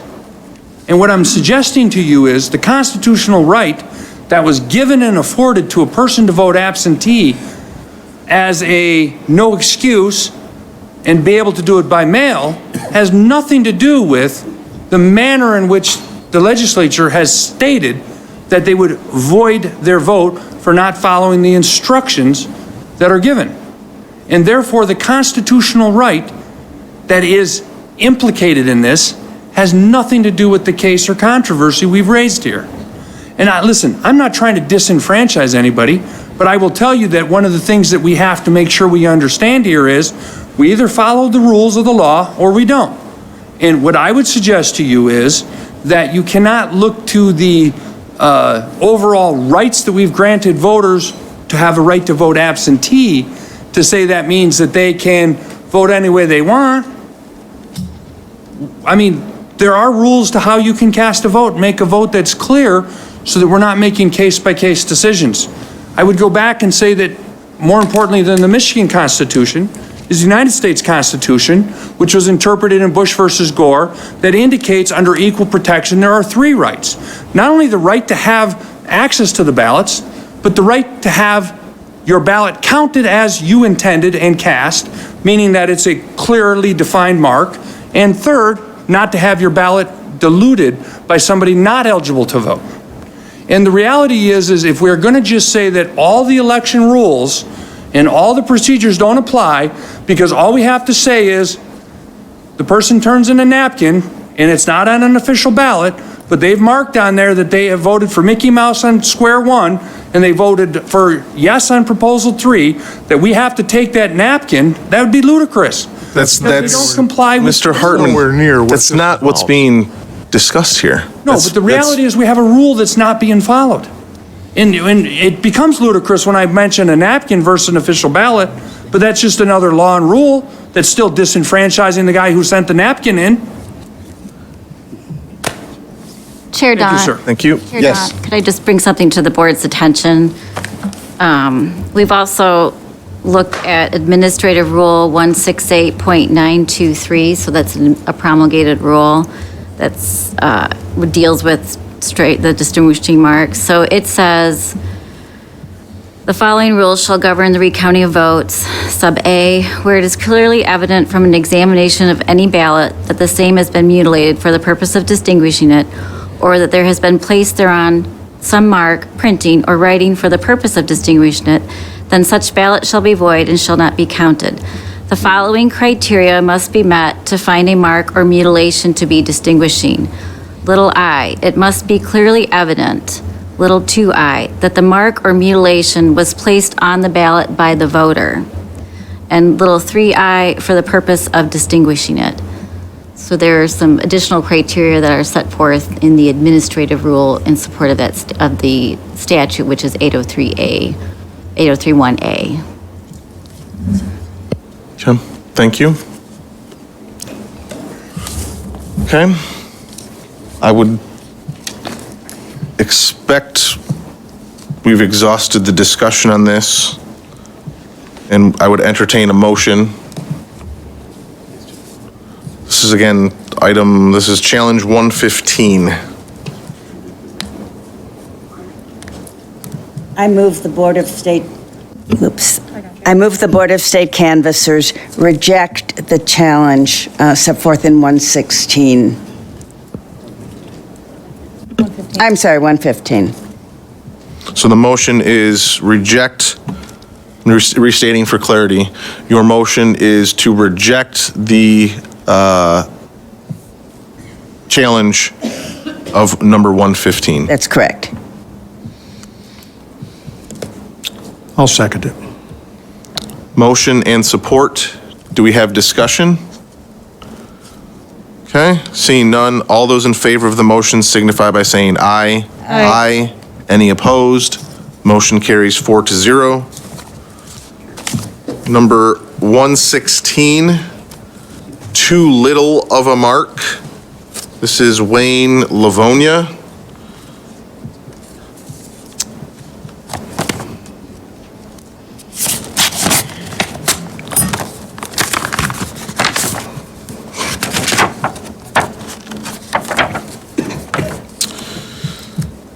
This would be, this person didn't really follow the instructions all that well, but it is clear what their intent is.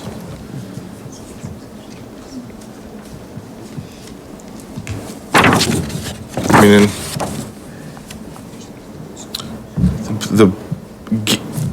given that they have marked used the same method for a proposal, another proposal, and I won't bring in the other side of the ballot because that was not part of this. I think that is a fair interpretation that this should be counted as a valid vote. I'll let others take a look at it and let me know what you think. So the person has made something that approximates a check mark, but it is at least somewhat within the oval. So as long as it is within the oval, it is a valid mark.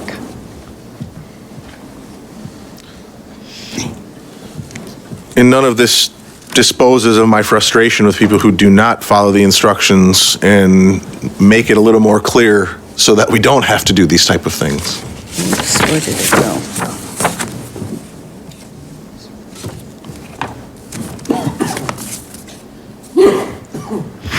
We have in some recounts examined the ballot with a magnifying glass to determine whether or not the mark was within the oval. And it seems unduly picky, but again, that is respecting the right of the voter. And I don't think we need a magnifying glass to see that this mark is within the oval. I did think of bringing a magnifying glass, but I didn't. Chairman, Mark has Not one. needed it. Mark is always prepared. briefly, I would cite to you 803.1C, which states marks other than crosses or check marks used to designate the intention of the voter shall not be counted. Goes on to talk that it requires a line that intersects within the circle or the square. And this is clearly defined as what is a mark and what is not a mark in the statute. Mr. Hartman. Based on the intent of the voter, you're just indicating that the statute does not apply. Mr. Hartman, I will point to a few items ago where we had a difference on overvote versus counting and respecting the intent of the voter. That was clearly not something laid out as an example or things we had seen before where they filled them both in and circled one of them. We allowed that to move forward. I see no reason to not be consistent in what we have shown to be as deference to the voter's intent in this process. Again, a lot of this comes to light by virtue of a recount being requested. And when that happens, it's incumbent on the people participating to respect that voter's intent and to take every step possible to respect their franchise. And sir, I appreciate that, and I would just echo the remarks of Braden Jacoposi, who just indicated that that is a decision where we are balancing a value of the voter's franchise against the statute, and the statute is clear, 803, subsection 1C is very clear that does not constitute a mark. I would entertain a motion, or anybody else have comment?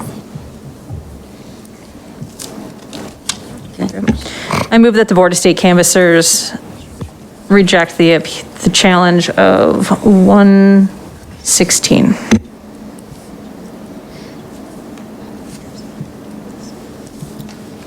Oh, 117, I'm sorry. No, it was 116. It's 116, yep, sorry.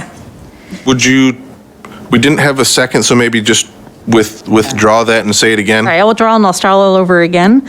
I move that the Board of State Canvassers reject the challenge for number 116. I'll second. Motion and support. Do we have discussion? Seeing none, all those in favor of the motion signify by saying aye. Aye. Any opposed? Motion carries 4-0. Item 117, Muskegon County, looks like City of Muskegon Absentee Voter Counting Board. Voter used green ink. And 118, voter used green ink.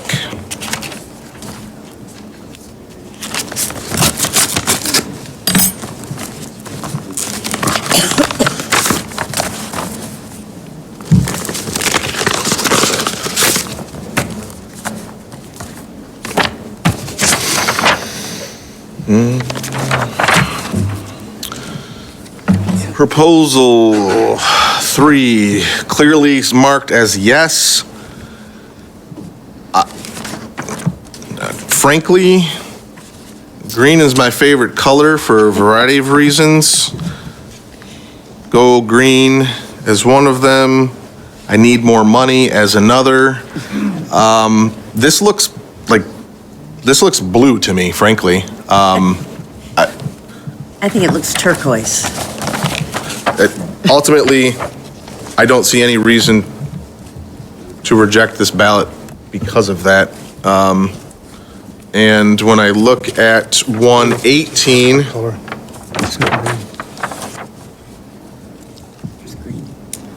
that one is green, and through certain portions of here, it looks like they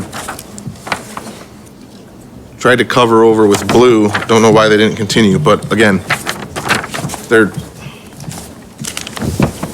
clearly marked. They've been opened up for us to take a look at, and I see no reason to reject them. Mr. Hartman, let me hear why you disagree with that. I'm just going to cite the law, and I'll let you decide the voter's franchise trumps the law. 168.736D states, important to mark your ballot. These are the instructions that are required to be given. Important to mark your ballot, use only a blue or black ink pen. Do not use any other ink colors. Now, the second problem that I have is related specifically to the 117 is the color of the ink is the issue, but in 118, the problem is with that one is that part of the ballot is in a different color ink. And so it isn't certain as to, without an investigation, whether or not a person made all of those marks or marks were added later. But one of the things that I would tell you when you're judging marks on a ballot, it says to look to see whether it is consistent. And in this case, you have a difference in colors of ink on the face of the ballot, and that is concerning of itself. Both of those, once again, just to note, both of those in question are, again, both absentee ballots. Not that that makes a difference. That's why we have instructions. We have a voter I get that. education program, and the reality is that's just what the law states. And if it's the voters' franchise governs over that, that's your decision. But I would indicate that I'm here to tell you what the basis of the objection was. I didn't make it. It was based upon good faith belief that the law states that. And the second one, as to 118, we are asking you to make a determination that there were 2 inks, and without an investigation, that raises at least some inquiry as to why there are 2 marks made with different colors on the ballot. I would note... Have you ever been using a pen and it runs out of ink? I mean, Mr. Brewer, it looked like you wanted to come up and address the issue. Thank you, Mr. Chair. The quote that you heard from Mr. Hartman are the instructions. I think I was going to ask that question of the staff, or that it states the instructions, not that it has to be done that way. And I'm thank you. And finally, I would also point out, echoing what my colleague, Mr. Lidl, said before, the statute predates the constitutional amendment, which now creates a state constitutional right to vote by absentee ballot. And the statute, I think, frankly, is unconstitutional if it's interpreted to restrict an absentee voter to a couple colors of ink. So thank you, Mr. Chairman. In those instructions, I would imagine, I'm seeking input from our experts down there, are blue and black are going to be the easiest to read by machines, and so people are being instructed to use those so we don't have these situations. Am I correct in that interpretation or understanding? And that it is not to be construed that if you use a pink pen, your vote should not count? Yeah, we've never interpreted this to mean that if you don't use black or blue ink, then your vote is disqualified. So, I mean, the instructions, I would note, also say completely darken the box. We have many incidents where people do not completely darken the box, and yet the vote is still counted. And I think for most people who filled out a form, Scantron test in high school or whatever, you often see instructions like this, but we have not interpreted these to be prerequisites for having your vote counted. Okay, I would entertain, go ahead, sorry. Your last piece there is that 117, I would argue that that's not green, that's aqua. And last I heard, aqua was still in the family of blue. Maybe that's debatable. I would just Mr. Hartman, I think we're all set. I would entertain a motion on these items. Mr. Chair, I move that the Board of State Canvassers reject the challenges to, make sure I have the right ones this time, 117 and 118. Say that. The motion is to reject the challenges of 117 and 118. So I thought she had a different number in there. Yes, I will second that. Okay, we have a motion and support. Do we have discussion? Seeing none, all those in favor of the motion signify by saying aye. Aye. Any opposed? Last one. Challenge 119. This is Wayne County, City of Detroit, absentee vote count board. Wrong ballot issued or voter moved. The ballot is duplicated. That's a lot of words that seems like Mr. Brader or somebody's going to need to kind of explain what's going on here. Shall we?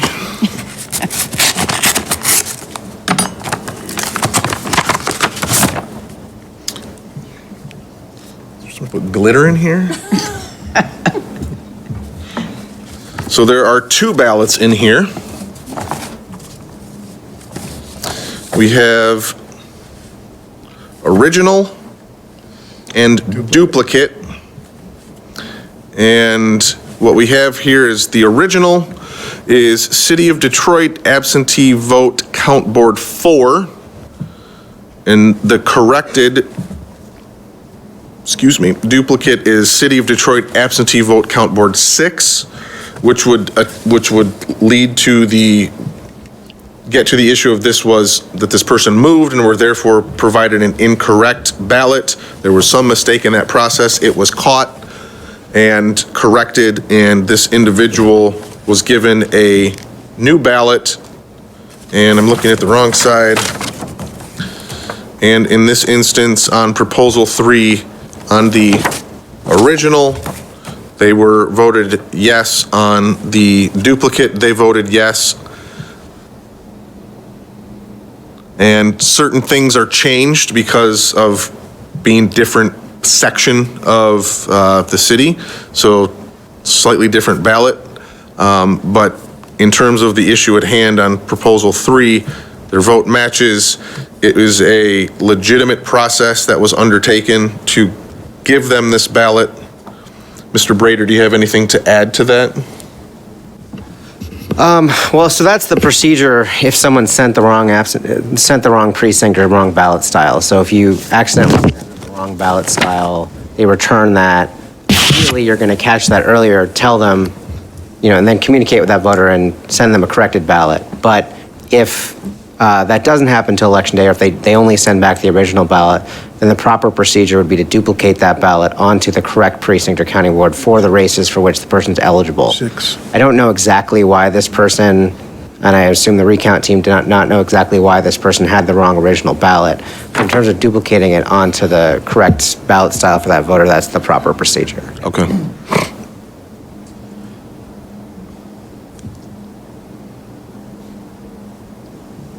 I would note that it is important, I think, Mr. Brader, is it not, to make sure that it does get duplicated so that it is counted in the right AVCB board. Otherwise, it creates an imbalance. Exactly. And yeah, that's correct. And also that person would be voting potentially in some local races that they may not be eligible in. Chairman Don. Microphone. Chairman Don, I would indicate that in order to duplicate a ballot, you have to have statutory authority to do so. The only statutory authority that is granted is under 168-798A, and it indicates that a duplicated ballot can be used if a ballot is damaged or defective so they cannot properly be counted. A true duplicate copy shall be made and substituted for the damaged or defective ballot. This process is created out of thin air.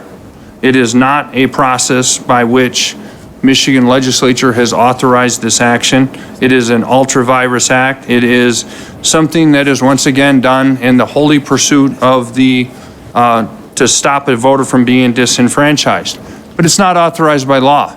It is a made-up process that is used, which is not authorized by a statute. When I was attempting to point out that HAVA 301A6 defines what a mark is supposed to be, this is a federal law, and this election contained other parts of this election which are federal law, and Michigan complies, and we took the HAVA money and we said that we would comply with the requirements of HAVA.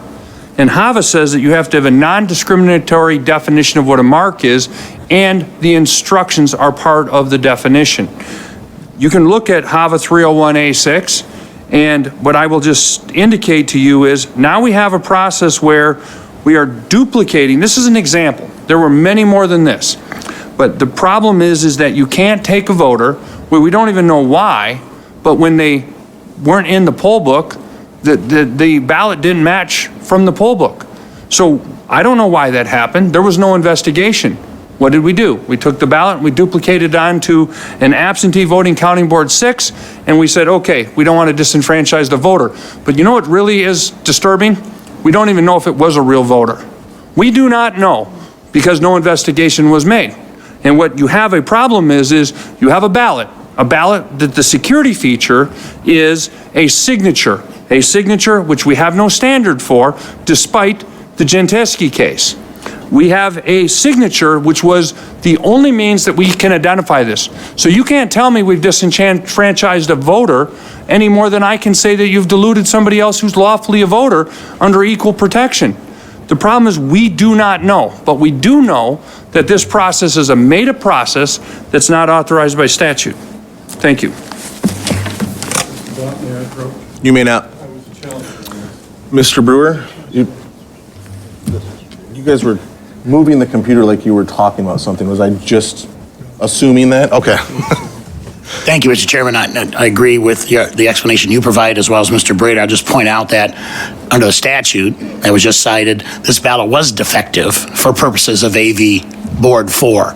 That's why it had to be duplicated. So this is a process that's entirely authorized by statute. And again, we look at the Constitution. We are to protect the right to vote, and that right is to be liberally construed. And the local board did the right thing here, and I urge you to reject this challenge. Thank you. Thank you. Mr. Don, I was the original challenger. May I please approach? The attorney has done a good enough job. Pertinent to law breaking on this particular ballot. I remember this particular thing. No, I'm all set. Thank you. File a criminal complaint against you. Thank you. I will entertain a motion. Mr. Chair, I move the Board of State Canvassers reject the challenge number 119. I'll second it. We have motion and support, discussion. Seeing none, all those in favor of the motion signify by saying aye. Aye. Aye. Any opposed? Motion carries 4-0. Can I ask one question? You may. Okay, it's just a follow-up, and I can't get the answer up here. Something tells me that city of Detroit, that precinct 6 and precinct 4, is it possible that voter was on the line of a redistricting? Because that would certainly touch your poll book. It's a good question. Somebody should investigate that. It's not me. Good ideas. That concludes agenda item number 5. We are now on agenda item number 6, which would be the certification of the partial recount of proposal 2022-3. Mr. Brader, are we clear to proceed with that, given the work that we have done on agenda item number 5? Yeah, as we noted, that number will be adjusted in Van Buren County, but otherwise, yes. Okay. I would entertain a motion on agenda item number 6. Let me do that one for you. Mr. Chair, unless, No, go you for want me it. to go? All right.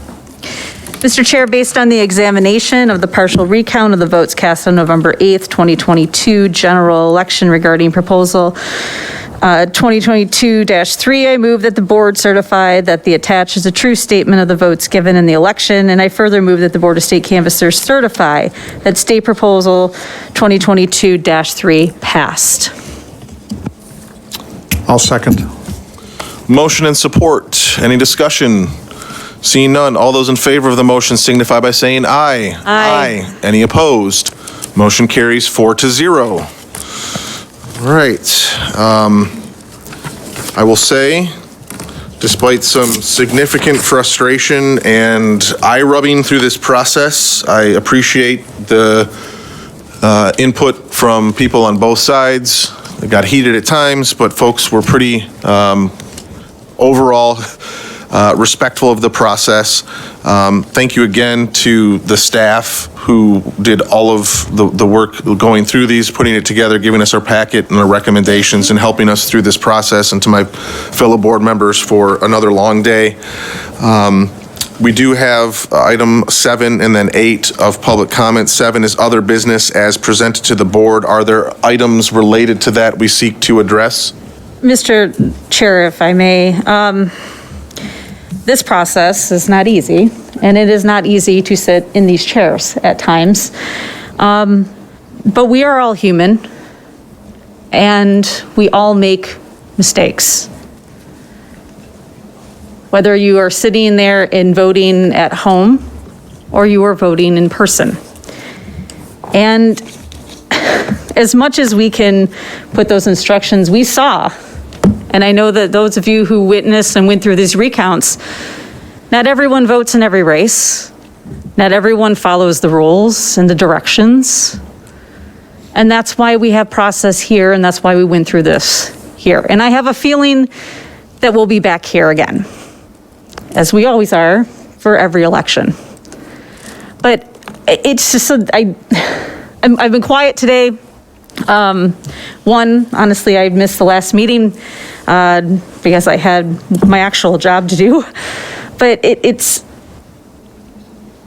we want to have people in the process, but I feel those who have been watching this, who may not have been in this process before, having questioned of, I made a mistake on my ballot, now they're going to question whether or not they're going to count my vote. And I know that some of you might not feel that way, but if you hadn't seen the process before, you could. And there are a lot of questions, there are a lot of things that have to be addressed. And unfortunately, this board may not be where that has to happen. And I can understand the frustration level on that. But I just wanted to kind of make some comments because I was a little quiet today, Mr. Chair. But on that, I would like to know or note any litigation from the Attorney General's office, our update of who's suing us and things of that matter.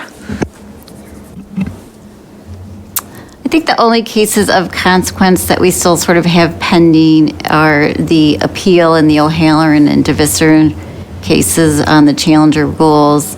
And then we also have the Ickes or Ikes complaint in the federal court still that's pending. Other questions or comments before we move to public comment? Okay. Yeah, Mr. Chair, I would like to have a brief closed session, but I think we should have public comment first. Okay. So, public comment. We've got just a little more than a handful of these. I'm just taking them in order as they came up and are in the pile here. Chair Don, just Yes. a reminder that we have one remote request. Yes. Okay. Thank you. And we have a remote comment. I will, again, you got 1 minute. I will be pretty strict about that. And we'll kick it off with Mr. Gallant, who is remote. Mr. Gallant, let us know when you can hear me. I will just keep talking. Can you hear me? Yes, sir. All right. All right. This is James, James, Gallant, Gallant, with the Marquette County Suicide Prevention Coalition. And Mr. Don is pretty disingenuous not to be following Robert's Rules of Order because Mr. Brady, the Director of Legal Services for the Department of State, has determined that under the Constitution you have to follow Robert's Rules of Order. And now, you did every single time you had a discussion first, you turned around and said, well, okay, now that this discussion is exhausted, you will entertain a motion. And then you say, oh, now any other discussion. That's completely disingenuous. You should be getting an Attorney General, the real Dana Nessel Attorney General opinion. And I was at your recount for Marquette, and your employee from the State Board of Canvassers you sent there interrupted me and denied me my public comment during my county canvassing board meeting. And during the other county canvassing board meeting, she said that she would entertain a motion. So your employee took over the meeting, said she was making decisions on behalf of the county canvassing boards, completely inappropriate, and the certifications took place with 3 members. Even the State Board of Canvassers, you had 3 members when you certified. You had a Republican. It's Article 2, Section 7 says there shall be no... Thank you, Mr. Gallant. That is your 1 minute. Up next, and what I'll do is give the person coming up... Have a nice day. And then, thank you. Merry Christmas. The person on deck so that you are ready. So, first person, Kristen Dornbos. And after Kristen is Tricia Fessler.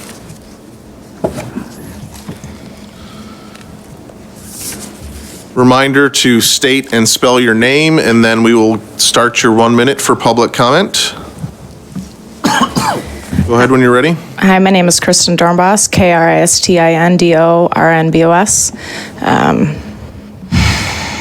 I was a counter in the recount, and I just want to state that we are given 2 chances, and we did not meet the number, so it's unfortunate we were unable to recount. I'm really disappointed in that.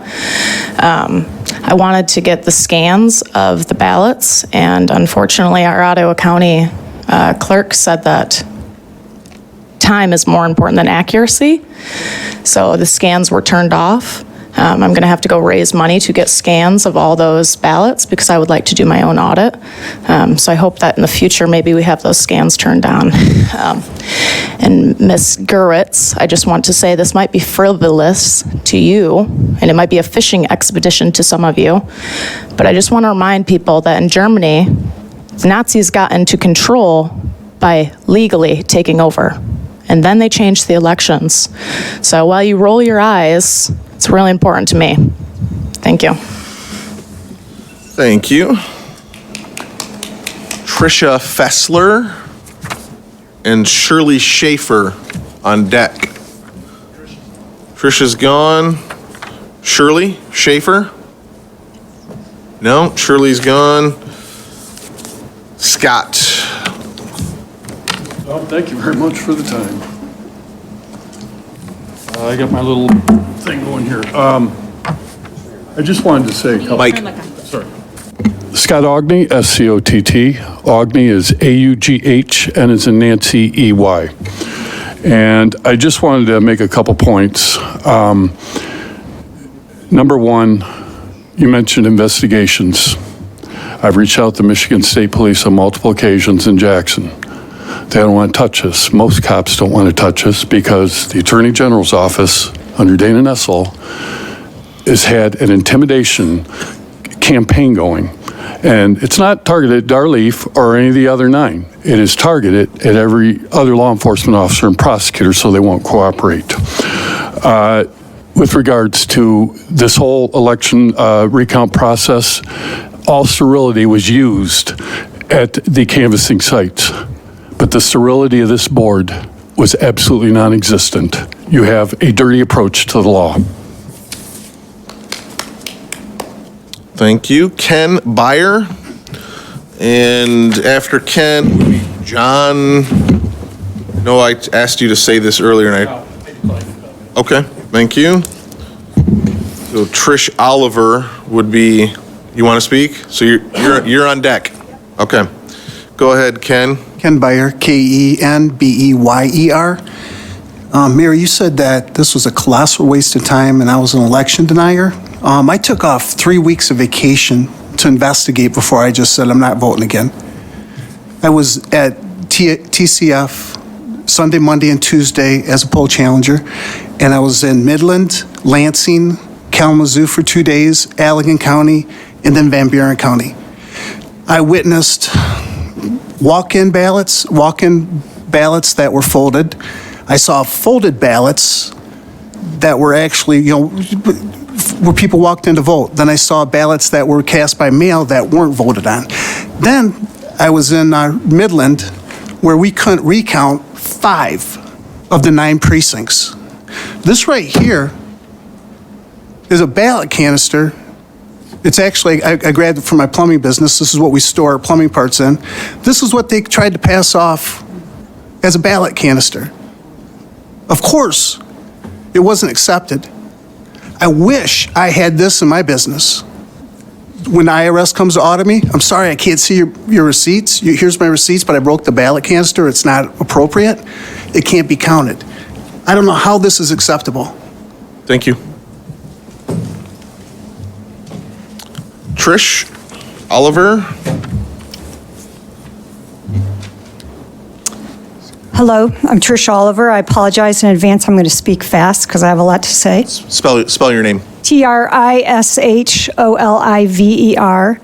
I served as a EIF poll challenger for the recount for Oakland, Wayne, and Genesee.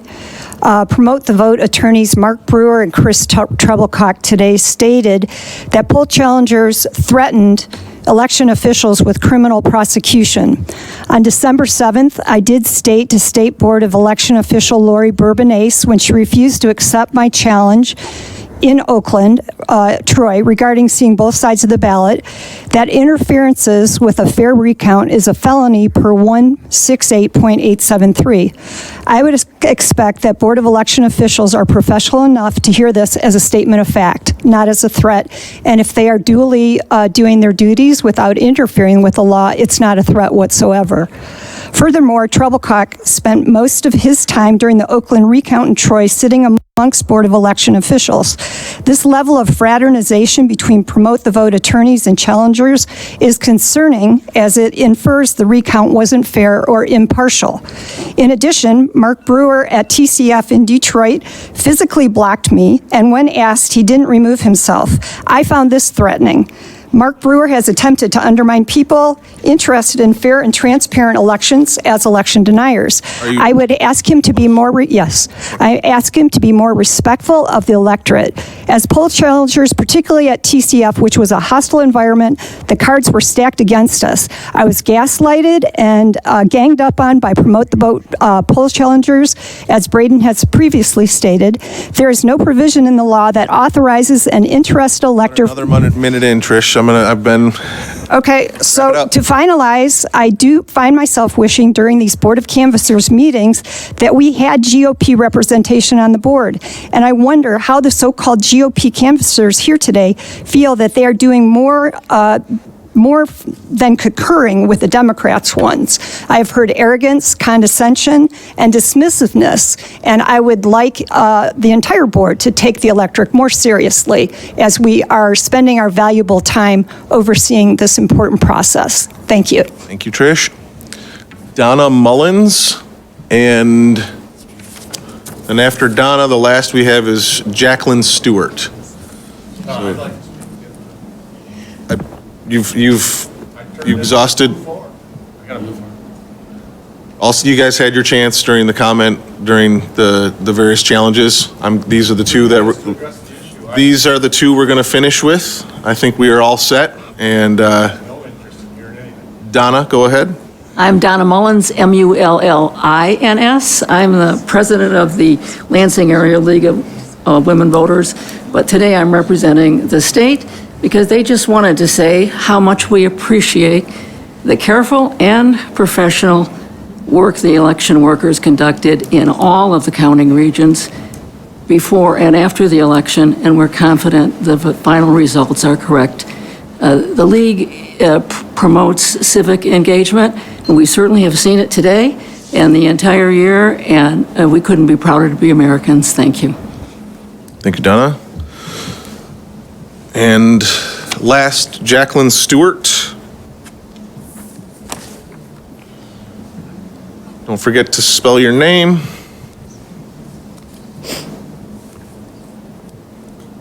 Just give me a second. My phone is almost out of juice, but that's where it is.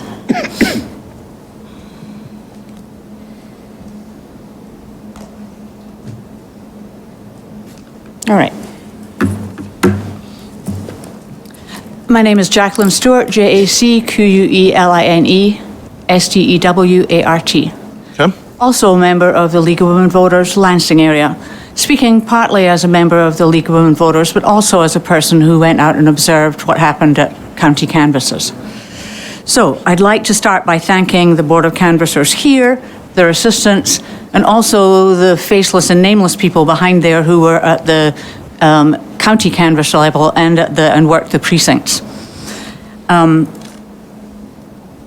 I'd like to thank you especially for persevering in the face of mostly unjust criticism. I particularly want to reference a short speech in the last meeting by Mr. Hauskamp about the unlikeliness of fraud in the system. He mentioned how at each stage people who had signed up and trained to do so laid their hands and eyes on ballots, tabulations, poll books, and these were always handled with extreme care. That has been true of my own observations at the county level. There was no place for fraud unless you believed in a really massive conspiracy of all these people. In fact, out of millions of votes cast, today challengers identified 119 cases they wanted you to adjudicate. These challenges have been rejected, often because the issues are not relevant to the process today. That is not to say that other actions couldn't happen, or because the challenge would not allow the voters' intent to stand. As with my previous experience observing, I'm impressed with the care you take about the voters' intent. I can wrap it up. Wrapping up? Yeah. Thank you.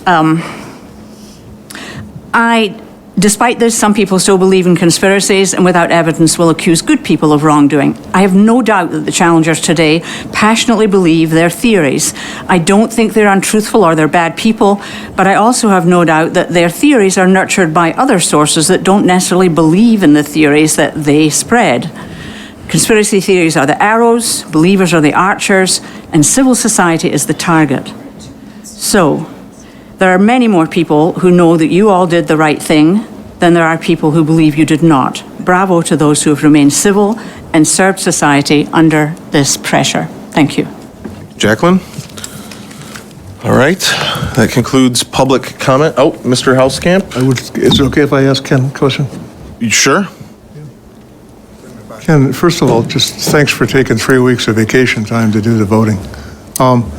The box, I guess I'm unclear. I didn't catch all of it. Is that an actual? This is an actual, well, it's what I'm using for plumbing, but it was what I saw when we went into Van Buren County for 2 precincts. So it's an example of what was in Van Buren County? Yeah, and I wouldn't be concerned. I mean, people make mistakes and they need to save money and get this really cheap at Menards, but this isn't what they should be storing the ballots in. You can remove these pins, and I didn't disagree with the fact that this is, something that could be tampered with. However, what I'm concerned about is they didn't store all their ballots in them, just the ones that they wanted us to recount. And the 6% of the ballots that were out there, are you rolling your eyes, sir? No, I'm... Oh, okay. But the ballots that, that we wanted to recount, we couldn't recount because they were put in these kind of containers. The ballots were broken, the seals were broken on some of them, so we couldn't count the ones we want to look at. So this is a perfect place to hide a smoking gun, if there was one. If not, open them up and let us count them. But with that, the way that the law is designed, we can't do that. So that's really concerning to me. Why would they put the only ballots that they wanted us to recount in there? What was the county? Van Buren. Van Buren, Midland. Didn't have any problems in Lansing, but Kalamazoo, we had one. Did you experience that in Van Buren? Yes. 2 separate precincts. So it had been 2 different clerks. 60 precincts. Okay. So 60 precincts overall were not recountable. Mr. Chair? Yes, go May I ahead. ask a question of Director Brader that's relevant to this conversation? You may. Thank you. Director Brader, how many different types of election precinct canisters are certified to be used in the state of Michigan? So this list is publicly available on the Bureau of Elections website. It's approximately 20 types of containers that are approved. They're not certified, but they're approved for use. And that list is on our website. And I say that because I live in Brandon Township. Yeah. It's very public where I live.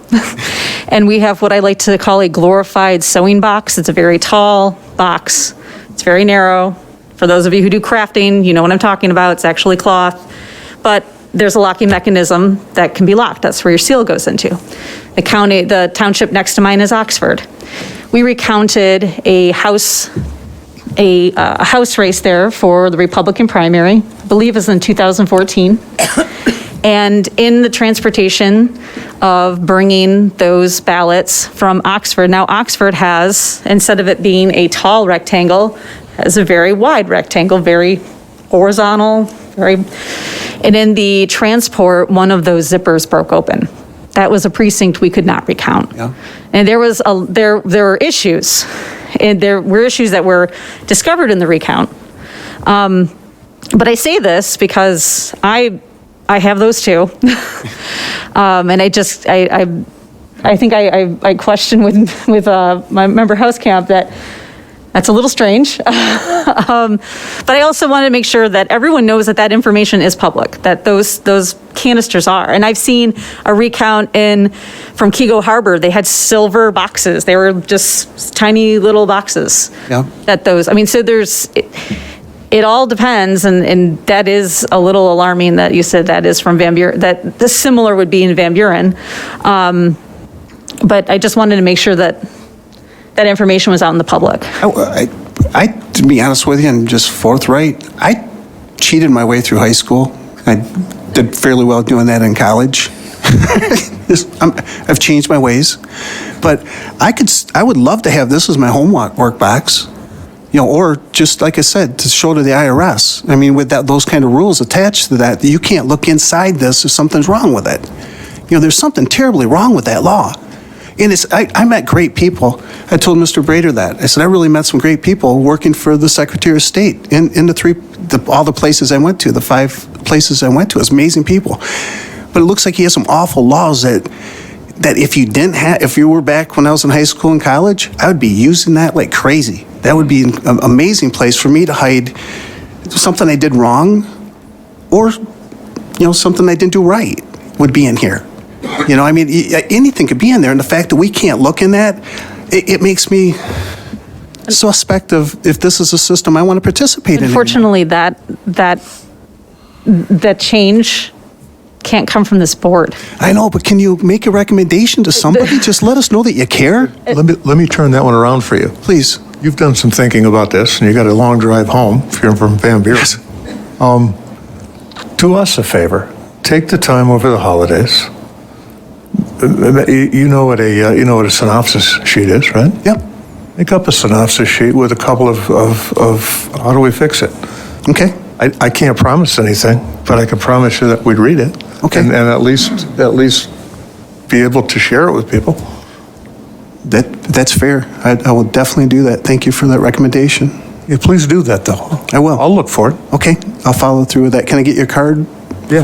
What we'll do is we'll have you send it right through to Adam and Jonathan. Okay. At elections, and then they can serve to us. Sounds great.